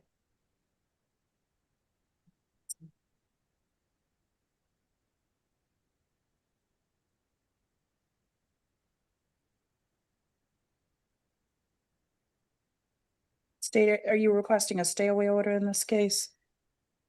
Yes, Your Honor, I believe it's. Yes, it's already been provided by the clerk. Yes, I probably was not being picked up by the mic just now. Yes, the state is requesting a stay away order, in this case. Additionally, the state is requesting, on count 1, standard bond of $5,000, and on counts 2 and 3, $1,000 each.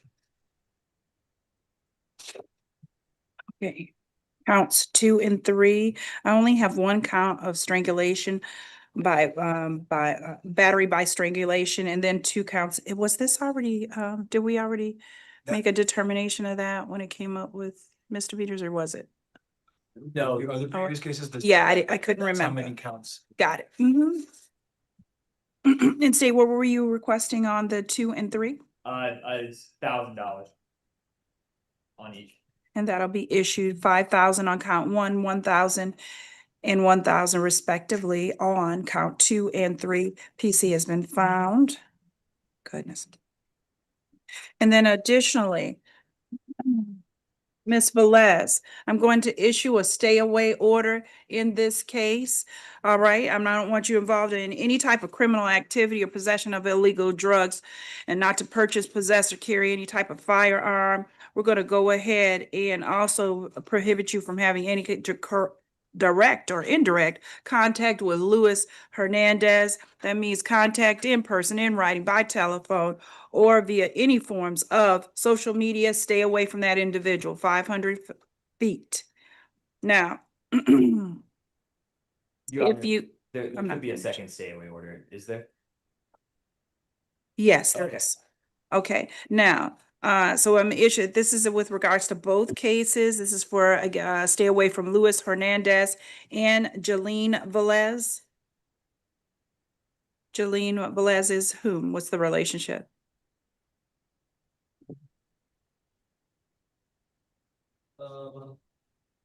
Let me double check real quick. Okay, while you're looking at that, Miss Velez, that means that you can't have any type of contact with them. You can't go back to the home, place of employment, or any type of school at all times.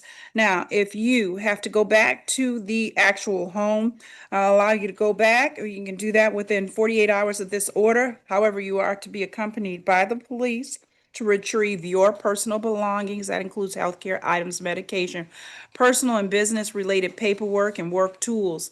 Now, we're going to give you a copy of the order, so please make sure you follow what's set forth in the order. Everything's written out for you. And Your Honor, for clarification, Velez is the defendant's sister.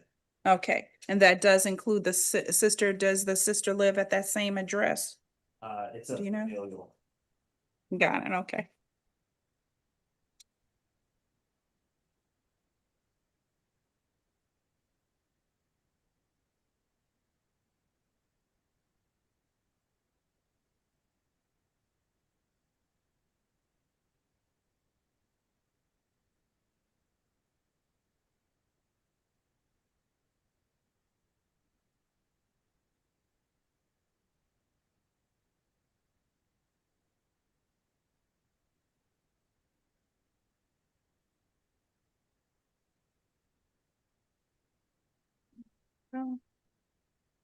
Okay, and Mr. Becker. Yes, Your Honor, I've unhooked my audio and my video is currently working.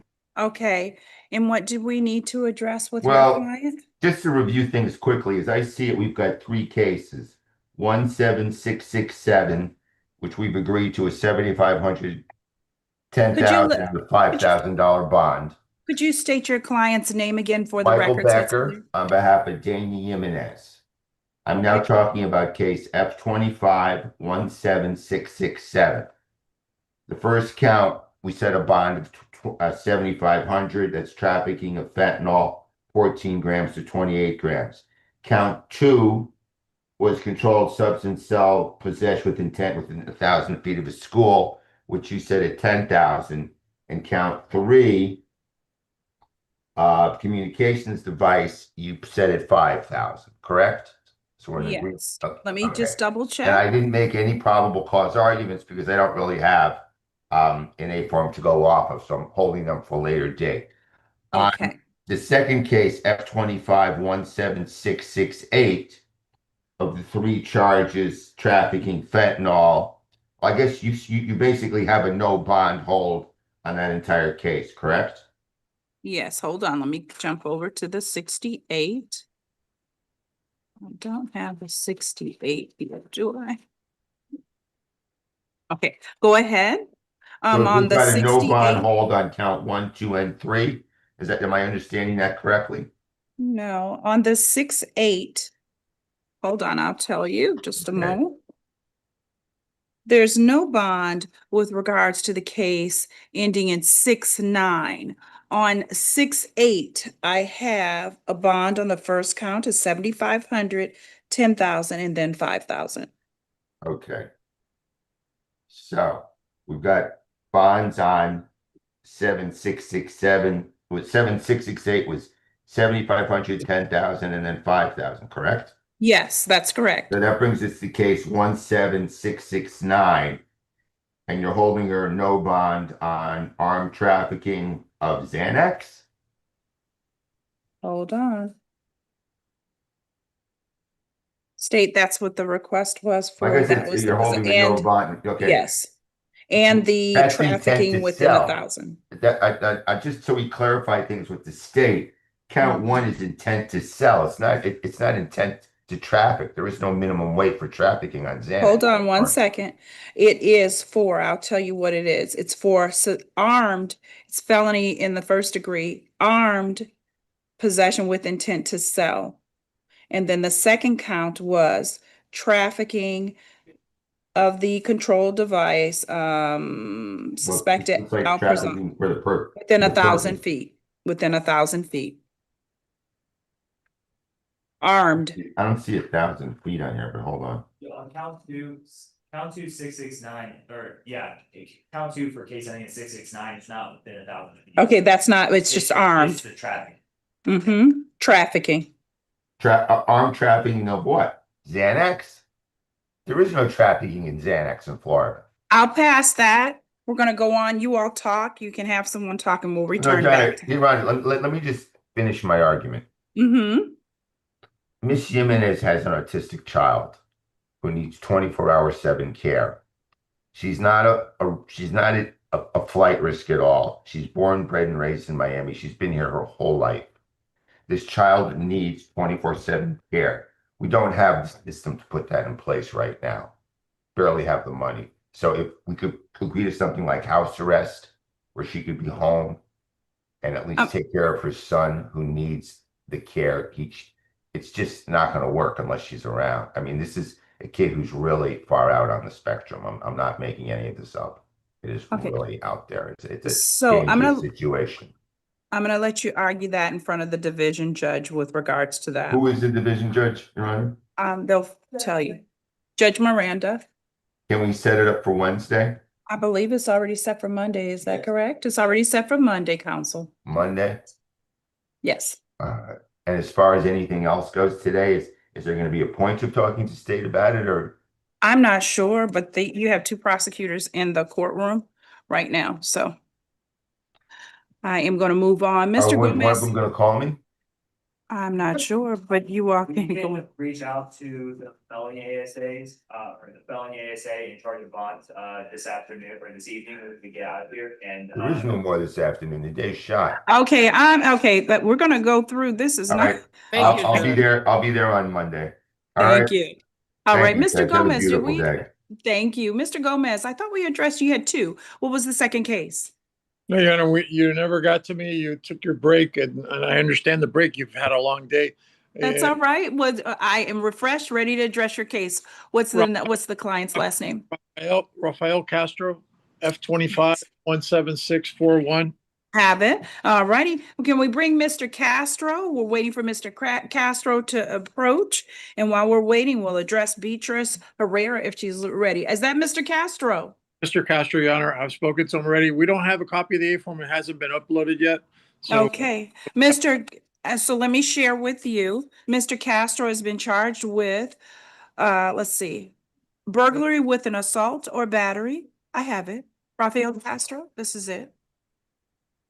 Under case number F2517641, he's charged with burglary with an assault or battery, allegedly occurring on August 15th at 7:20. The location is 2701, thank you, Southwest 89th Avenue.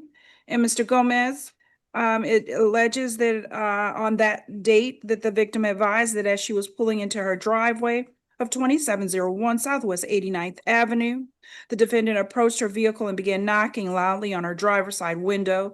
The victim did not know the defendant, but had previously seen him in passing. The victim advised that the defendant appeared very aggravated and that he was yelling at her as he was hitting the window with his hand. The victim then lowered her driver's side window and the defendant yelled, "Thanks to your friend and her mom, you can't park here." As the defendant was yelling, he proceeded to reach into the victim's vehicle with his right hand and struck the region of the victim's upper left chest twice with an open hand. In a pushing motion, the victim did not sustain any injuries. However, she was startled and advised that she was crying. The victim left the scene and drove to St. Brendan High School, located. You can take notice of where Brendan High School is located. The incident was then reported. A witness on the scene corroborated the victim's statement, and through investigative means, I obtained a photograph of the defendant that was taken prior to the incident. Hold on, let me just read. The defendant also called 911, reporting the same incident as a violent verbal dispute over parking. The defendant's interaction with the deputies was captured on their body-worn cameras, where he is seen wearing the same clothing that he was during the incident. The defendant identified himself as Rafael Castro during the incident. Hold on.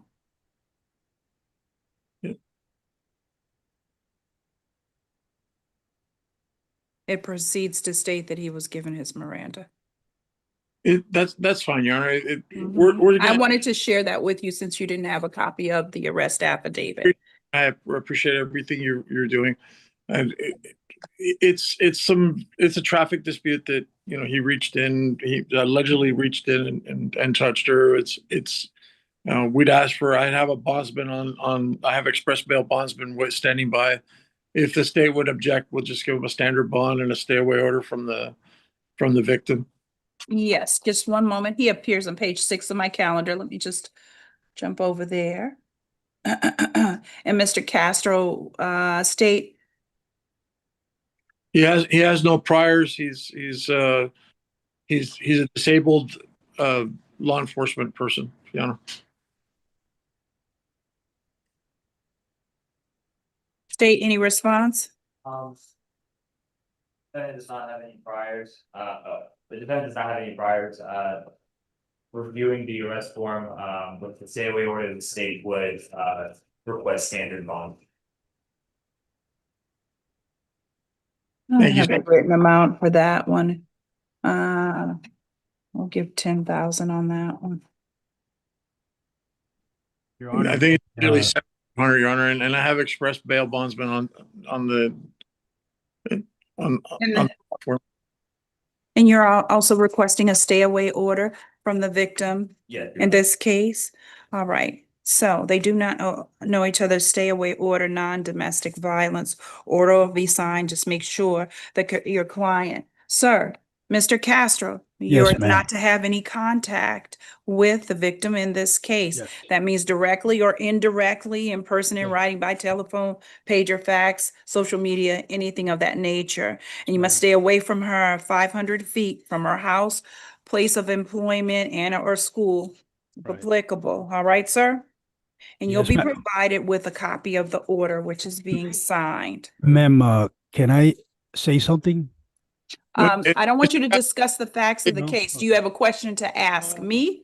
No, because it's something you said, and I just want to correct No, the. so, Rafael, anything, please. All right, never All mind. righty. Thank you. Okay, so you're going to defer to your attorney, Mr. Gomez, at that time. But if you had a question of me, that's what I was going to answer. But I do. I think he was going to ask a question of fact, Your Honor. I'd rather he just, we have Mhm. a bond, we'll get him out, we'll take care of this. Okay. I And appreciate her Herculean task today dealing with all these issues. And Mr. Castro, those were the allegations. And I wanted to share that with your attorney because he didn't have the arrest affidavit in front of him. All right? Thank you, ma'am, very much. You're excused. Let's go to Beatrice Herrera. Beatrice you. Herrera. Yeah, what's You're the bond, welcome. 10,000? 10,000? Thank you. Yes. Beatrice Herrera, Beatrice Herrera, Beatrice Herrera. And we're waiting for Beatrice Herrera, and then she'll be followed by Sharnisha Little. Ms. Herrera is a fugitive from Hendry County, Florida, with a no bond hold. No bond hold. What county was that? Hendry. Hendry. Your Honor, may I also clarify, is the public defender appointed on all cases unless otherwise noted? Yes, we stated that this morning. Okay, And I don't think I heard it. Thank you. Yeah, that was earlier this morning. I want to But make it yes. clear, I accept appointment on all cases. Thank you. Purposes of bond hearings. Let's go to the case of Beatrice Herrera. Is that Ms. Herrera present? Yes, Your Honor. Ms. Herrera, you're charged with grand theft of a motor vehicle. Just a moment. Let me see if there's probable cause. I'm going to review the arrest affidavit.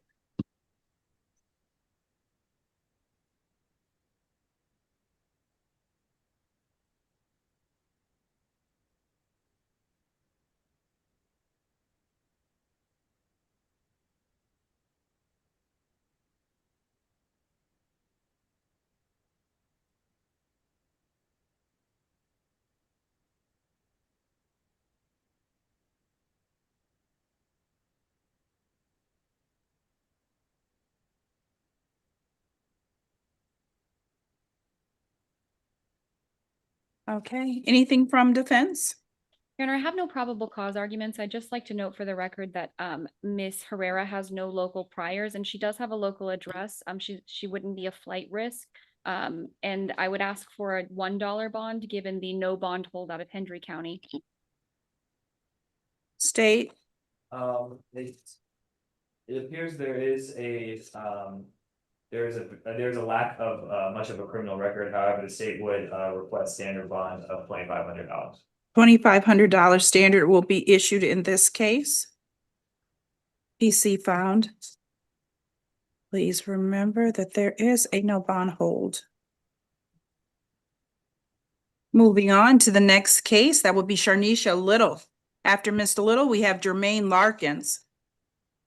Ms. Little is present. Mr. Larkin will be reset. He's relocated to Metro West. Okay, let me do a reset on Mr. Larkins, reset. And then on Miss Little. Miss Little, can you hear me? Hi, Your Honor.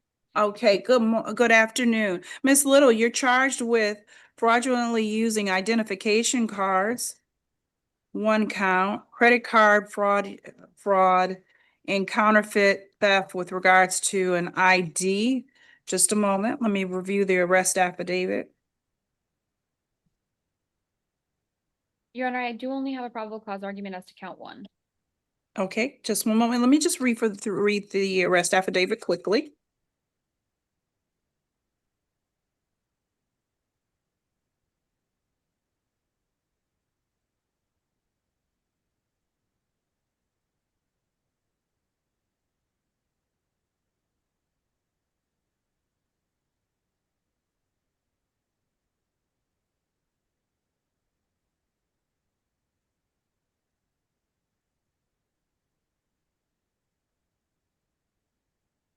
Go ahead. Yes, Your Honor, this there should only be probable cause for a 3rd-degree felony under subsection 2A. There's not a high enough value for it to be considered a 1st-degree felony. Additionally, I've spoken with Miss Little. The most amount of bond that she can afford is $500 total. I'd ask that Your Honor grant bond in the amount of $5,000 total on these 3 counts. She has no felony priors. Just one moment.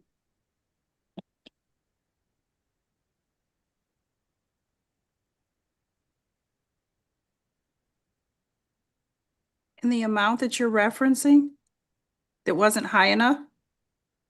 Yes, Your Honor, under the statute 817.568, I'm pulling it up right now.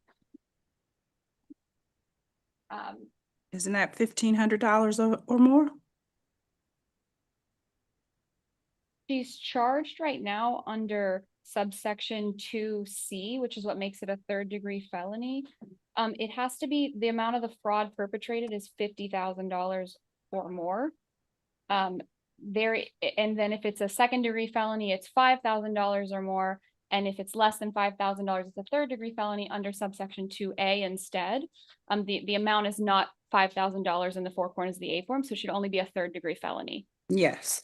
I'd ask for pretrial services with an alternate bond of $5,000 total. State? Yes, I'm just double checking the. Yeah, I'm looking at this. It is clearly 3rd degree. Looking at the 2nd page. Yes, you're on the state, just from the statute and agrees that this is not over $5,000. Just hold on 1 second. Let me go back. Page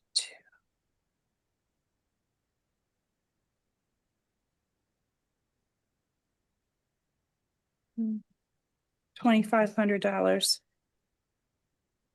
for each pretrial, and she has, if she said, is she eligible for pretrial services?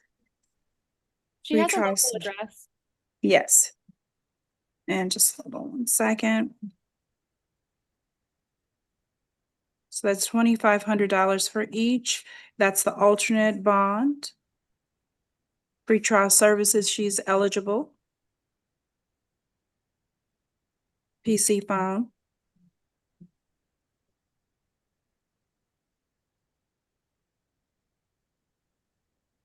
Just gave the amount and I put pretrial services / and then there's the bond amounts, alternate bonds. Okay. All right, she's all set. Thank you. That was pre-trial, also 2,500 for each count? Yes, ma'am. Thank you. Just one moment. And then we're looking for Resano Martinez.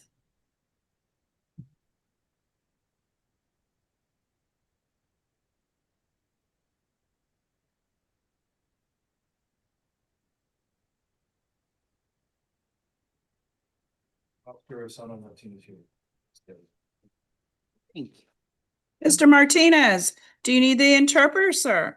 Your Honor, this is Mr. Fajardo. Are you Fajardo. Mr. Heriberto Fajardo, number 15 on page 6 of Your Honor's docket. And I do speak English. Thank you. Fajardo, just a moment.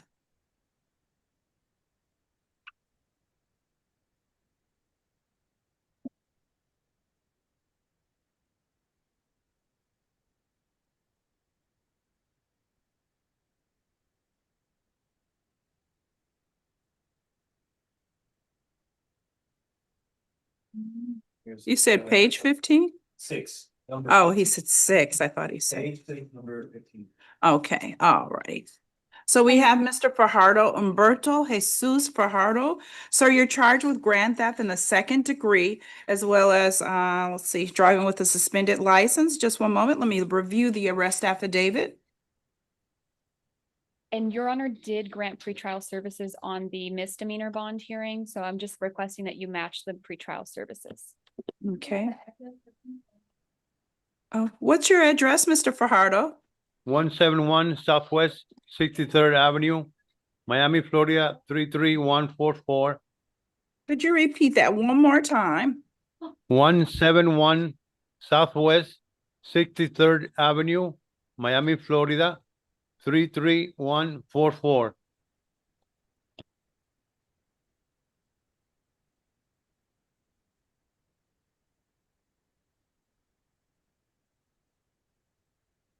Give me one moment, sir.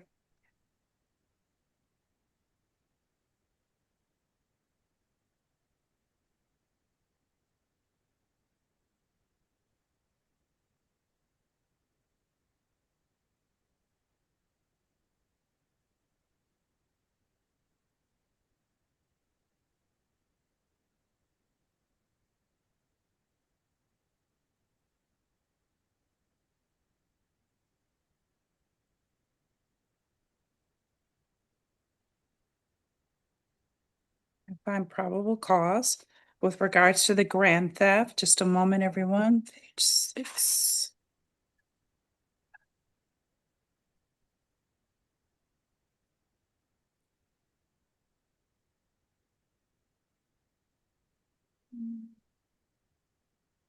And Mr. Fajardo has provided an address, so if that checks out and he's eligible for pretrial services, we'll go ahead and let's see. State Your Honor, state would be bond. requesting $5,000 bond of discharge, considering there is another open felony. There's a grand theft of vehicle, just requesting $5,000 bond. Pretrial services with the alternate bond of $5,000.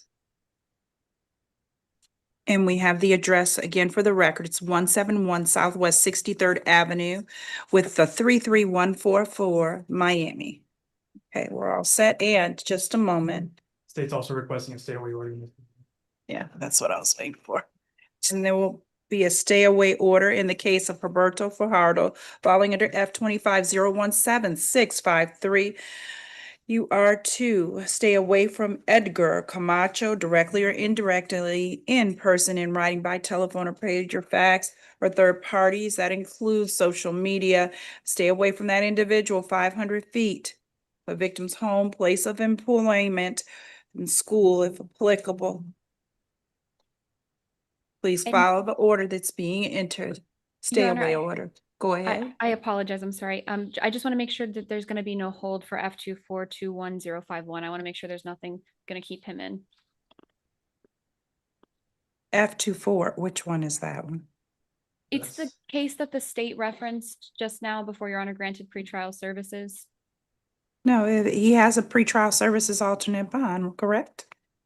He has That was an open felony. Except for, he has an open felony except for reports on October 30th, 2025. Shouldn't The be. state's requesting a felony hold on.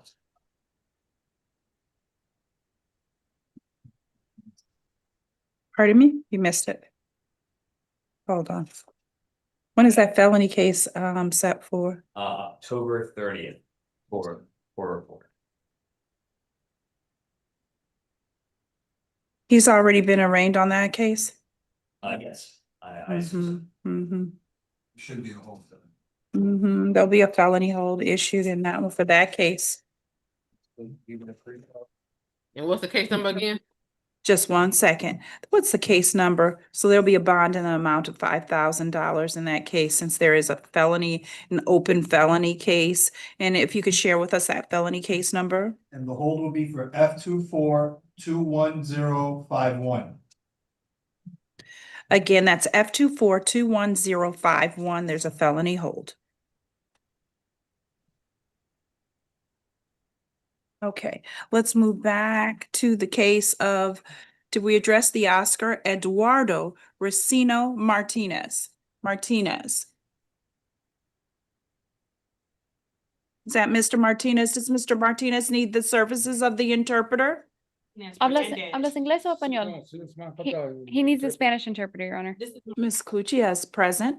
Mr. Martinez, you're charged with aggravated battery of a pregnant woman. Your Honor, this is the wrong Martinez. We have Mr. Martinez Hernandez. Jorge is the first name on page 9. Thank you. Just one moment. I was looking for Oscar Martinez, but we'll pass that one. This one is appearing on page 9, you said? Yes, Your Honor. I don't mean to interrupt you. I just wanted to save your time. No, thank you. I appreciate that. Just give me a moment to locate that, Mr. Martinez. And I have Jorge Yanitsky Martinez Hernandez. Jorge Yanitsky Martinez Hernandez. Sí, ¿Es usted? Yes, yes. Okay, you're charged with possession of suspected crystal meth, as well as possession with the intent to use the drug paraphernalia. Usted se le imputa con tenencia de tener posesión, sospecha de la sustancia crystal meth. Bien como posesión con el intento de uso de usar parafernalia para drogas. And just one moment, I'm just reviewing the arrest affidavit. Un momento, estoy revisando el informe del arresto.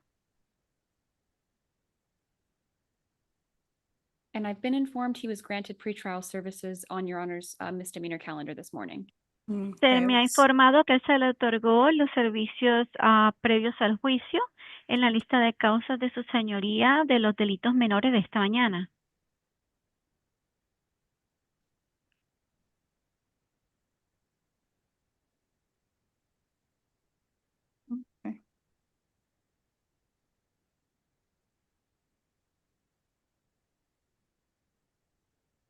Okay, I find probable cause with regards to the charges as referenced. That would be the possession of the suspected crystal meth for Mr. Martinez Hernandez. Determino que hay motivo fundado con relación a los cargos que se han hecho a los cuales se han hecho referencia. Eso sería la tenencia de lo que se sospecha es crystal meth para el señor Martínez Hernández. Alrighty, with the, it'll be PC has been found again, pretrial services with the alternate bond for Mr. Hernandez on the possession of the controlled substance. That will be the standard bond of $2,500, as well as the drug paraphernalia, which will be $500. Yes, I'm listening. Determino que hay motivo fundado, se han determinado motivo fundado nuevamente, se le otorgan los servicios previos al juicio con una fianza alternativa para el señor Hernández en el cargo de tenencia de una sustancia regulada. Eso sería una fianza estándar de $2,500, también como para el cargo de parafernalia para drogas, la cual sería de $500. Yes. He doesn't qualify? Oh, he doesn't have an address or he lives outside the area? No cumple con los requisitos, no tiene una dirección o vive fuera del área. Okay, he doesn't qualify, so that it'll be a standard bond. I believe Your Honor can order him into pretrial services. He does have an address. It's listed on the arrest affidavit. I just confirmed that is his address. Yo creo que su señoría puede ordenarle a él los servicios previos al juicio porque él sí tiene una dirección, está aquí enlistada en el affidavit del arresto. Acabo de confirmar justamente con él que esa es su dirección. Any objection by the state? Yeah, the state would object and request standard bonds. His priors include robbery, strong arm, conviction, assaults, weapon conviction, burglary conviction. The state would request bond, he said. Ineligible for pretrial services. I am going to issue a standard bond for the $2,500 and $500 respectively for the charges. ¿Alguna objeción por parte del Estado? Sí, el Estado estaría objetando y estaría solicitando que se le impusieran fianzas estándar. Los antecedentes de él incluyen robo, robo a la fuerza, entrada ilícita, invasión, agresión física, lo que le llevó a una condena de escalamiento y tiene previas condenas. Esto es lo que se refleja. Su señoría dice entonces se determina que no cumple con los requisitos para los servicios previos al juicio y voy a emitir una fianza estándar por valor de $2,500 y $500 respectivamente para los cargos. And thank you, Ms. Cuccia. Let's go to Tom Compare. Próximo caso. What happened to this? Tom Compare or Oscar Martinez, whoever comes. Your Honor, this is corrections. Can Yes. we take Francisco Garcia? And which page of the calendar? 11, page 11. We're gonna take him and then Guevara. What page? Hold on. 13. Page Garcia, that's Francisco Garcia, and who else? Guevara, Edgar. Page what? 13. Page 13. They was on your misdemeanor calendar, Judge, and they've been here all day. They haven't eaten. Second. Gonzalez Caceres? Or was that Edgar Guevara? It's Edgar Guevara. Thank same you. page 13. Okay, got it. Okay, let's go to But- jump to What Francisco Garcia. was what they told me from the defendant? Tell him just one moment, that individual's name, that was individual for the crystal meth. If you can let him know, Ms. Cuccia. I'm sorry. I don't understand that. 2,500, I said $2,500 and $500 bond. That Yeah. was for the possession of the crystal meth. The defendant is not anymore in front of Your Honor. Okay, is this Mr. Garcia, Francisco Garcia? Mr. Garcia, come on up. Stand here. Okay, you're charged with, let's see, hold on. This is driving with a suspended license, third conviction, subsequent conviction. Hold on one second. He's also out of felony bond, F25-14227. No, and that is for, what's that charge for? Driving with his license suspended third or subsequent, and then He's homeless. It looks as if we'll put him on the homeless calendar.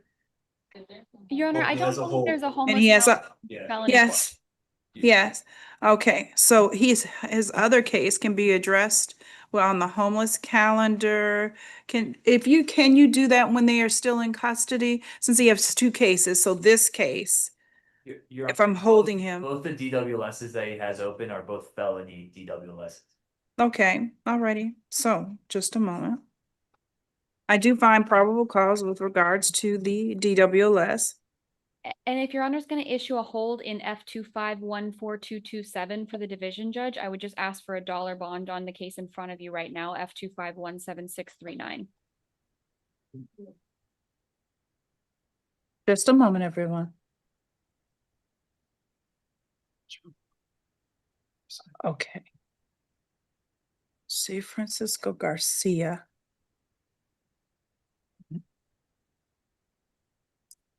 Madam Interpreter, can you hear us? Yes, counsel. Okay, he requires the interpreter. Okay, the interpreter then, Okay, I'll go Request ahead and refresh repetition. everyone. Thank you. Felony. So you've been charged with driving with a suspended license as a felony. Ok, señor, usted está aquí por un delito mayor, se le ha imputado con conducir con una licencia suspendida. You also have a felony case under F2514227. También tiene un caso por un delito mayor bajo el caso número F2514227. You need to address the felony judge, and I'll put a dollar bond on this one, actually 100. Usted necesita presentarse ante el juez de delitos mayores y le voy a colocar una fianza de $1, no, de hecho 100. 100. 100. All righty, and then we're going to jump over to Edgar Guevara. Edgar Daniel Guevara. What was the bond for Mr. Garcia, Judge? 100, and there's a felony hold. Thank you. You're welcome. And then let's Tiene move.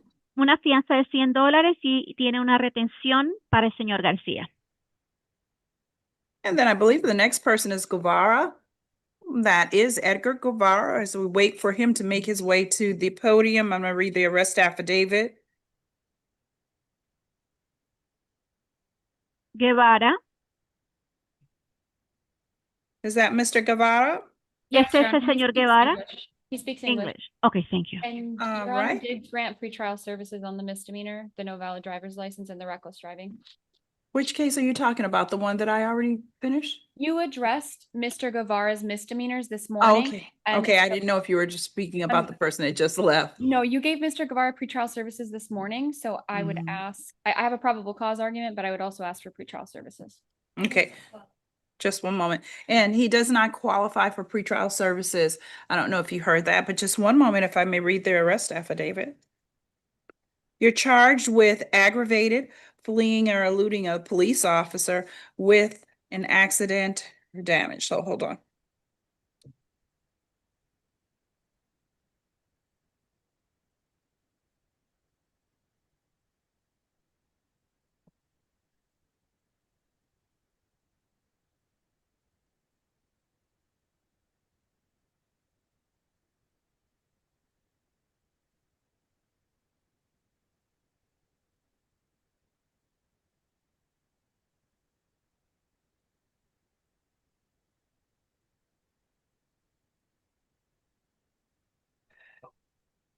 Go ahead.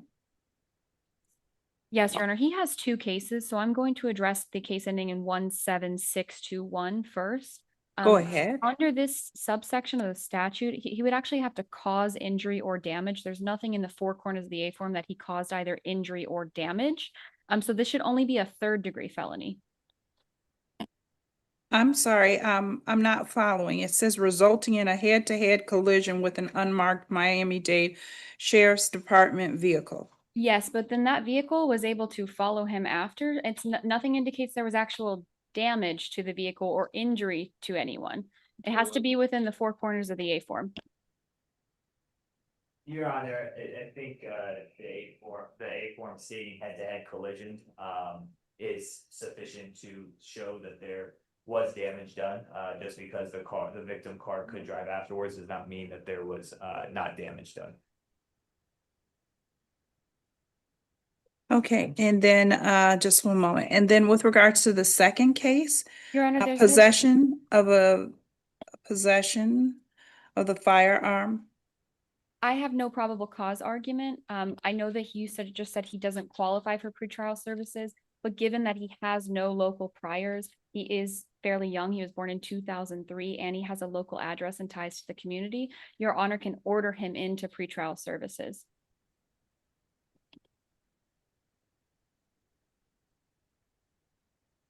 Just a moment. So in case number ending in 620, just reviewing the arrest affidavit for probable cause.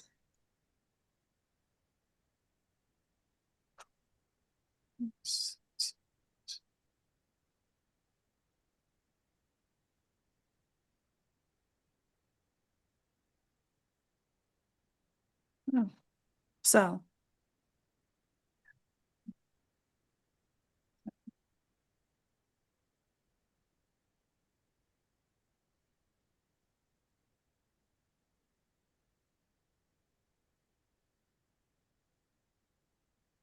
Okay. So I do find probable cause in the case of ending in 620. Just a moment.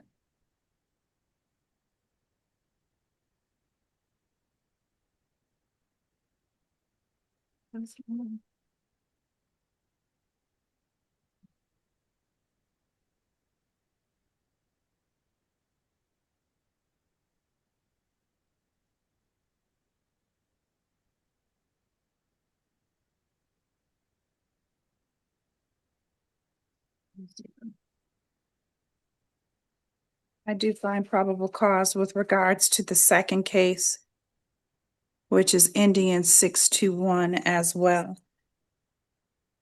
You find probable cause as to the second-degree felony? Yes, I do.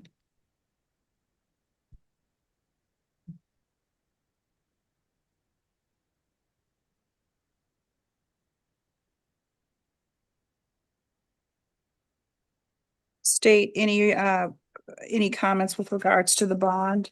The state would be objecting to PTS in this case, given the facts, and the, delinquent, the adjudication, as delinquent referenced in, 620, the A form 620, if they would request bond be set. The state would request that, 5,000 be set on count 1, 7,500 on count 2, and then 500 on the each of the traffic cases. But I think we might have already addressed this. Yeah, we addressed so on the fleeing, what are you requesting? On the fleeing, we are requesting 7,500. Your Honor, he has told me that he can only afford maybe $200 at most. He was working, but he doesn't have that much money, so I'd ask that Your Honor reduce the bond. Given his age and his ties to the community, he's not a flight risk.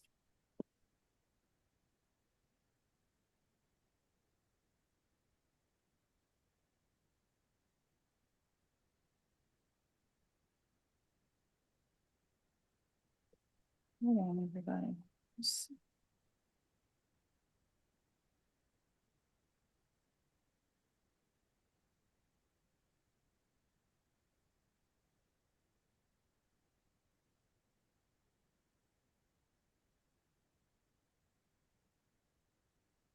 Okay, so the case ending in 2-0.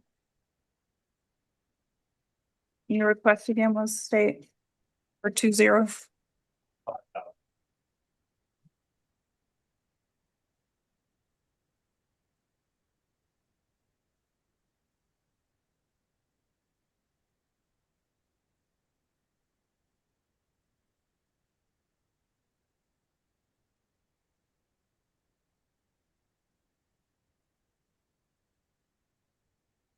Okay, so for the one ending in 2-0, where he's charged with possession of a firearm, that'll be 3,500 for that one. PC has been found. No pretrial, no PTS. And then for the second case involving the fleeing and eluding, second-degree felony, I'm putting 5,000 for that one.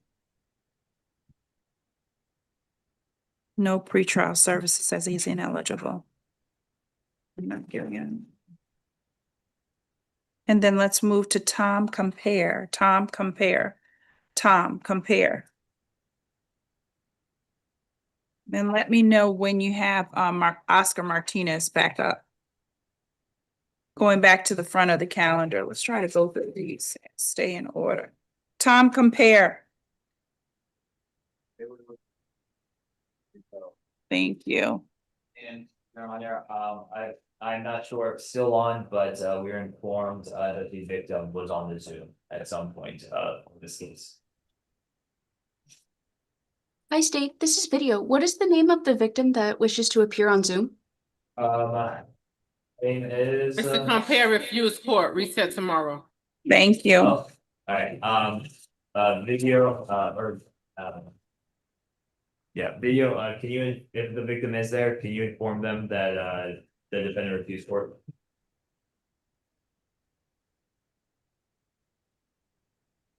Keep this together so you don't have to rewrite this.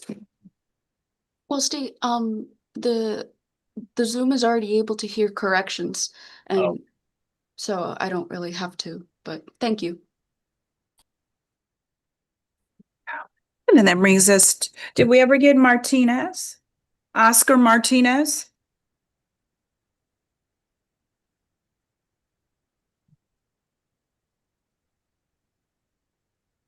Is that Oscar Martinez? He's present. He requires the Spanish interpreter. With the services of Ms. Cuccia, Mr. Martinez is charged with aggravated battery of a pregnant woman, and grand theft, domestic battery by strangulation, and resisting an officer without violence. He also has Al señor Martínez se le imputa con agresión física agravada a una mujer en estado de embarazo. Es un delito en tercer grado. Y con hurto en mayor cuantía. Agresión física por violencia intrafamiliar, por estrangulamiento y resistirse a un oficial sin violencia. También tiene una retención por inmigración. Just one moment, I'm just reviewing the arrest affidavit to make sure that there's probable cause for all the charges alleged. Un momento, solamente estoy revisando el informe del arresto, la affidavit, para asegurarme de que hay motivo fundado para todos los cargos que se alegan.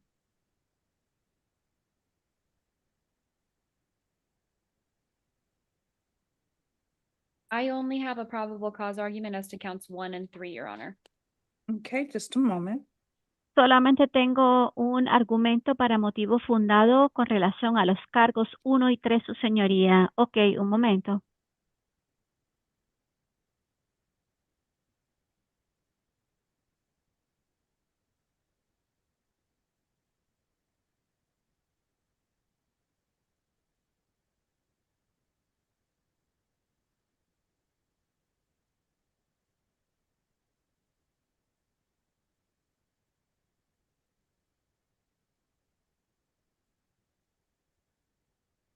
Go ahead, defense.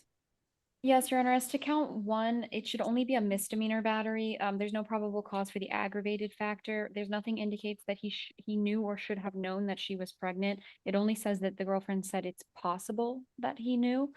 She doesn't say how it's possible, why it's possible. They don't do any follow-up. There's nothing within the 4 corners of the A form. And any other aggravating factors for battery, including a deadly weapon, are not within the 4 corners either. So it should be a first-degree misdemeanor. One moment, please.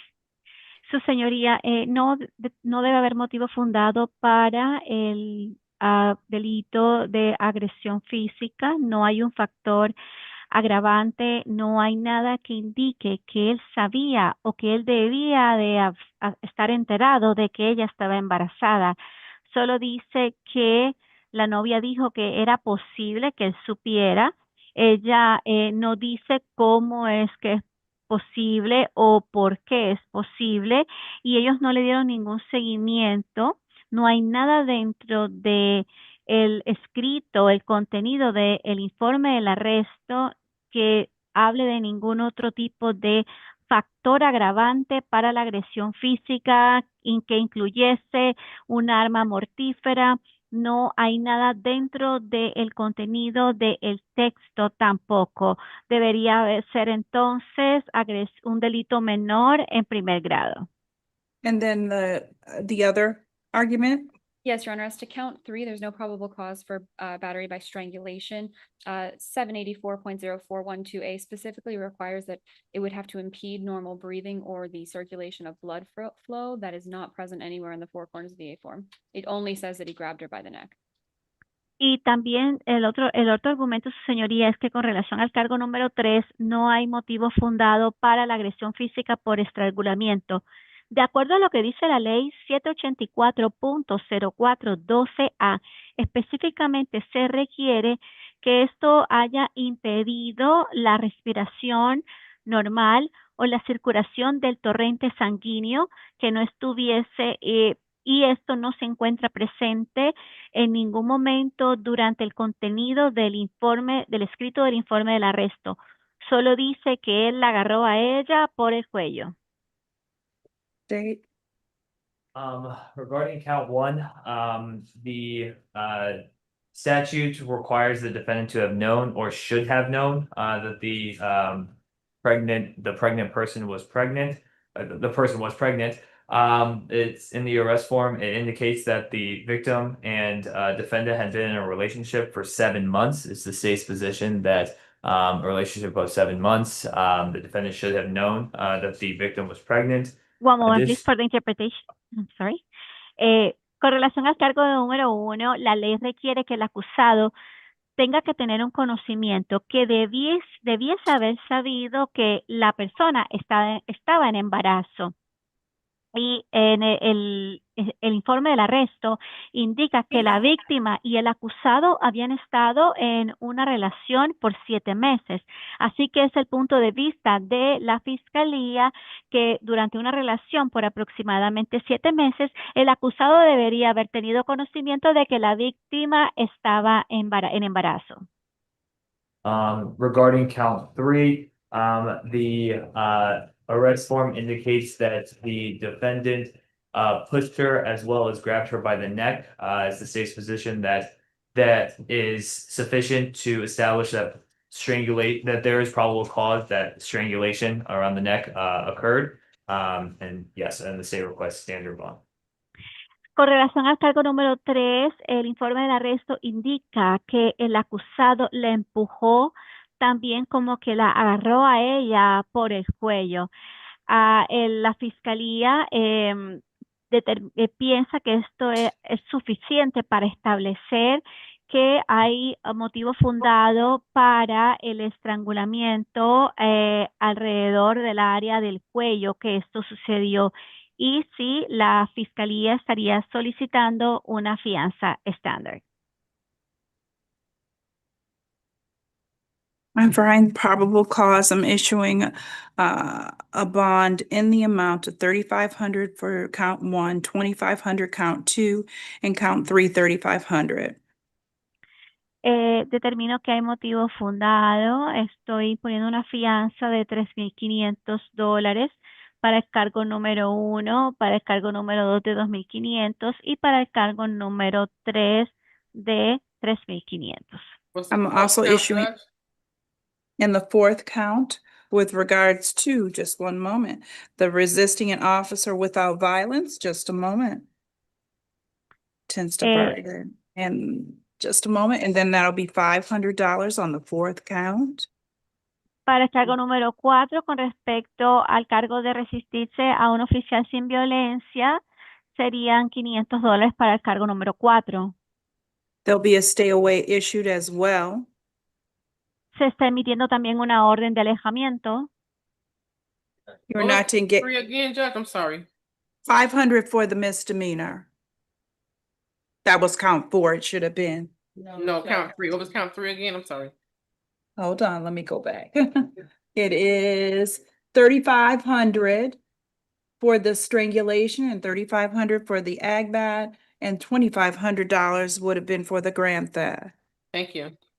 And then the stay away order will be for the defendant not to be engaged in any type of criminal activity or possess any type of illegal drugs, and he does not have permission to purchase, possess, or carry a firearm, gun, weapon, or ammunition. Most of all, please do not, you're prohibited from having contact with the victim, in this case, the initials YA, including contact in person, in writing, by telephone, through social media. Stay 500 feet away from the victim's home, place of employment, and school. Your Honor, would you like the interpreter to repeat the bond, or that was just 2 corrections, Your Honor? Just the stay away order. Okay. Yes. Señora, usted tiene una orden de alejamiento en su contra. Usted no puede tener ningún tipo de contacto directo o indirecto con la persona, con la víctima. Usted tampoco puede comunicarse con esta persona. No puede de ninguna manera, ni directa ni indirectamente. No puede tener ningún tipo de tenencia de drogas ilícitas. No tiene permiso para comprar, tener tenencia, portar arma de fuego, revólver, armas, municiones. Usted se le prohíbe tener cualquier tipo de contacto con la víctima cuyas iniciales son YA, incluyendo el contacto en persona, por escrito, por teléfono, a través de las redes sociales. Tiene que permanecer a una distancia mínima de 500 pies de la víctima, de la casa de la víctima, del lugar donde trabaje y de la escuela. ¿Entiende? ¿Entiende, señor, en qué consiste la orden de alejamiento? Sí, entiendo. Yes, I understand. Thank you. You're free to Gracias. go. Puede retirarse. We're moving on to Suleiman Smith. Suleiman Bilal Smith. Refuse court, reset tomorrow. Oh, I just had Mr. Bilal.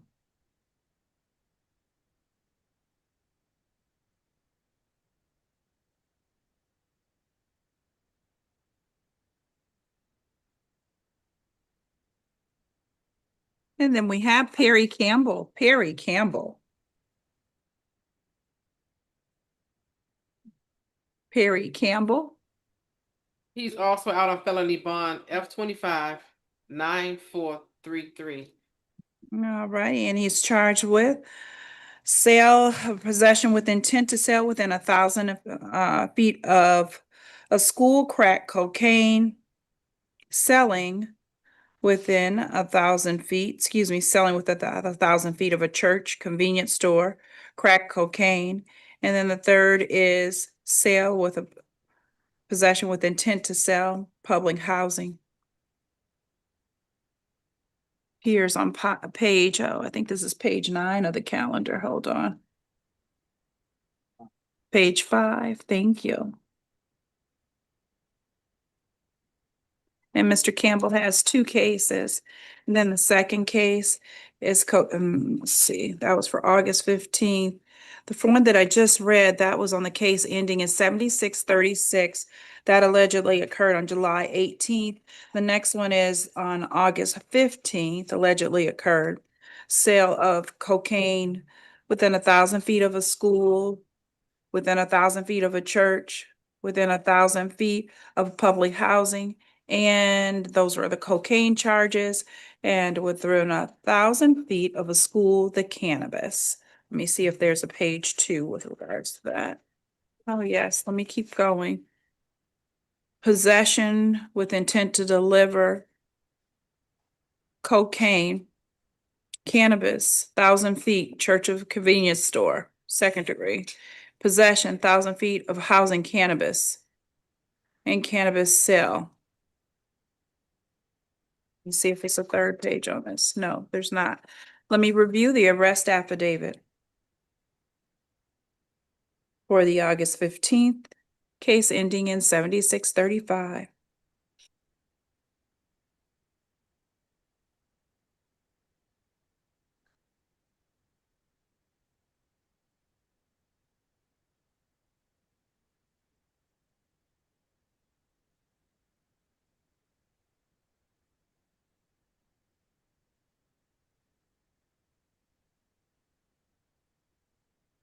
Cocaine. I'm looking at page 2 for the cocaine, the crack.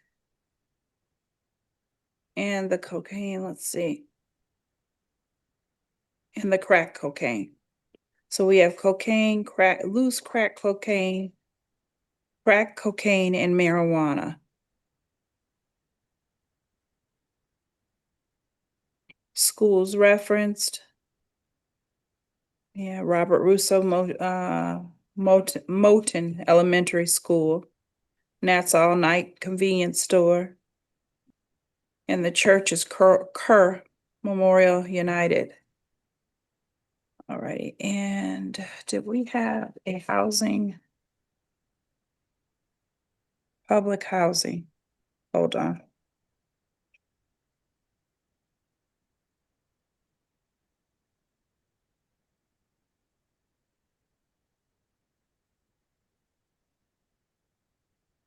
Where's the public housing development that's alleged here? It's not in the 4 corners of the A form, Your Honor.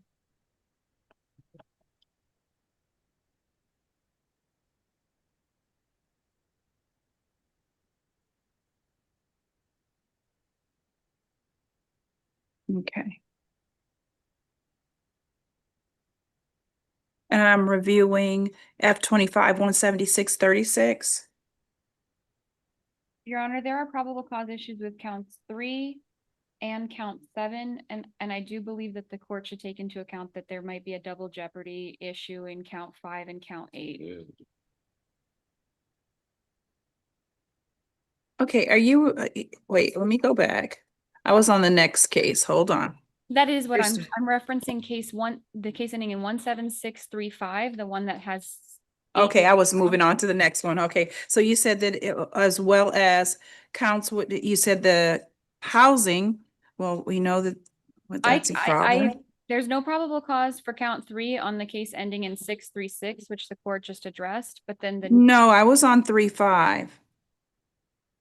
okay, so in I 3, didn't, I didn't have I didn't see the housing, public Yeah. housing facility. So So that that- would apply for 3 and 7. And then you indicated another count? Yeah, Your Honor, I do think that the court should take into account the fact that possession of cocaine with intent to sell is factored into the enhanced possession with intent to sell within 1,000 feet of a church or a school. Does present somewhat of a, I know there's no formal charges filed, but a double jeopardy issue in both counts 5 and 8. So I'd ask the court either issue a dollar bond or ROR him on those counts and then release outright on counts 3 and 7. Hold on. Okay, so let's address Perry Dwayne Campbell, case ending in 7635. State, do you have anything with respect to 3 and 7? No, it's a 4.2. We're not seeing where the public housing is on its place. And we have no argument on that. So on 3, wait, hold on, everyone, count 6 and count 7. So on count 3, I don't find PC on count 3 or count 7.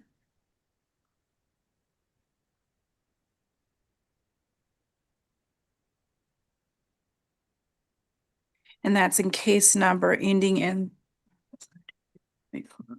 335.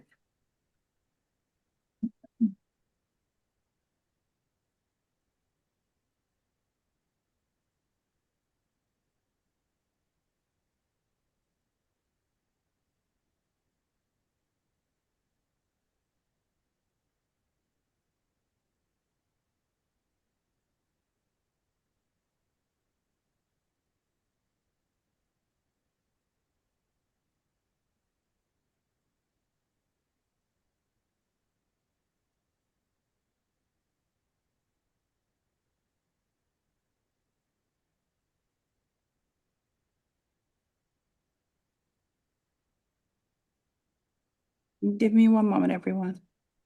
There are a lot of counts here.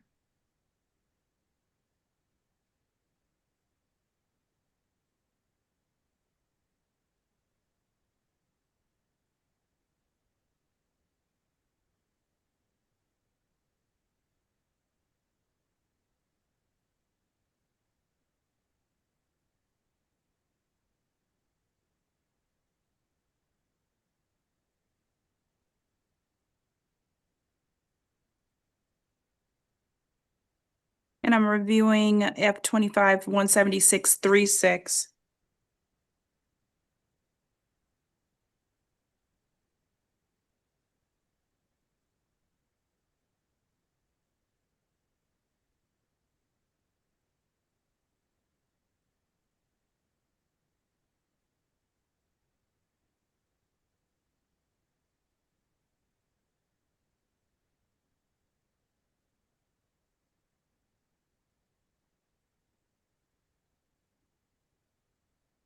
Okay, and then with respect to the case ending in 3-6, with regards to count 3, I'm not finding probable cause with regards to that one. Count 3, the public housing allegation.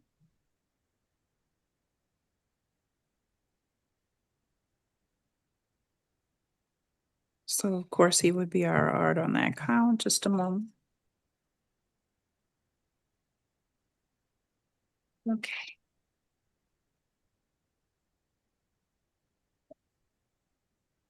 All right, so with regards to the cocaine sale of the school, that'll be 5,000. Cocaine sale church, that's 5,000. Cocaine public housing, that was count number 3. There'll be ROR because there's no PC in that one. Judge, wouldn't it be a release outright? On that particular, yes. On that particular count, I'm sorry, I'm writing down everything. So it's no PC with regards to count 3. on that particular count. Just one moment, everyone. Okay, so that takes care of the case ending in 3-6. So,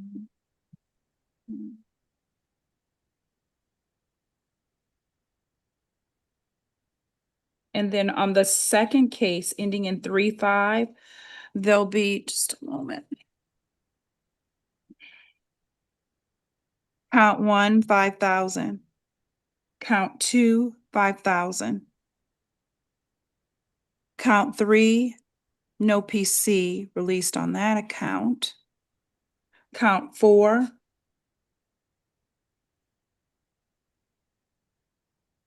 $3,000. Count 5, 5,000. Count 6, 3,000. And count 7, no PC released on that particular count. And then that brings us to the last count, which is 8, and that'll be 3,000. And Your Honor, I did ask the court just to lower the bonds on counts 5 and 8. I'm not sure if the court is denying that request. Yes, I am.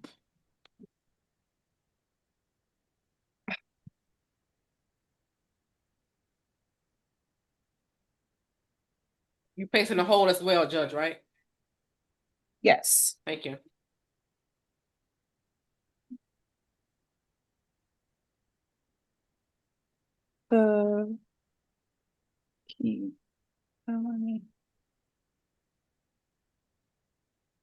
I don't think I wrote keep felony hold on that other one as well, so you can just pass it back to me. You can. Let's go to Adrian Herrera Sanchez.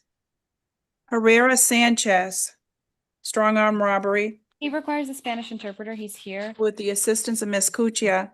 Mr. Herrera, you're charged with strong arm robbery. El señor Adrián Herrera Sánchez, señor Herrera, usted se le imputa con robo a la fuerza. Robo armado a la fuerza. Let me review the arrest affidavit. Permítame revisar el affidavit del arresto.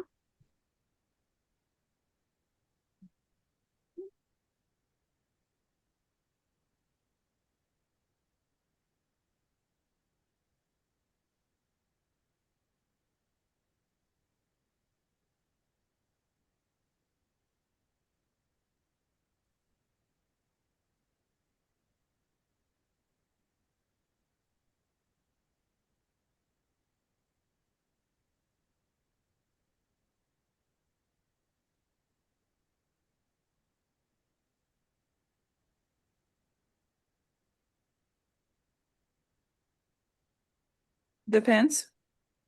Defensa. Your Honor, I have no probable cause arguments based on the arrest affidavit. I would note that he has no priors. I'd ask that the court order him into pretrial services if he doesn't qualify with an alternate bond. Su señoría, no tengo argumentos para motivo fundado. Basada en el informe del arresto, me gustaría anotar que él no tiene antecedentes y solicitaría que su señoría le ordenara a él los servicios previos al juicio y si no califica con una fianza alternativa.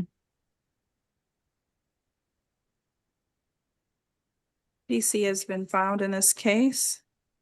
Se determina que ha habido motivo fundado para este caso. Does this individual qualify for pretrial services? Esta persona califica para los servicios previos al juicio. There'll be a $7,500 bond in place. Se impone una fianza por un valor de $7,500. And then there'll be a stay away order issued in the victim in this case.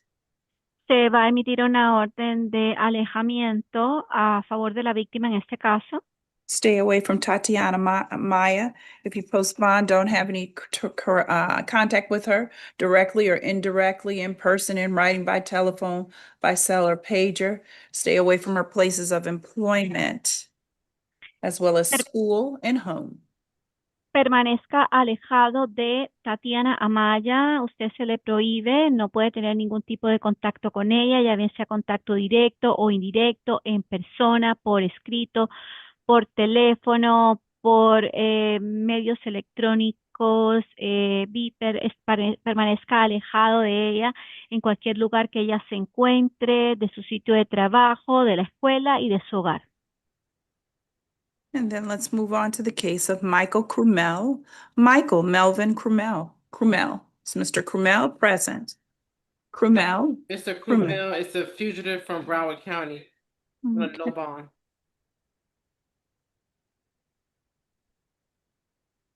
Is he present?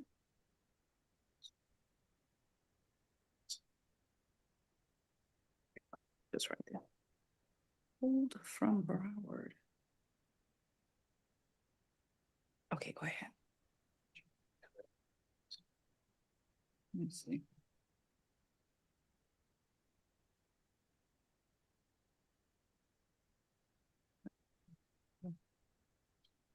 Wait, count. Yes. Had to write all of those down. Okay, do we have Mr. Krumel present? He's coming in. Your Honor, I do believe they have to get cuffs, so if you want. Okay, us, we who's can the do it. next person? They can just join me and I'll find it while we're waiting. Sanchez? He speaks Spanish.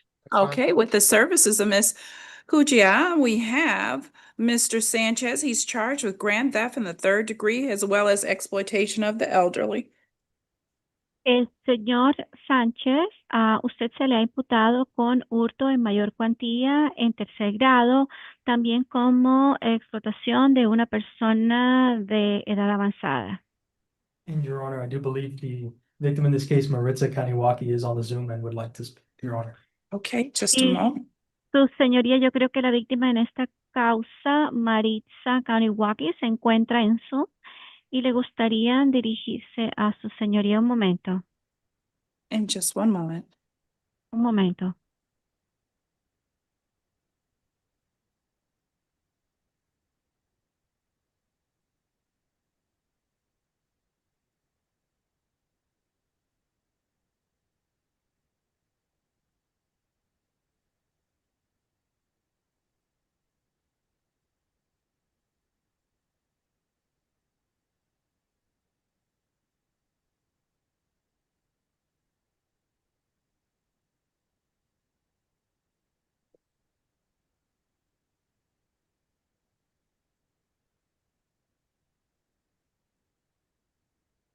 Any argument from the defense? Yes, Your Honor, as to count 2, there's no probable cause for this specific charge because the person has to stand in a position of trust or confidence with the alleged victim or have a business relationship with the elderly individual. Neither of those are stated in the 4 corners of the arrest affidavit, so there's no probable cause. He should be released outright. Sí, su señoría.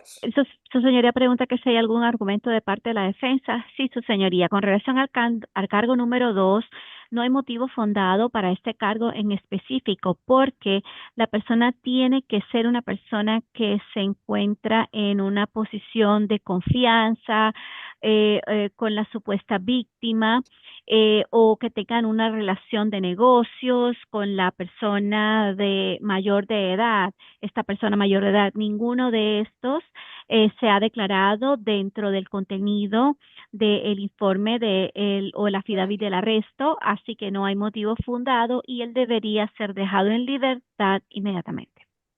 In just one moment. Un momento.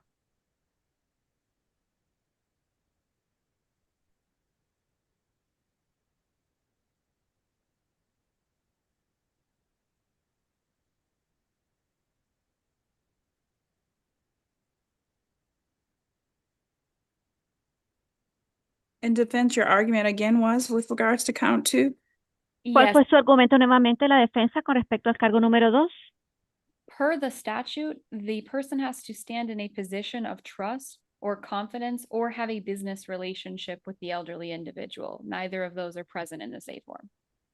De acuerdo a lo que dice la ley, esta persona tiene que estar en un punto en que es una persona de confianza o una persona que tiene una relación de negocios con esta persona mayor de edad. Y ninguno de estos se encuentran presentes dentro de lo que se declara dentro del informe del arresto. Es nuestro punto de vista. Your Honor, the A form suggests that the defendant was an employee of the hospital where the victim was staying in, and it's the state's position that that would put him in a position of trust in the care of a patient at the hospital. Su señoría, responde la fiscalía, el informe del arresto sugiere que el acusado era un empleado del hospital donde la víctima estaba quedándose. Así que es el punto de vista de la fiscalía que esto lo pondría a él en una posición de confianza bajo el cuidado de un paciente en el hospital. All right, and just one moment, and then the victim wanted to be heard in this case as well? Un momento, y entonces la víctima también quería que le escucháramos también, en este caso. Yes, Your Honor, the victim's name is Maritza Kaniwaki. Sí, su señoría, el nombre de la víctima es Maritza Kaniwaki. I'm not sure if she's still on the platform. No estoy seguro si todavía ella está en la plataforma. Defense, did you have anything else that you wanted to add? Yes, Your Honor, I just want to make it clear that there's nothing in the A form that says that Mr. Sanchez actually interacted with the alleged victim, Ms. Kaniwaki, or otherwise had any interactions with her that would instill trust or confidence between them. La defensa tiene algo más que quisiera añadir. Sí, su señoría, solamente quería dejar claro que no hay nada dentro del informe del arresto que diga que el señor Sánchez de hecho interactuó con la supuesta víctima, la señora Kaniwaki, o de alguna otra forma que haya tenido algún tipo de interacción con ella que hubiese sido de confianza o entre ellos dos. The point of probable cause is that it's in the four corners of the A form, not that we infer it in what we're reading. It has to be written.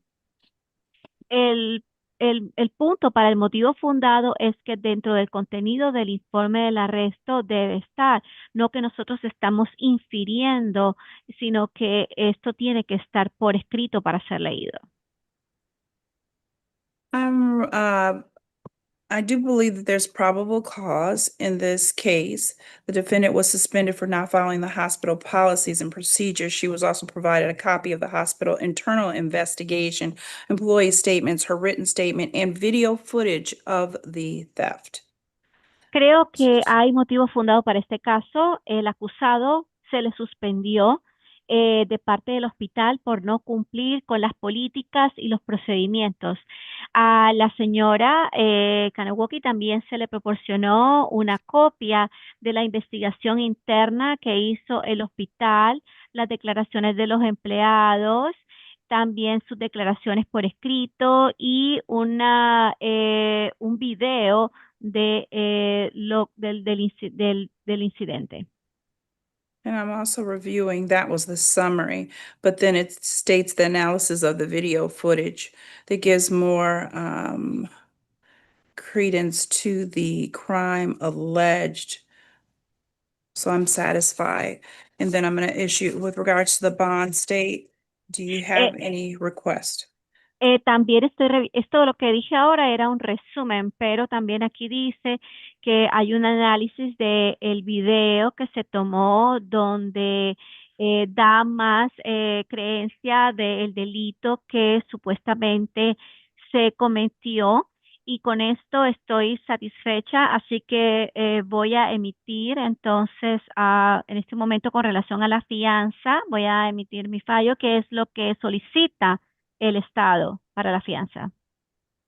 Your Honor, the state would be recommending $5,000 bond as to both counts. Su señoría, la fiscalía estaría recomendando $5,000 de fianza para ambos cargos. Your Honor, he has no priors. I'd ask that you set a bond lower than that. He's informed me he can pay $250. So I'd ask for $1,000 on count 2 and $1,500 on count 1. Su señoría, él no tiene antecedentes, y estaría solicitando si usted le puede disminuir el valor de la fianza. Él me ha informado que él puede pagar 250, así que estaría solicitando $1,000 y para el cargo número 2 y 1,500 para el cargo número 1. And the value of the alleged item stolen was, and this dates back to September 29, 2024, valued at a gold Rolex presidential watch, valued at $45,000. Hold on. I don't believe any of this was returned. This dates back to September 29, 2024. I'm going to keep the bond at 5,000. Is this individual eligible for pretrial services? One moment, please. One moment, please, Your Honor. Mhm. El avalúo de los artículos que fueron hurtados en este caso, la supuesta víctima, este caso data de septiembre 29 del 2024. El avalúo es por un reloj de la marca Rolex en oro, un reloj presidencial avaluado en $45,000. No creo que este artículo haya sido retornado. Esto data de septiembre 29 del 2024, así que voy a mantener las fianzas así. Fianza de $5,000, $5,000. Esta persona califica para los servicios previos al juicio. And just one second, and I'm also going to enter I'm sorry. Does he qualify for pretrial services? Califica para los servicios previos al juicio. Go ahead. How long has your client lived in? 15 años. 15 años. 15 years. 15 years. He qualifies for pretrial services with the alternate bond. Califica para los servicios previos con una fianza alternativa. In the meantime, Mr. Sanchez is not to have any contact with Maritza Kanawaki. That means no type of contact directly or indirectly, in person, indirectly, in writing, by telephone, pager, fax, or third parties. Stay away from 500 feet from her home place of employment if she still works, and school at all times. There is to be no emailing, texting, Facebook messages, or by Twitter. Señor, hay una orden de alejamiento a favor de Marisa Kamawaki. Esto quiere decir que no puede usted tener, señor Sánchez, ningún tipo de contacto, ya bien sea directo o indirecto, en persona, indirecto, por escrito, por teléfono, a través de beeper, fax o terceras personas. Tiene que permanecer alejado de ella a una distancia de 500 pies del hogar de ella, de la casa de ella, del sitio donde trabaje, si es que ella todavía está trabajando, si va a la escuela, en todo momento. No puede usted enviarle correos electrónicos, enviarle mensajes de texto, ni comunicarse con ella a través de mensajes por Facebook o Twitter.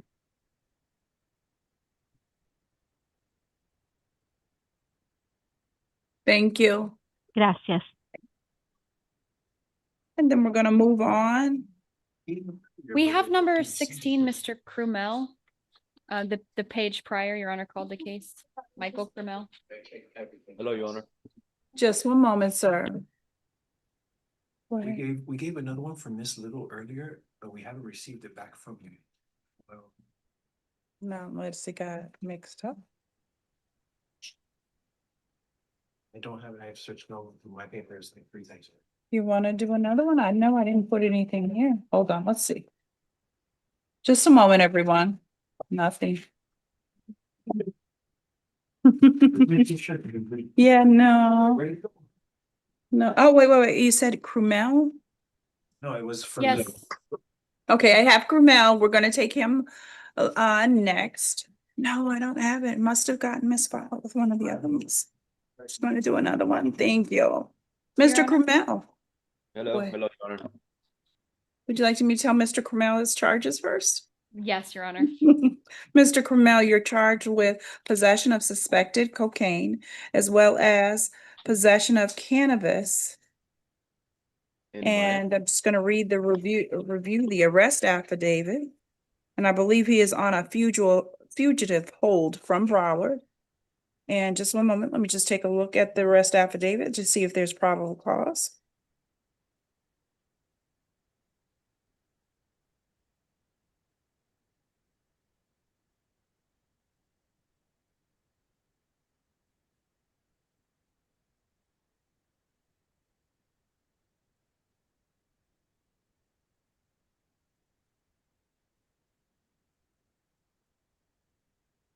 Depends, go ahead. Your Honor, I don't have a probable cause argument. I would just ask for a dollar bond in light of the fugitive warrant from Broward. He's being held no bond on that. Your Honor, the state would just request standard bond in both counts.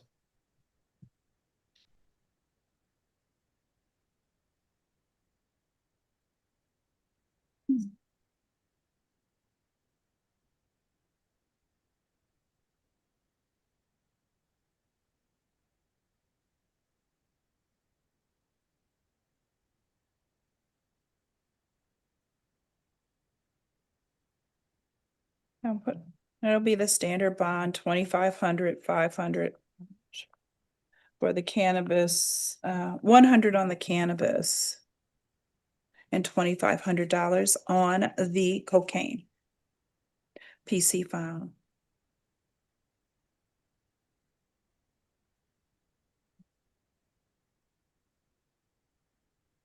And then the next case we have, we're going to jump on over to Mr. Evans Ramon. He's a bond out. Okay.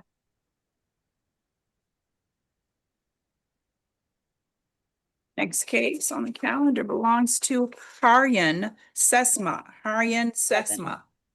Good morning, ma'am. Good afternoon, sir. Just one second.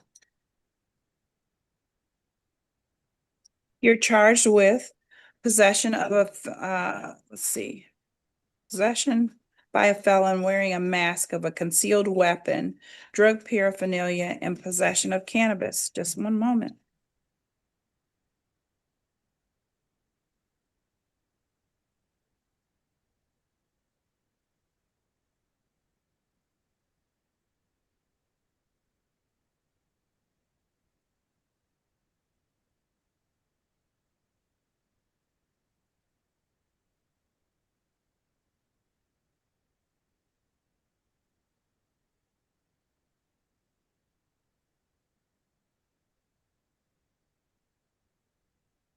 Defense, do you have any argument? Your Honor, I have no probable cause argument. I would just like to note it does say felon wearing a mask, but if you actually refer to the statute, it's not charged that way, so I don't have a probable cause argument as to the statute that they've charged it under. I would ask for pretrial services, and Your Honor can order him into pretrial services given he has a local address, and these are nonviolent allegations in nature. And he doesn't qualify because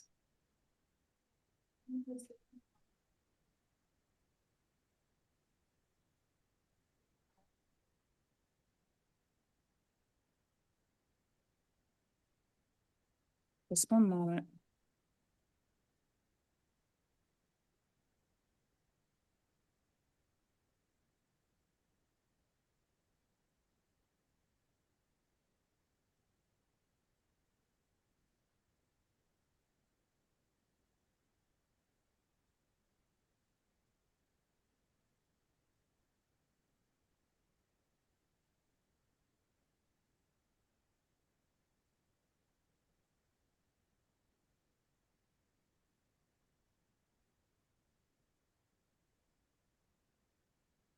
Concealed weapon by a felon.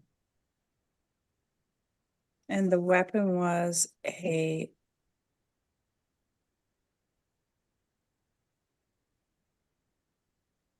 a finger knife with a black handle. Okay.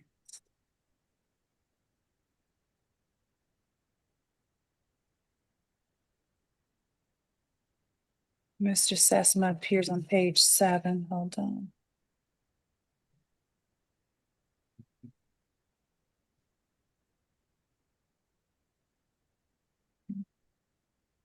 State with regards to the PC. No arguments, Your Honor. 100 for the cannabis possession on count 3. Paraphernalia, just a minute. So 500. And then the felon mask, 2,500. PC has been filed. What are the bonds you're setting, Judge? It is 2,500, 500, and 100. No pretrial services, the individual is ineligible. And then we have the next case, which is Rosano Peck. He's out on bond, is that correct? That's correct. Bonded out. That brings me to He's the in case. custody, Judge. He's in custody. He's out bonded on out. probation. That's what I asked. He's out on probation, F-19 20256. Mr. Peck is Okay. in custody. Okay, Mr. Peck, that's what I asked. All righty, he is charged with possession of a controlled substance and sale of cannabis. Just a moment, everyone.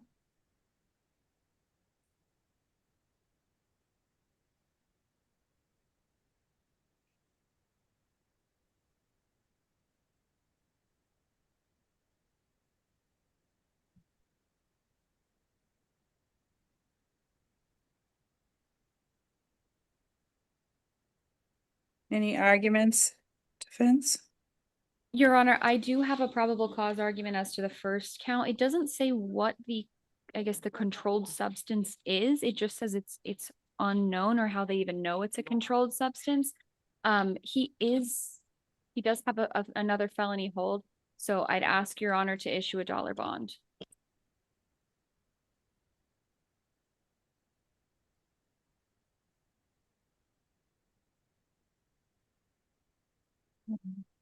Substance is nothing. State, anything? Your Honor, it's the state's position that although it states it's an unknown controlled substance, there is no prescription for the pills that he had in his possession, and the officers in their training and experience believed them to be controlled substances. The problem is that nothing says that. It just says that they are unknown controlled substance pills. That's a legal conclusion, and it doesn't even indicate what the pills have listed on them. Typically, they do that when they say they're a controlled substance. This is a legal conclusion, and there's no probable cause for it.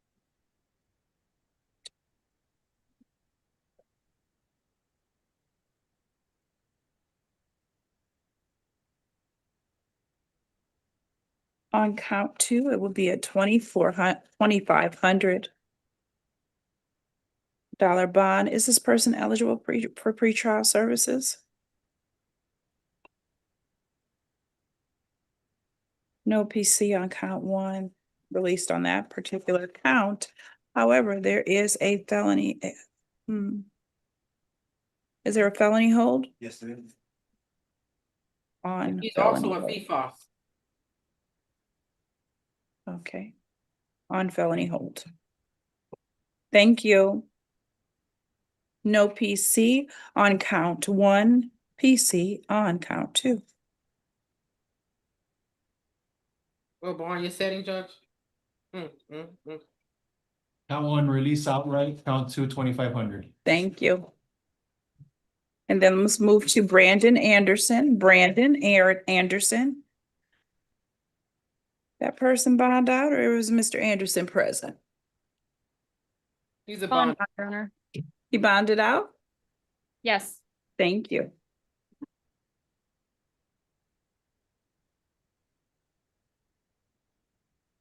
And then let's go to Eric Berry. Eric Berry, is that Mr. Berry? He's a bond out. Thank you.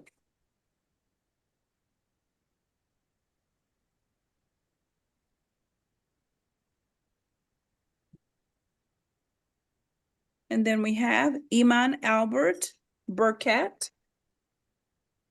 Mr. Burkett, you're charged with scheme to defraud a financial institution, uttering a forged instrument, petty theft, resisting an officer without violence, as well as, and that's it. Let me go ahead and review the arrest affidavit, sir.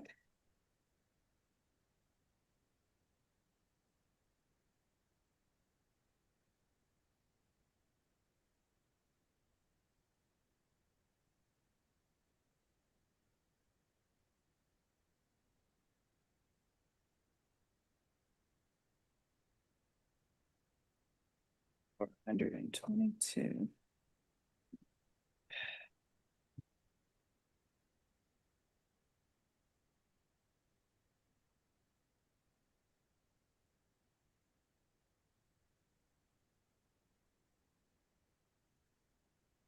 And defense, any comments? Yes, Your Honor, I do have probable cause arguments for the first 3 counts. I'd like the court to note that the check was cleared. That's why there's a delayed arrest. So it doesn't say for count 1, doesn't say what the company even is or whether they are a company under the statute's definition in 655.0322. Uttering a forged instrument, again, this check was cleared. That's why Mr.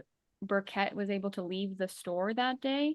And then the misdemeanor petty theft, there's nothing that states that there was any intent to deprive. Again, the check was cleared. So I do think that there's an issue with probable cause for at least the first 3 counts.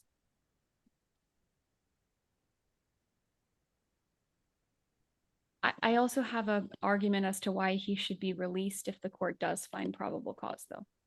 Okay, just one moment.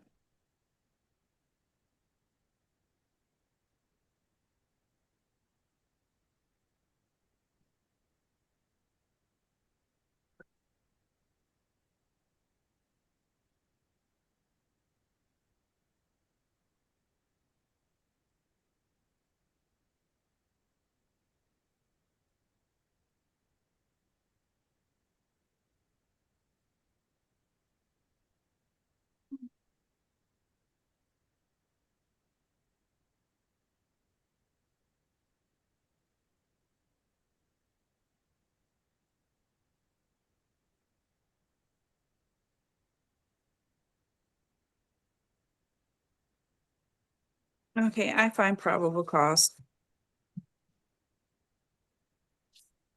Then, Your Honor, Mr. Burkett has no priors. These are not violent allegations in nature, nor does he present a danger to the community if released. He has a local address in Florida City where he can reside, and he's not a flight risk. So I would ask that the court order him into pretrial services if he doesn't qualify. I think he would qualify under these pretrial services with an alternate bond. Pretrial?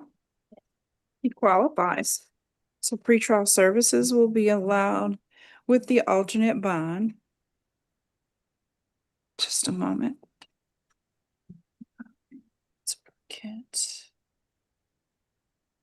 Okay.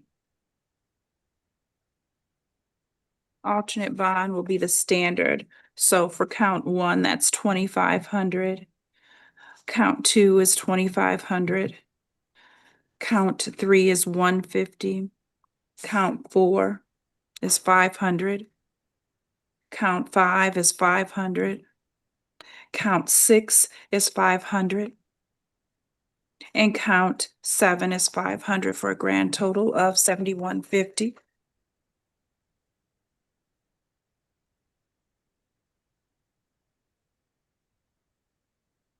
And then that moves us to Carl Ross.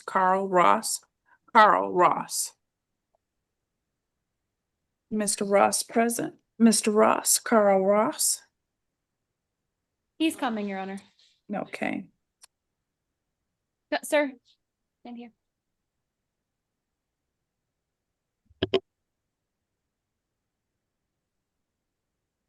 And Mr. Ross, you're charged with possession of crack cocaine along with possession with intent to use the drug paraphernalia. Just a moment, sir. I'm reviewing the arrest affidavit for probable cause. Just a moment, sir.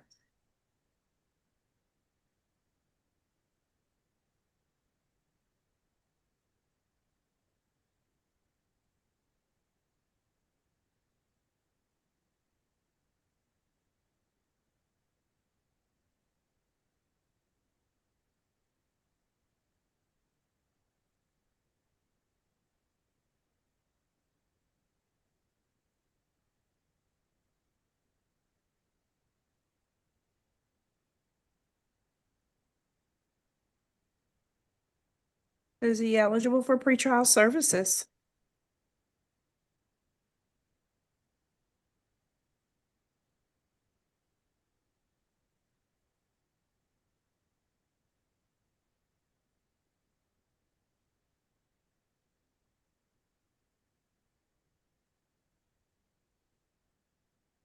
He's ineligible for. Yes. Your Honor, Go ahead, I'm listening. I would ask that the court order him into pretrial services or release him on his own recognizance. Hold on. Because his last felony conviction is from 2004. I understand technically he's ineligible, but his last felony conviction was 20 plus years ago. So I'd ask that Your Honor order him into pretrial services. Is Mr. Ross working? Excuse me. Yes, is Mr. Ross working? He's on disability, Your Honor.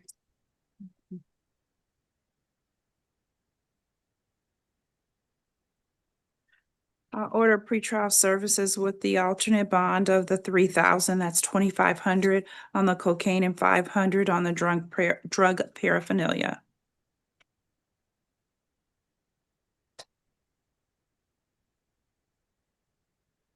PC was found again. Thank you. That moves us to the next person, Jimenez, Moriarty, Jimenez.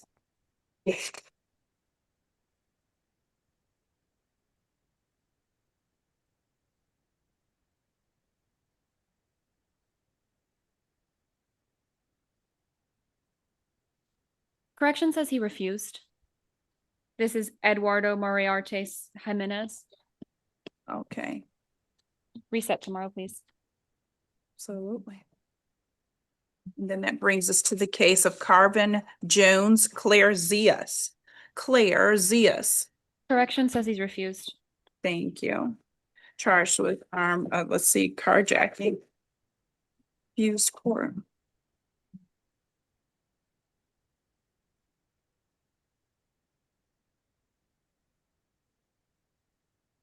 That brings me to Pena, Julian Pena.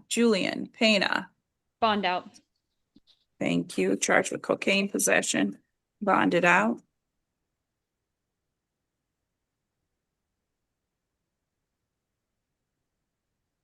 Moving on to the case of Jose Rolando. He's a bond out. Bond out. Thank you. And this is Mr. Sergio Gonzalez Machin. He needs the Spanish interpreter. I have probable cause arguments whenever Your Honor's ready. Go ahead.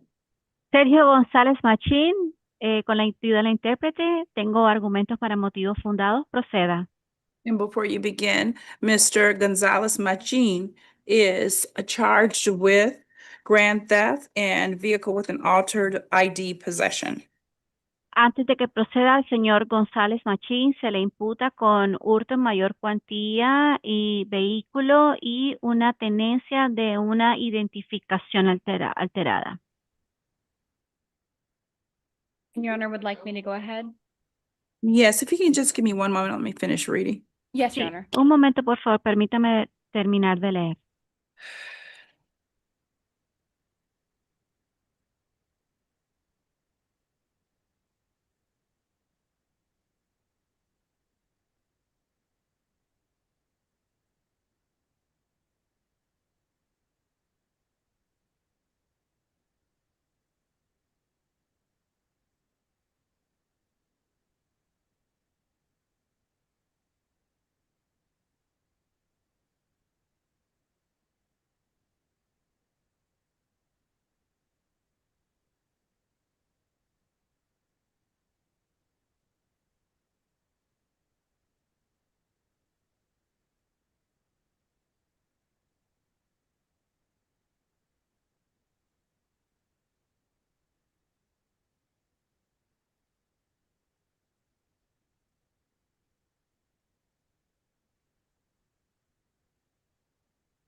Go ahead.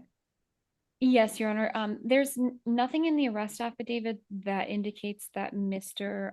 Gonzalez actually deprived or intended to deprive the victim of their vehicle. In fact, he gives an explanation, and it's not like he pays a nominal amount for this truck. He pays $25,000 for the truck. There's nothing to indicate that he would have known that the truck was stolen.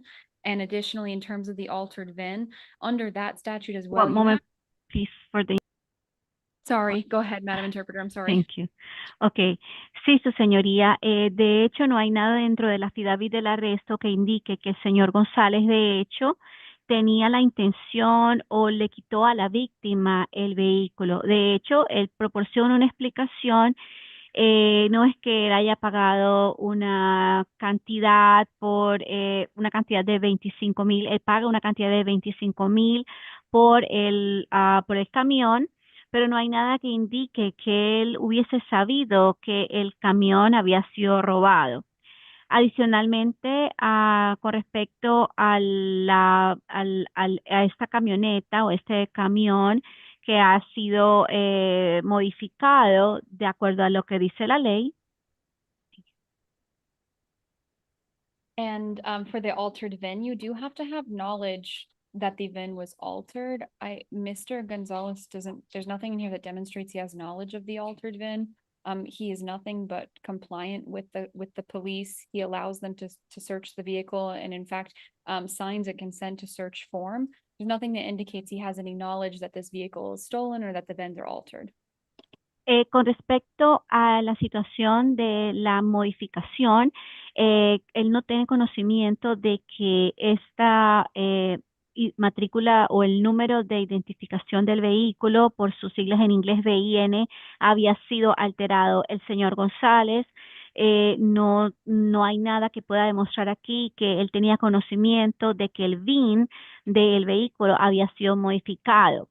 En las querellas con respecto a la policía, él le permite a la policía que haga la búsqueda, la pesquisa en el vehículo y de hecho para que él concede a esto. Aquí hay una demostración de que él está aceptando que si le hagan la búsqueda y no hay nada que indique que él tenía ningún conocimiento de que este vehículo había sido un vehículo robado o que el VIN del vehículo, por sus siglas en inglés, VIN, había sido alterado o modificado. And just to preemptively address this, the truck was sold in November 30th of last year. There's been a large lapse in time. The police, I think, are insinuating that it's suspect that he doesn't have this person's name or messages, but it's been almost a year at this point since this happened. Most of us don't keep our messages, so that's not indicative of anything criminal either. Just One given moment. This is the interpreter. I'm sorry, just to clarify that the defendant doesn't have the messages from the person that he purchased the vehicle. Is that correct? Yes, Okay, that's what thank I you. said, yes. Okay, thank you. También con respecto a que a que este camión o esta camioneta hubiese sido vendida hace mucho tiempo ya, esto fue en noviembre 30 del año pasado, ha pasado una gran cantidad de tiempo. La policía, yo pienso que ellos están insinuando que esto es algo sospechoso, de que él no tenga el nombre o los mensajes de esta persona, pero ya ha pasado casi un año hasta este momento desde que esto ocurrió. Usted sabe, la mayoría de nosotros no guardamos nuestros mensajes, así que aquí no hay ningún indicativo de que ningún delito se hubiese cometido simplemente debido a la cantidad de tiempo que ha pasado. Okay, the problem is that if we're gonna start looking back to November of 2024, even though he got the title, you're supposed to register the car. So I am not, and I'm looking at the reference that he purchased the car for $25,000 in cash and received a title document. El problema aquí es que si nosotros vamos a comenzar a mirar esto desde tiempo atrás, vamos a mirar desde noviembre del 2024, aunque él ya tenía el título de propiedad, se supone que él debía de haber matriculado el vehículo, entonces no estoy Y si vemos aquí entonces a la referencia del día de la compra, él compró por $25,000, la compra fue en efectivo y recibió el documento con el título de propiedad. Now, I don't, based upon what's written in this arrest affidavit and the fact that he said that he paid $25,000 for the car back in November, I don't see anything that would show that he committed grand theft, PC for grand theft, but I do have a vehicle with an altered ID possession. Basado en lo que Go ahead. Thank you, Your Honor. Basado en lo que está escrito aquí en el affidavit del arresto, y de hecho dice aquí que él pagó $25,000 por ese carro el pasado noviembre. No veo que haya nada que diga aquí que podría mostrar que él ha cometido un hurto en mayor cuantía, motivo fundado para mayor cuantía, pero tengo entonces un vehículo con una identificación que ha sido modificada, tiene la tenencia de la tenencia de la identificación del vehículo modificada. It says he's charged with possession of altered ID with the VIN, 3 different counts. Well, for the grand theft, I don't find PC Your on Honor, that. may the state. Go ahead. Looking at the, This is the interpreter, Your Honor. The interpreter didn't have the chance to interpret Your Honor's Go ahead. statement. Thank you. Mhm. Entonces aquí tiene tenencia de una identificación modificada con el número de identificación del VIN y también son 3 cargos diferentes por hurto en mayor cuantía. Entonces voy a determinar que no hay motivo fundado para el hurto en mayor cuantía. And Your Honor, from the interpreter requesting from state, if kindly could please talk directly to the microphone, please. Thank you. yes. Go ahead, Steve. Thank you. Correct me if I'm wrong, but I believe that the challenge for PC is that that there's no indication on the arrest form that the defendant knew that the vehicle was stolen, correct? Corríjame si estoy en lo contrario, pero yo creo que aquí, con respecto al motivo fundado, es que el punto es que el acusado no tenía ningún indicio o dentro del informe del arresto que el acusado sabía que el vehículo había sido robado, ¿correcto? So it's the state's position that the defendant being in possession of the stolen vehicle gives probable cause for grand theft. For example, if you look at the jury instructions for 812.014, which the defendant is charged under, it cites to 812.022 subsection 2. Interpreter, I'll let you interpret that. Okay. Entonces, es el punto de vista del Estado que si el acusado estaba en la tenencia de un vehículo robado, esto lleva a motivo fundado por hurto de mayor cuantía. Por ejemplo, si usted mira las instrucciones del jurado para la ley 812.014, por medio de la cual el acusado ha sido imputado, esto cita 2812.022 en la sección número 2. Now, 812.022 subsection 2 referenced in the jury instructions, but reads as the statute states proof of possession of property recently stolen, unless satisfactorily explained, gives rise to an inference that the person in possession of the property knew or should have known that the property had been stolen. Entonces, citando la ley 2812.022, la subsección 2 hace referencia en las instrucciones del jurado, lee que el estatuto dice que la prueba de tenencia de una propiedad recientemente robada, a menos que se explique satisfactoriamente, alcanza a la inferencia, lleva a la inferencia de que la persona en tenencia de la propiedad sabía o debería haber sabido que la propiedad había sido robada. Now, we do not know for sure whether the defendant knew that this property was stolen, but at this stage, we are determining whether there is probable cause for grand theft, and it's the state's position that the defendant's possession of the stolen vehicle is sufficient probable cause for grand theft. Ahora, no sabemos de seguro si el acusado sabía que esta propiedad había sido robada, pero en este punto estamos determinando de que, para determinar aquí en este punto si hay motivo fundado para el hurto en mayor cuantía, y esto es el punto de vista de que el acusado estaba en la posesión de un vehículo que había sido robado, y esto es suficiente motivo fundado para hurto en mayor cuantía.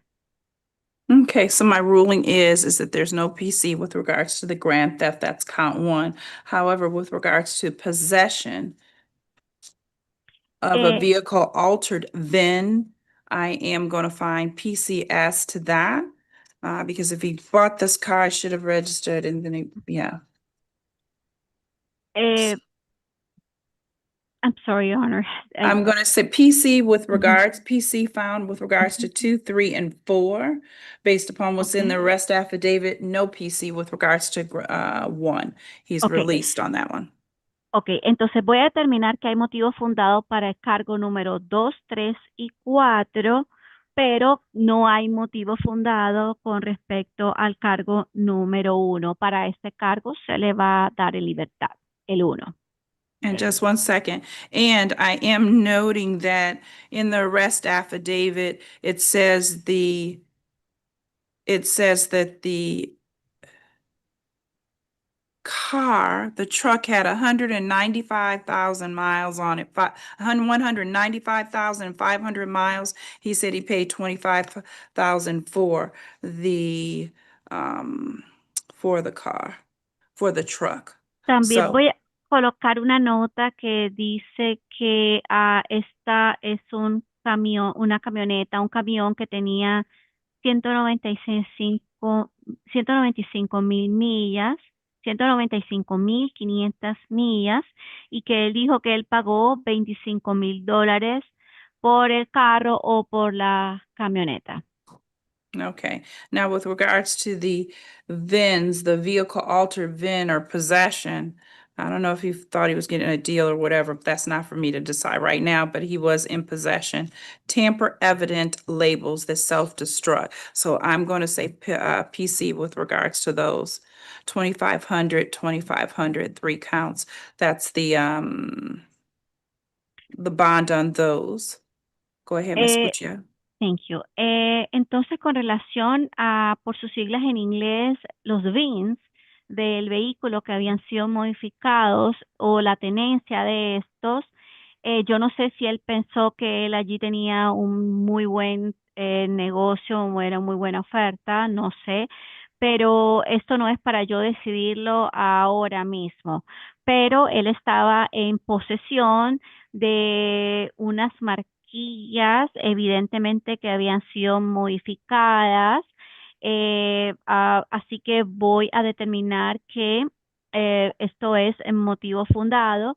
Con relación entonces a esto serían 2,500 y 2,500, y son 3 cargos. Esto es entonces. Okay, was he eligible for pretrial services? Yes. Pretrial services, alternate bonds have been issued. Cumple con los requisitos para los servicios previos al juicio, entonces servicios previos al juicio con una fianza alternativa ha sido emitida. Moving on to Andy Hernandez. Your Honor, real quick, just so I can jot it down, what's the reason for no PC on count 1? He indicated that, well, because the officer wrote $195,000 was the miles on the truck, and he said he paid 25,000 for it back in November.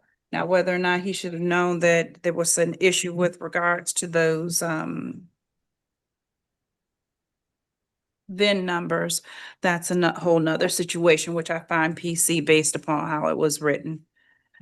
Just for the record, the interpreter is not interpreting this Go part because ahead.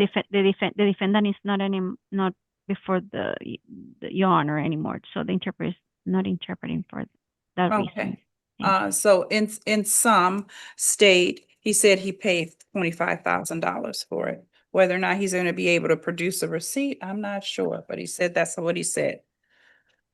Let's move to Andy Hernandez. Good evening, Your Honor. Gregory Alcaro on behalf of Andy Hernandez.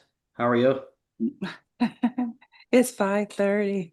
Oh, I know. I've been here. I've been on and off since 9 a.m. Okay, all Yeah, righty. I've So been- we're gonna I- push. I've been with you. The only Okay. thing, Your Honor, I have not. Unlike the other lawyers today, I have not been able to get the A form. So if you wouldn't Okay. mind reading it, I appreciate it. So we have Andy Hernandez. Is that Mr. Hernandez present at the podium? Okay, he has indicated, yes, counsel's on the line. That's Mr. Acaro. Thank you. That's for this one?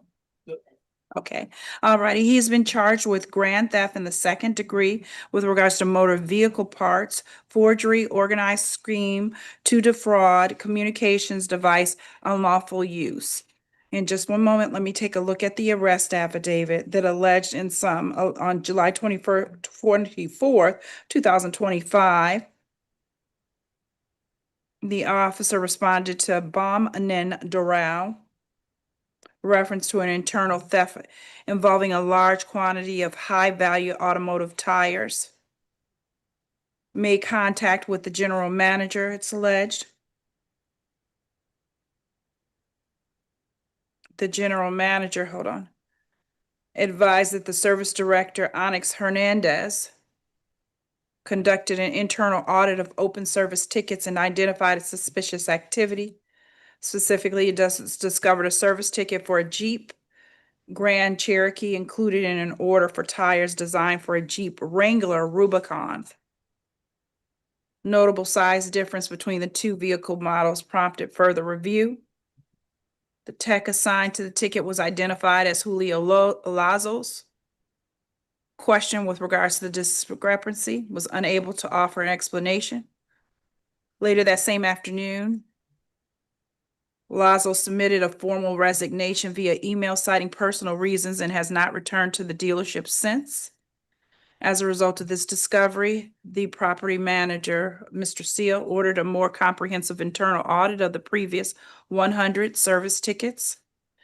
The expanded audit revealed the technicians Julio Lazos and Andy Hernandez had ordered a total of 150 Jeep Wrangler Rubicon tires, none of which corresponded to service tickets for Rubicon vehicles. Management immediately flagged these orders as suspicious, as the Rubicon tire is amongst the most expensive stocked by the dealership. Further investigation by Mr. Seal, the property manager, revealed that the tires had been ordered and picked up from US Auto Force. Mr. Seal made contact with US Auto Force, it's a long day, and obtained surveillance photographs showing both Lazos and Hernandez physically retrieving the tire orders. Mr. Seal confirmed that neither individual has been authorized to pick up tires on behalf of the dealership. Additionally, all orders were processed as will call pickups, an uncommon and rarely used method for Bom Nen Doral, further suggesting an attempt to conceal the unauthorized activity. Officer Avora and the arresting officer reviewed the invoices provided by Mr. Seal, which contained the signatures of both Lazos and Hernandez. Neither individual had signing authority. Over the time the investigation revealed the suspects had begun forging the signature in another sales manager to complete their scheme and avoid detection. Conducted a formal meeting with Mr. Hernandez in the presence of the dealership directors. During the meeting, Hernandez admitted to conspiring with Julio Lazos to steal the tires. He explained that the tires were picked up under the pretense of legitimate business and transported using his personal vehicle. Hernandez further confessed that the pair had intentionally added the charges to service tickets for vehicles that neither required nor were compatible with those tires. Invoices, documentation, and photographic evidence in support of the claim was provided. Financial loss is alleged on page 5 of 7 of the arrest affidavit at approximately $40,740. also has probable cause to believe that Andy Hernandez knowingly and unlawfully participated in the theft of 150 tires from Abam Nin Doral. And Mr. Hernandez personally retrieved the stolen property and engaged in fraudulent invoicing to conceal the theft. His actions were intentional and committed with the purposes of permanently depriving the dealership of his property and its value. I think I've gone over everything. Mr. Alcaro? Your Honor, I have one probable cause argument as to the unlawful communication count. Nowhere in the four corners of the complaint is it alleged that they used a communication device to carry out this alleged scheme. Wait one moment. Let me jump down to the second paragraph from the last on page 5 of 7. Furthermore, Mr. Hernandez used a two-way communications device to contact U.S. Auto Force to arrange will call pickups and to transmit invoices for the stolen property. Mr. Hernandez did so for the purposes of facilitating and furthering the commission of the felony. Sorry, And Mr. Alcaro has indicated that he has listened to everything that I have said. Yeah. So based No. upon that, if that would not have been listed, then there would not have been probable cause. Thank you for listening, Counselor. It's buried right in there. So when you don't have it in front of you, it's Yeah, but you listen. Thank you. I appreciate it. It's been a long day. That was a long arrest affidavit to listen to me. Okay, so I do find PC with respect to the charges as alleged. And just a moment. Your Honor, in light of Mr. Hernandez having no background, criminal history background, strong ties to the community, he lives in Pembroke Pines, he's gainfully employed at Brickell Chrysler Dodge Jeep. I'd be asking if we could just make this a straight 10,000 because there's already 2,500 on 3 of the counts that were preset. So we just do a straight 10,000, got a bondsman that's already ready to go. All right, I will do $2,500 on each count. There was 4 counts, grand total of 10,000. And was he eligible for pretrial services? Your Honor, in light of Mr. Hernandez's commitment at this dealership that he's at now with 50+ hour work weeks, we would be respectfully declining actually pretrial because of the commitment that would be required with pretrial. So he'll just postpone. Okay, but that was, he was eligible for it. No, I I understand. Thank you, Your Honor. Okay, all righty, PC found. Wrote this twice.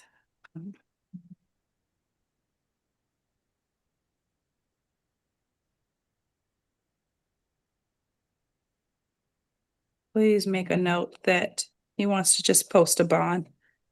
It's listed so that he can obtain either. And Mr. Hernandez, we need you to stay away from Bauman Doral, located at 9975 Northwest 12th Street in Doral, Florida.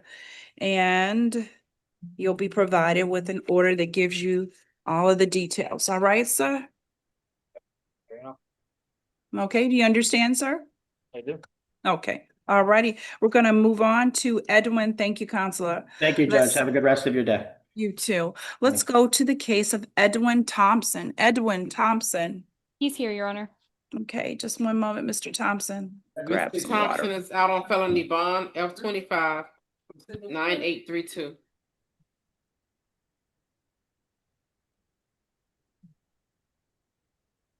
Okay, Mr. Thompson, you're charged with, just a moment, sir. Possession of cocaine. Let me read the arrest affidavit. Any arguments, defense?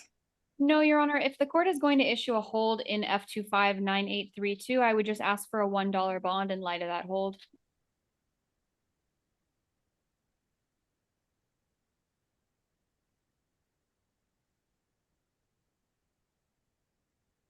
Just one moment, everyone.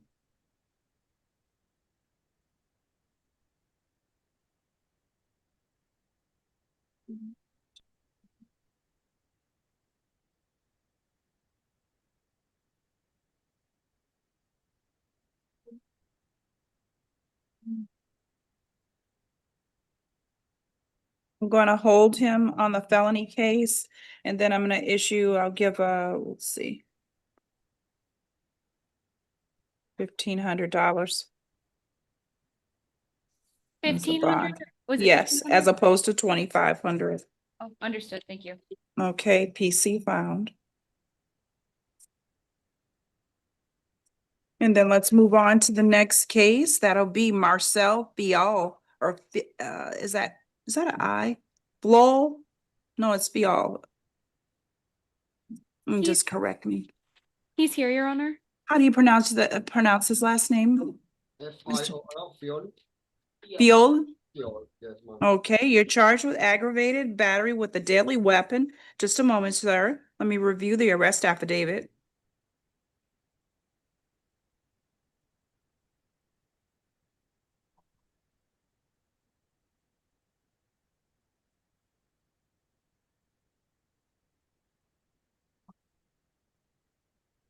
Defense? I have no probable cause argument, Your Honor. I would like to note that Mr. Field has no priors. I don't know if pretrial services will accept him. I'm going to ask Your Honor to order him into pretrial services. Given his lack of priors and his ties to the community, he has a local address. It's on the arrest affidavit I confirmed with him. Pretrial? Okay. Doesn't qualify with respect to the charge. Then I would ask for a release on his own recognizance. He has no priors. He resides here locally. He doesn't present a necessary danger to the community, nor is he a flight risk. But the allegation is a machete. The charge, PT, that's what I'm looking at, pretrial services doesn't qualify. And then it'll be a stay away order. Mr. Field to stay away against Moisey Portela Rodriguez. That means no contact, direct or indirect, in person, in writing, by telephone, or via social media. Stay 500 feet away from him in the home and place of employment, as well as school, if that is applicable. You'll receive an order that outlines everything in black and white. Moving on to Theodore Walker. Theodore Walker, who is charged with, and we'll wait for Mr. Walker. Theodore Walker. Theodore Walker. Theodore Walker. Mr. Walker is here, Your Honor. And Mr. Walker, you're charged with possession of suspected cocaine, selling cannabis within 1,000 feet of a school, drug paraphernalia, as well as domestic violence battery. Just a moment, let me review the arrest affidavit, sir.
Defense, anything?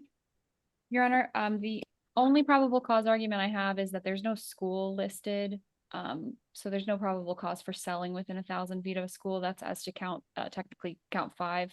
And then on count 7, there's no probable cause for domestic violence. They don't meet the definition under 741.28.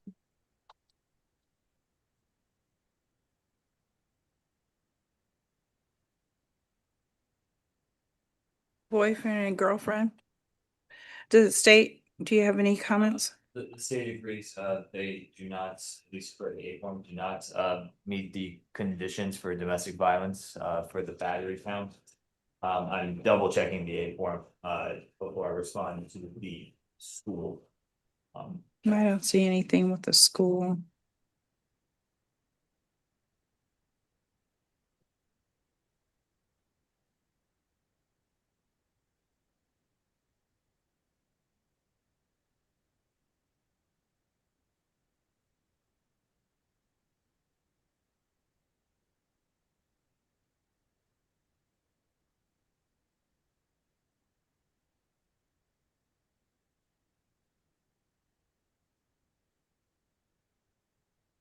I didn't see any indication of the, incident being within 1,000 feet.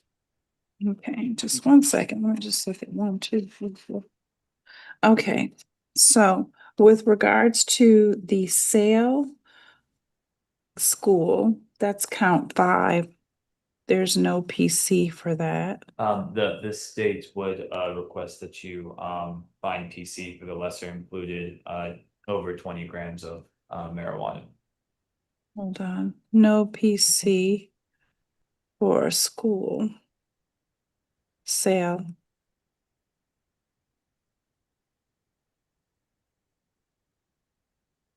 I'm gonna enter a bond of $1,000 on that one for count 5.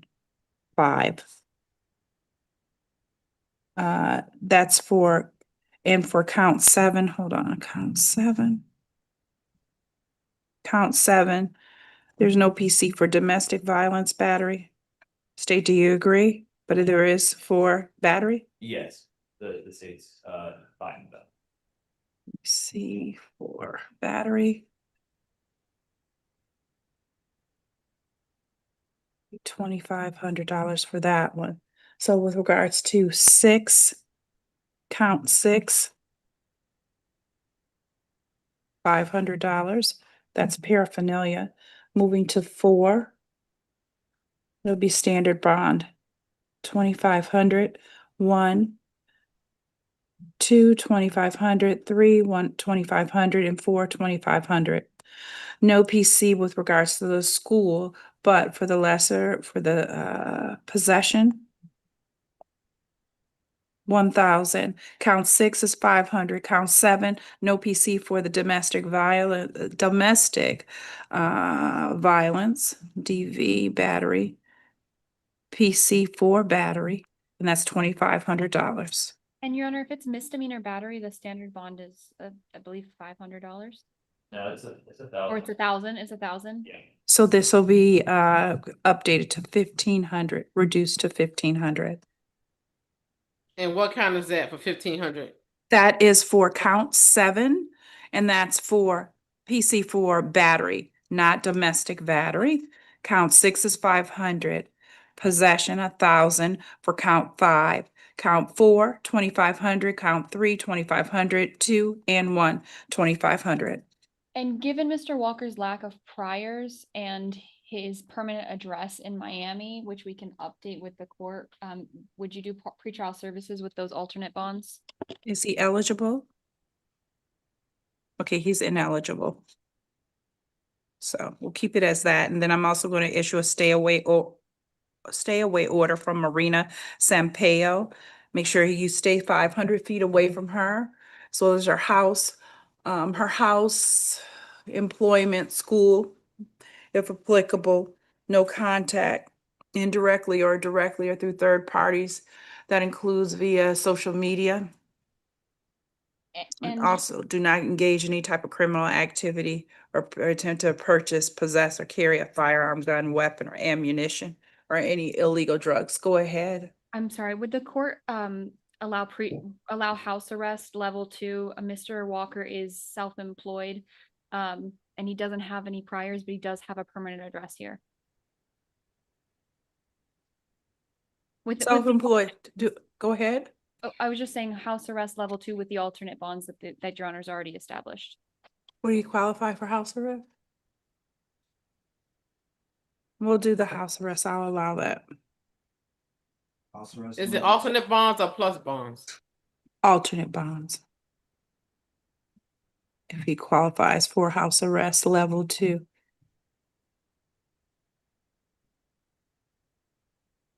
And Your Honor, just for the record, given the facts, the state would be requesting standard bond set out originally. I did standard bonds on all of them, except for the ones that they didn't have PC, which was reduced to the amount that it would be at the standard standard bond. For instance, DV battery, it wasn't, but it was battery, so I did the 1,500. So they should mirror as to what is the standard. You just made those alternate though, correct, with house arrest? Yes. Oh. Yeah, that's. Okay. All righty, and then the stay away order will be in place. All righty, everyone. We're gonna push these couple. We're here. Exxon Gonzalez Caceres. He's out on felony bond. And Judge Cabarga's division. Is Mr. Gonzalez Caceres present? He's present. He requires the Spanish interpreter. With the assistance of the Spanish interpreter, Mr. Caceres, you're charged with burglary of an unoccupied conveyance. Señor González Cáceres, usted se le imputa con escalamiento de un medio de transporte desocupado. Anything, defense? And Your Honor, while I don't have probable cause arguments at this time, I'd ask that Your Honor address the hold in F2511660. It's a battery by detainee charge. So I'd ask that the court issue pretrial services on both of these cases. I don't have that. Go ahead, I'm sorry. Thank you. No, está good, Your Honor. Eso, señoría, no tengo ningún argumento que presentar para motivo fundado en este momento, pero estaría solicitando que su señoría tratara la retención que tiene para el caso F2511660. Es un cargo por agresión física de otro reo en detención. Así que estaría solicitando a su señoría que le ordenara los servicios previos al juicio para ambos de estos casos. I'm gonna keep that on. If he wants to revisit that, he can bring it before Judge Cabarga. On the Gonzalez case, the bond that is, let's see, should be writing. This is 2 counts. I'm gonna issue a bond of 2,500 on each. Voy a mantener eso y si él quiere tratar esta causa nuevamente lo puede hacer ante la juez Cabarga para el caso González. La fianza va a ser para estos 2 cargos. Voy a emitir una fianza de 2,500 para cada uno. Facing a hold, correct, Judge? Yes. Y una retención, ¿correcto, señoría? Sí. Pedro Costa.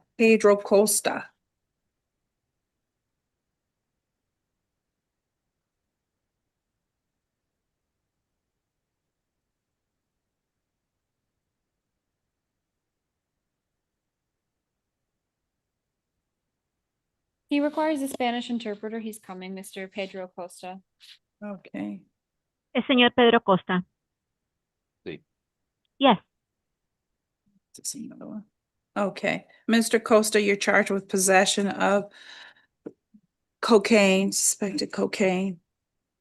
Al señor Costa usted se le imputa con tenencia de cocaína, sospecha de que es cocaína. Defense, any argument with regards to probable cause? ¿Algún argumento de parte de la defensa con respecto al motivo fundado? Yes, Your Honor, only because it's not demonstrated that there was actual possession, and constructive possession can be demonstrated through the ability to control or exercise dominion and control, and then knowledge. There's nothing here that indicates that Mr. Costa had knowledge that these items were next to him, and there's nothing in the four corners that say that the cops saw him take them out of his pocket, out of his bag, or otherwise One moment, please. interact with them. Go ahead, sorry. Thank you. Su señoría, solamente porque no se puede mostrar aquí que era la tenencia como tal o la tenencia inferida que pudiese ser demostrada a través de la capacidad para controlar el ejercicio del dominio o el que él tenía el conocimiento. No hay nada aquí que indique que el señor Costa tenía el conocimiento de que estos artículos que estaban al lado de él no hay nada dentro del contenido del affidavit que diga el policía que lo vio a él que se sacara estos elementos de su bolsillo fuera de la bolsa. De otra forma estaba interactuando. State. Yes, it's the state's position that the defendant had constructive possession of both of these items. Additionally, and this is most solidified by the last note on the arrest form, in which it stated Mr. Costa was the only person observed sitting behind the electrical box. No one else observed in his immediate area. These items were next to him. He was the only one there. There is probable cause that he was in possession of both the suspected cocaine and the drug paraphernalia. Su señoría, el Estado, sí, el Estado determina que sí hay motivo para el cargo de tenencia inferida para ambos de estos artículos. Adicionalmente, se solidifica más este argumento debido a la última nota que está en el informe del arresto, en el cual declara que el señor Acosta era la única persona que se había observado que estaba allí sentado detrás de la caja eléctrica. No se observó inmediatamente nadie alrededor del área. Estos artículos que estaban al lado de él era la única persona que se encontraba allí. Hay motivo fundado. Esto es para la tenencia de ambos elementos, lo cual se sospecha que era cocaína y la parafernalia. Defense. Defensa. Your Honor, I'll rest on my argument, and if you find probable cause, I would ask that Your Honor order him into pretrial services given the nonviolent nature and his local address. La defensa, su señoría, ya he concluido con la presentación de mis argumentos, pero si usted llega a determinar que sí hay motivo fundado, entonces solicitaría que su señoría le ordenara a él la libertad previa al juicio, dado de que la naturaleza de los cargos no es de carácter violento y de que tiene un domicilio a nivel local. Situated in an area, I'm not convinced, no PC released. Let's go to the case of Lazaro Abela Lazo Martinez. Estaba en el área, no me convence, no puedo otorgarle motivo que no sea fundado, motivo fundado. Excuse me, Joe, what was the bond for Mr. Costa? Released, no That's PC on both filed. counts? Yep, yes. Thank you. Martinez, Lazaro Martinez.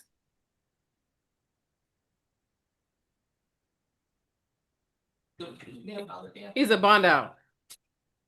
Thank you. And then let's go to, that's on Martinez, Lazaro Martinez bonded out. Moving on to Ramon Roque. Ramon Roque. Your Honor, he's present. He does not require the interpreter. He's also out on probation on 3 cases. I'm going to assume the court is going to issue a hold in those 3 cases. I have no probable cause arguments, but I would ask for a $1 bond given that he's going to be held on 3 probation cases. Okay. Roque appears on page 14, everyone. Yeah, that's what they said. Okay, we're on Roque, Ramon Roque.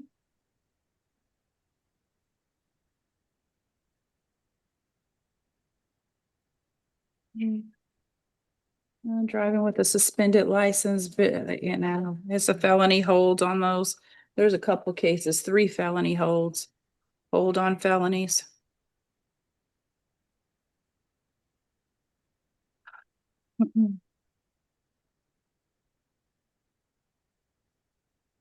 He's a habitual $2,500 standard bond.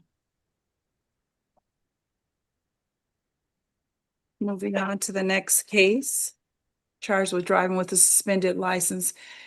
The bond is $2,500. He has 3 felony cases. He'll need to see the felony judge. Let's move to Samuel Rivers, Samuel O'Neill Rivers, Samuel O'Neill Rivers. Is Mr. Rivers present? Is Mr. Rivers present? I'm gonna give a moment. Corrections advised he refused. If we could reset tomorrow. Okay, we're gonna reset Mr. Rivers. He's refused, reset. 817, defendant refused. Crisostomo Manuel? Okay. Yes. He is charged. He's out on felony bond. He's charged with possession He of needs a one Spanish blue interpreter. pill. Okay, let me say that for Miss Cuccia. Yes, Your Honor. Miss Cuccia. Eh, Here we have Mr. Cristomo. He's charged with possession of one blue pill of suspected, what is this, MDMA, controlled substance. Ok, al señor Cristomo se le imputa con la tenencia de lo que se sospecha es una pastilla de color azul, lo que sería MDMA por sus siglas en inglés, una sustancia regulada. Tampering with physical evidence, possession of drug paraphernalia, and possession of cannabis, 20 grams or more. Con la manipulación de pruebas tangibles, con la posesión de tenencia para parafernalia de drogas y tenencia de cannabis de 20 gramos o más.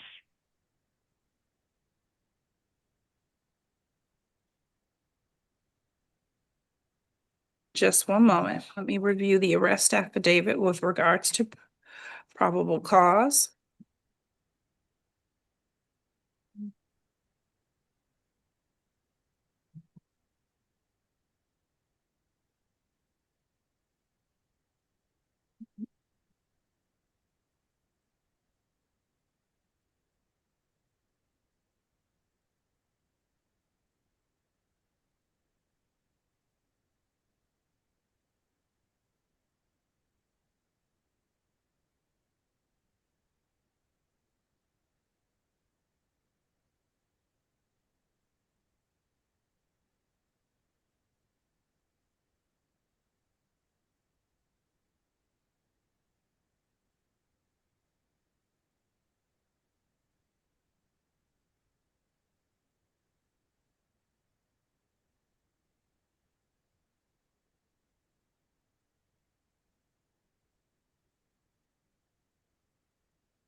Defense? Your Honor, I do have probable cause argument only as to the tampering with physical evidence. As the court is likely aware, there's pretty rather established case law that just tossing evidence away doesn't constitute tampering, especially if the police are able to then recover that without any damage being done, which seems to be the case on the 4 corners of this A form. So I'd ask for you to release him outright on that count. And then in terms of the felony. Oh, sorry. I apologize. This is the interpreter. Forgot. I'm sorry. Ok, su señoría, tengo un argumento para motivo fundado solamente para el cargo de manipulación con pruebas tangibles.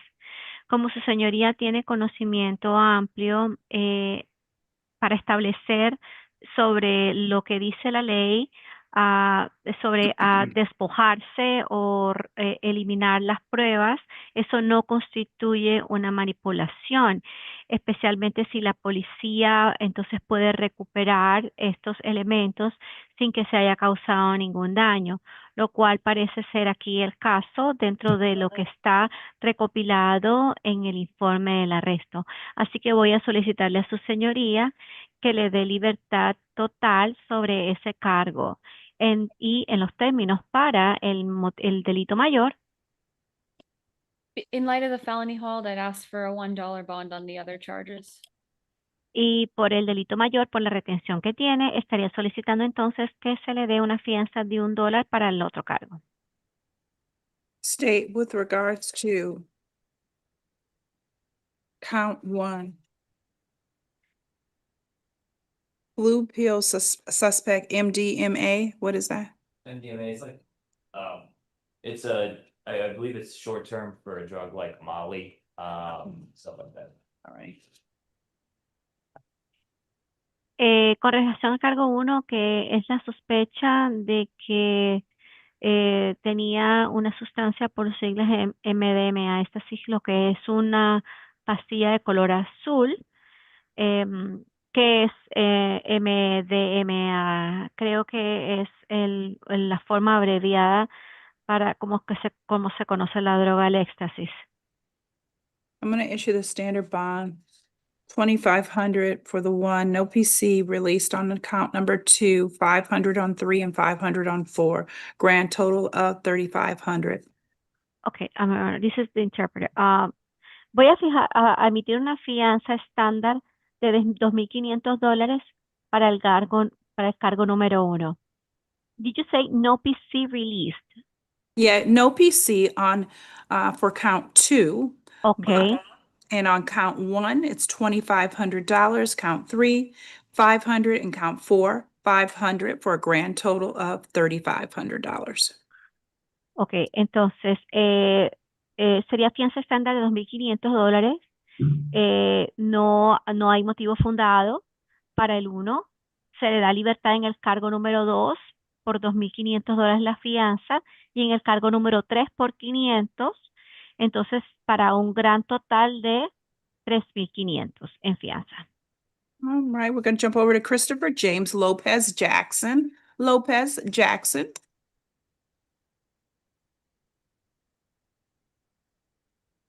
Is Mr. Jackson present? Mr. Jackson is charged with robbery by sudden snatching, burglary of unoccupied conveyance, and criminal mischief of $1,000 or more. Let me read the arrest affidavit, sir.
Defense?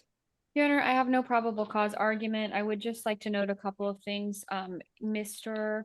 Lopez Jackson has no felony convictions at all. His last felony, it was withhold from 2016. He has lived in Miami his entire life. The address on the arrest affidavit, he's resided at that address for the last 5 years. And he currently does odd jobs, and his mother, who would be posting his bond, is on Social Security benefits. So I'd ask that the court order him into pretrial services and give him a lower alternate bond. And Your Honor, the state would be requesting standard.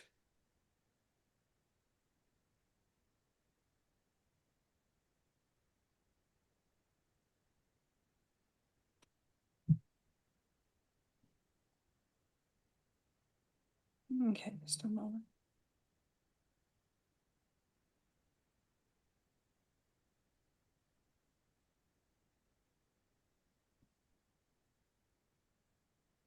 I'm gonna issue a bond of $2,500 for each charge. Total is $7,500. Is he eligible for pretrial services?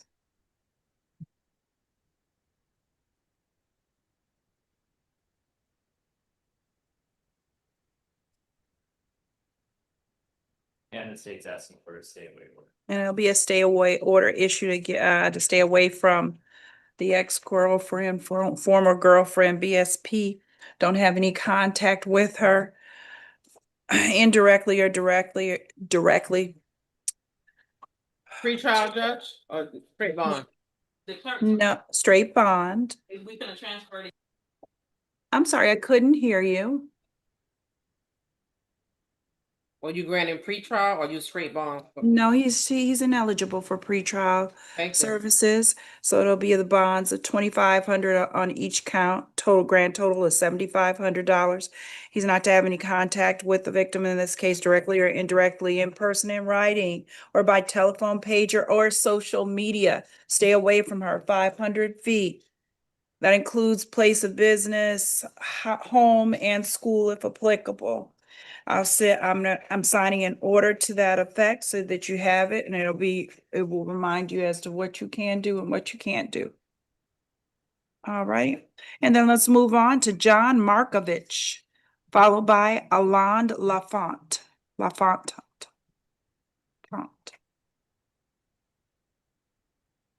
Markovich. Mr. Markovich is on his way, Your Honor. I don't have a probable cause argument, but he is homeless. I'd ask for TAP. He has no felony convictions, and this is a spit battery. It's not violent in nature.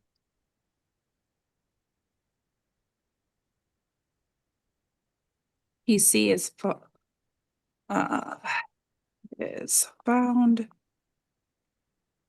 Let's see, that is Mr. Markovich.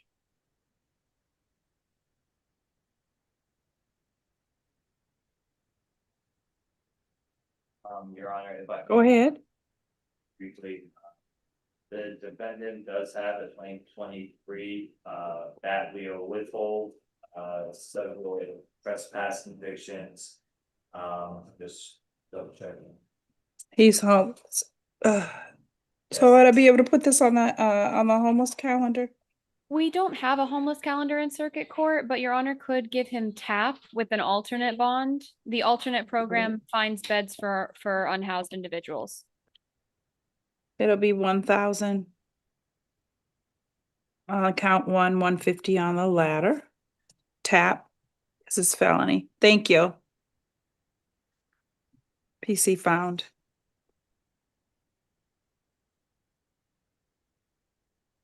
All right, we're going to move on to Alan LaFontant.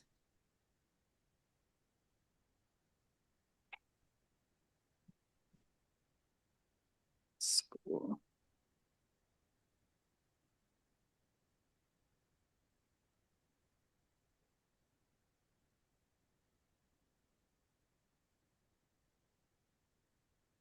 Where's the school?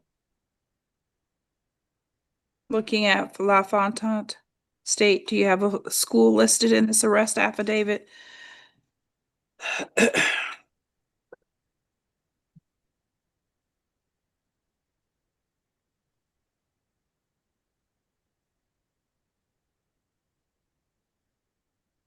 4 was public property conducting the business and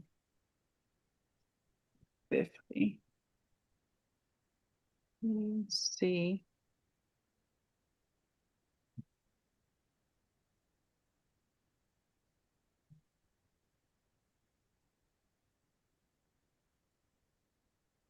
Defense. Your Honor, I would argue there's no probable cause for count 3. And the second charge is within the first charge. So very similar to one of the other A forms that we had. I believe there's a double jeopardy issue because possessing cannabis is within possession with intent to sell. So I would ask that you ROR him on both on count 2 and then release him outright on count 3. State.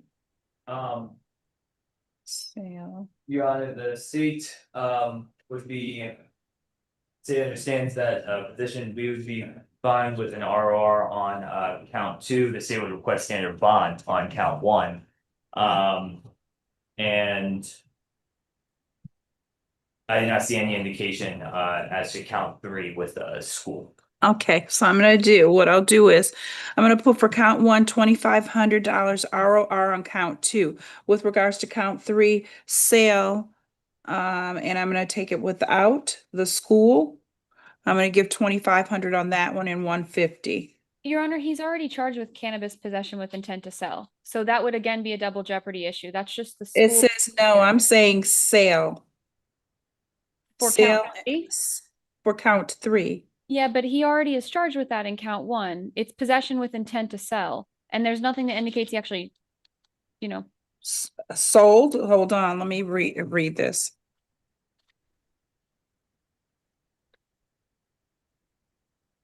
Oh, the mail then stated that he had more product available if I was interested in purchasing a larger quantity. There was no sale that happened.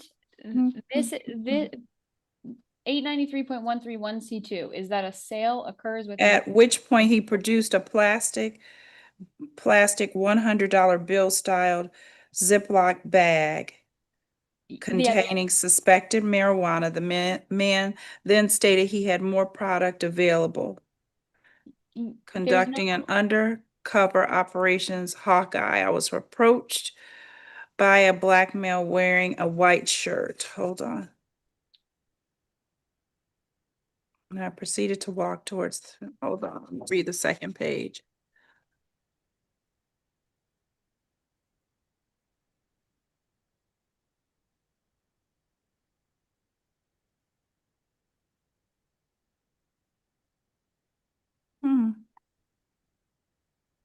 Well, ROR on that one.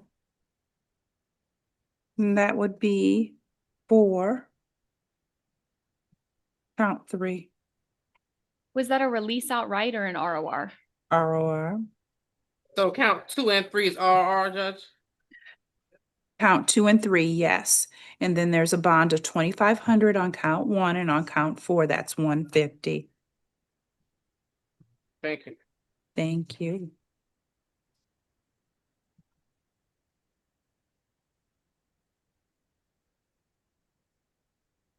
And then that brings us to Martinez Gomez, first name Daniel.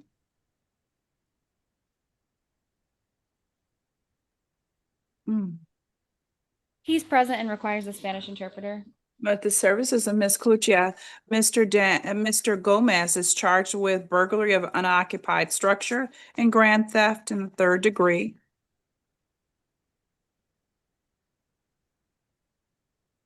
Al señor Gómez se le imputa con escalamiento de una estructura desocupada y con hurto en mayor cuantía en 3er grado. Crime probable cause. Defense, did you have any argument? Determino que hay motivo fundado. ¿La defensa tiene algún argumento? No probable cause argument, Your Honor, but he has no priors, so I'd ask that Your Honor order him into pretrial services with the alternate bonds of $2,500 on each and pretrial services on the misdemeanor case M2513935.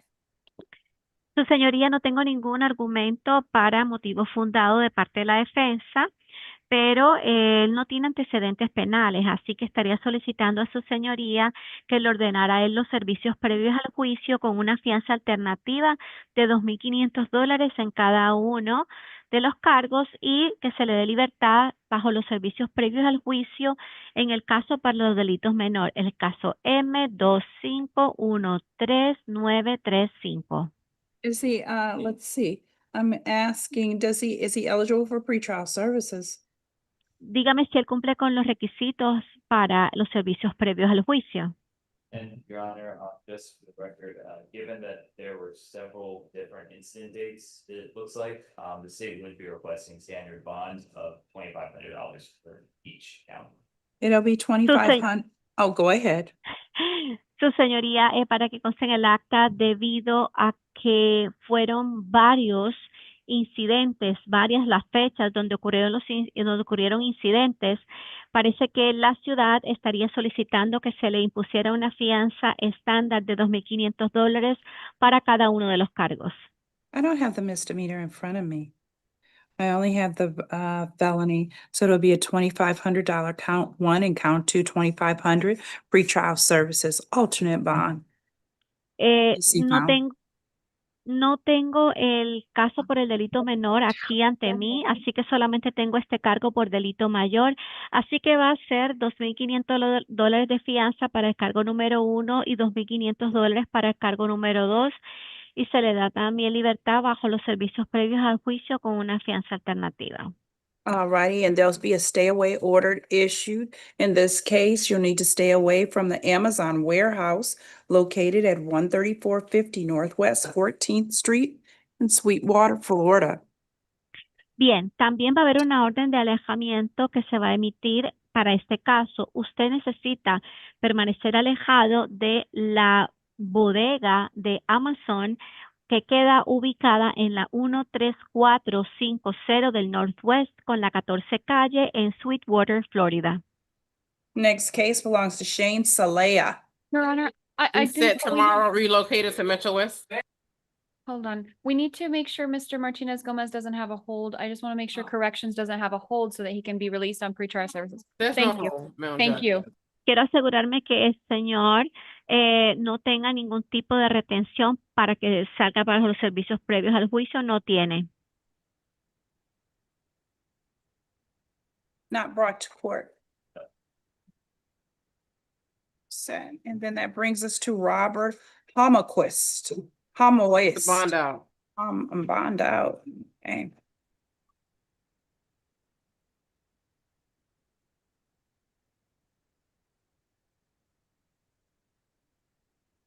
And let's see, he had actually two cases.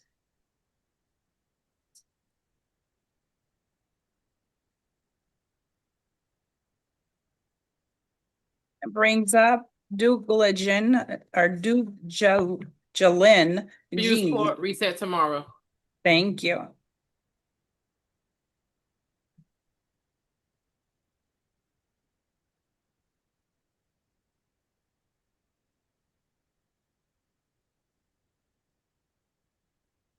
Next case, Ronaldo, first name Jesus. Refuse court, reset for tomorrow. Thank you.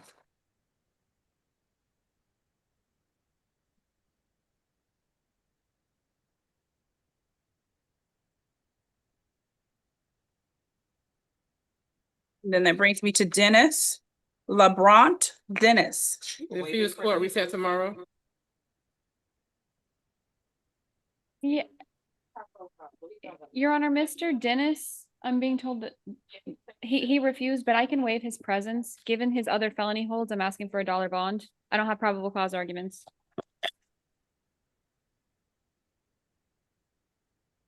The state would, the state, No, I'll reset it out here tomorrow.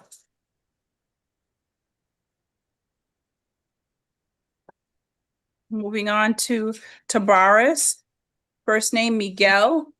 Refuse court, I'll reset waive tomorrow. I'll waive his presence. He has a lot of felony holds. I'm just asking for a $1 bond, given that it's a Controlled substance, Yeah, methamphetamine. yeah, I just asked for a dollar bond. He has 3 or 4 other felony cases holding him. State. Your Honor, the state. This is which case number you're on? That's for Miguel Tabares. Okay, 661.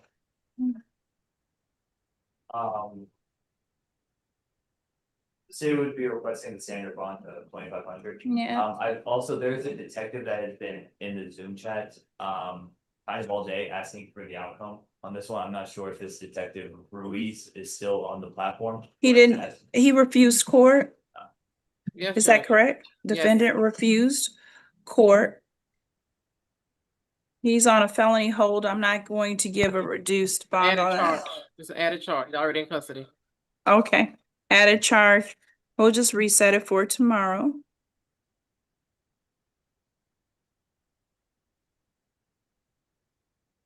We can let the officer know, and then we go to Johnson White. He also Tommy refused Luis, court, refused court, reset tomorrow. refused court. Resetting for 8/17. And then what about Tonius? Tonius Refused- Clark. Refused court, reset tomorrow. Okay, do we have any juveniles? Okay, just add and make sure.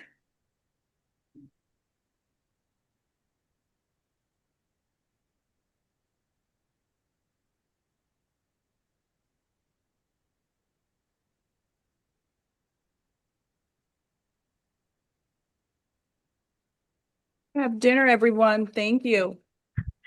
Thank you, Your Honor. We'll see you bright and early tomorrow. Yes, tomorrow will be another interpreter, but thank you, Your Honor. Thank you, Ms. Kutia. You're We welcome. may have trial Tuesday too. Mhm. Oh, okay. All right. Have a But great not rest on of the Monday, day. but not on Monday. Okay.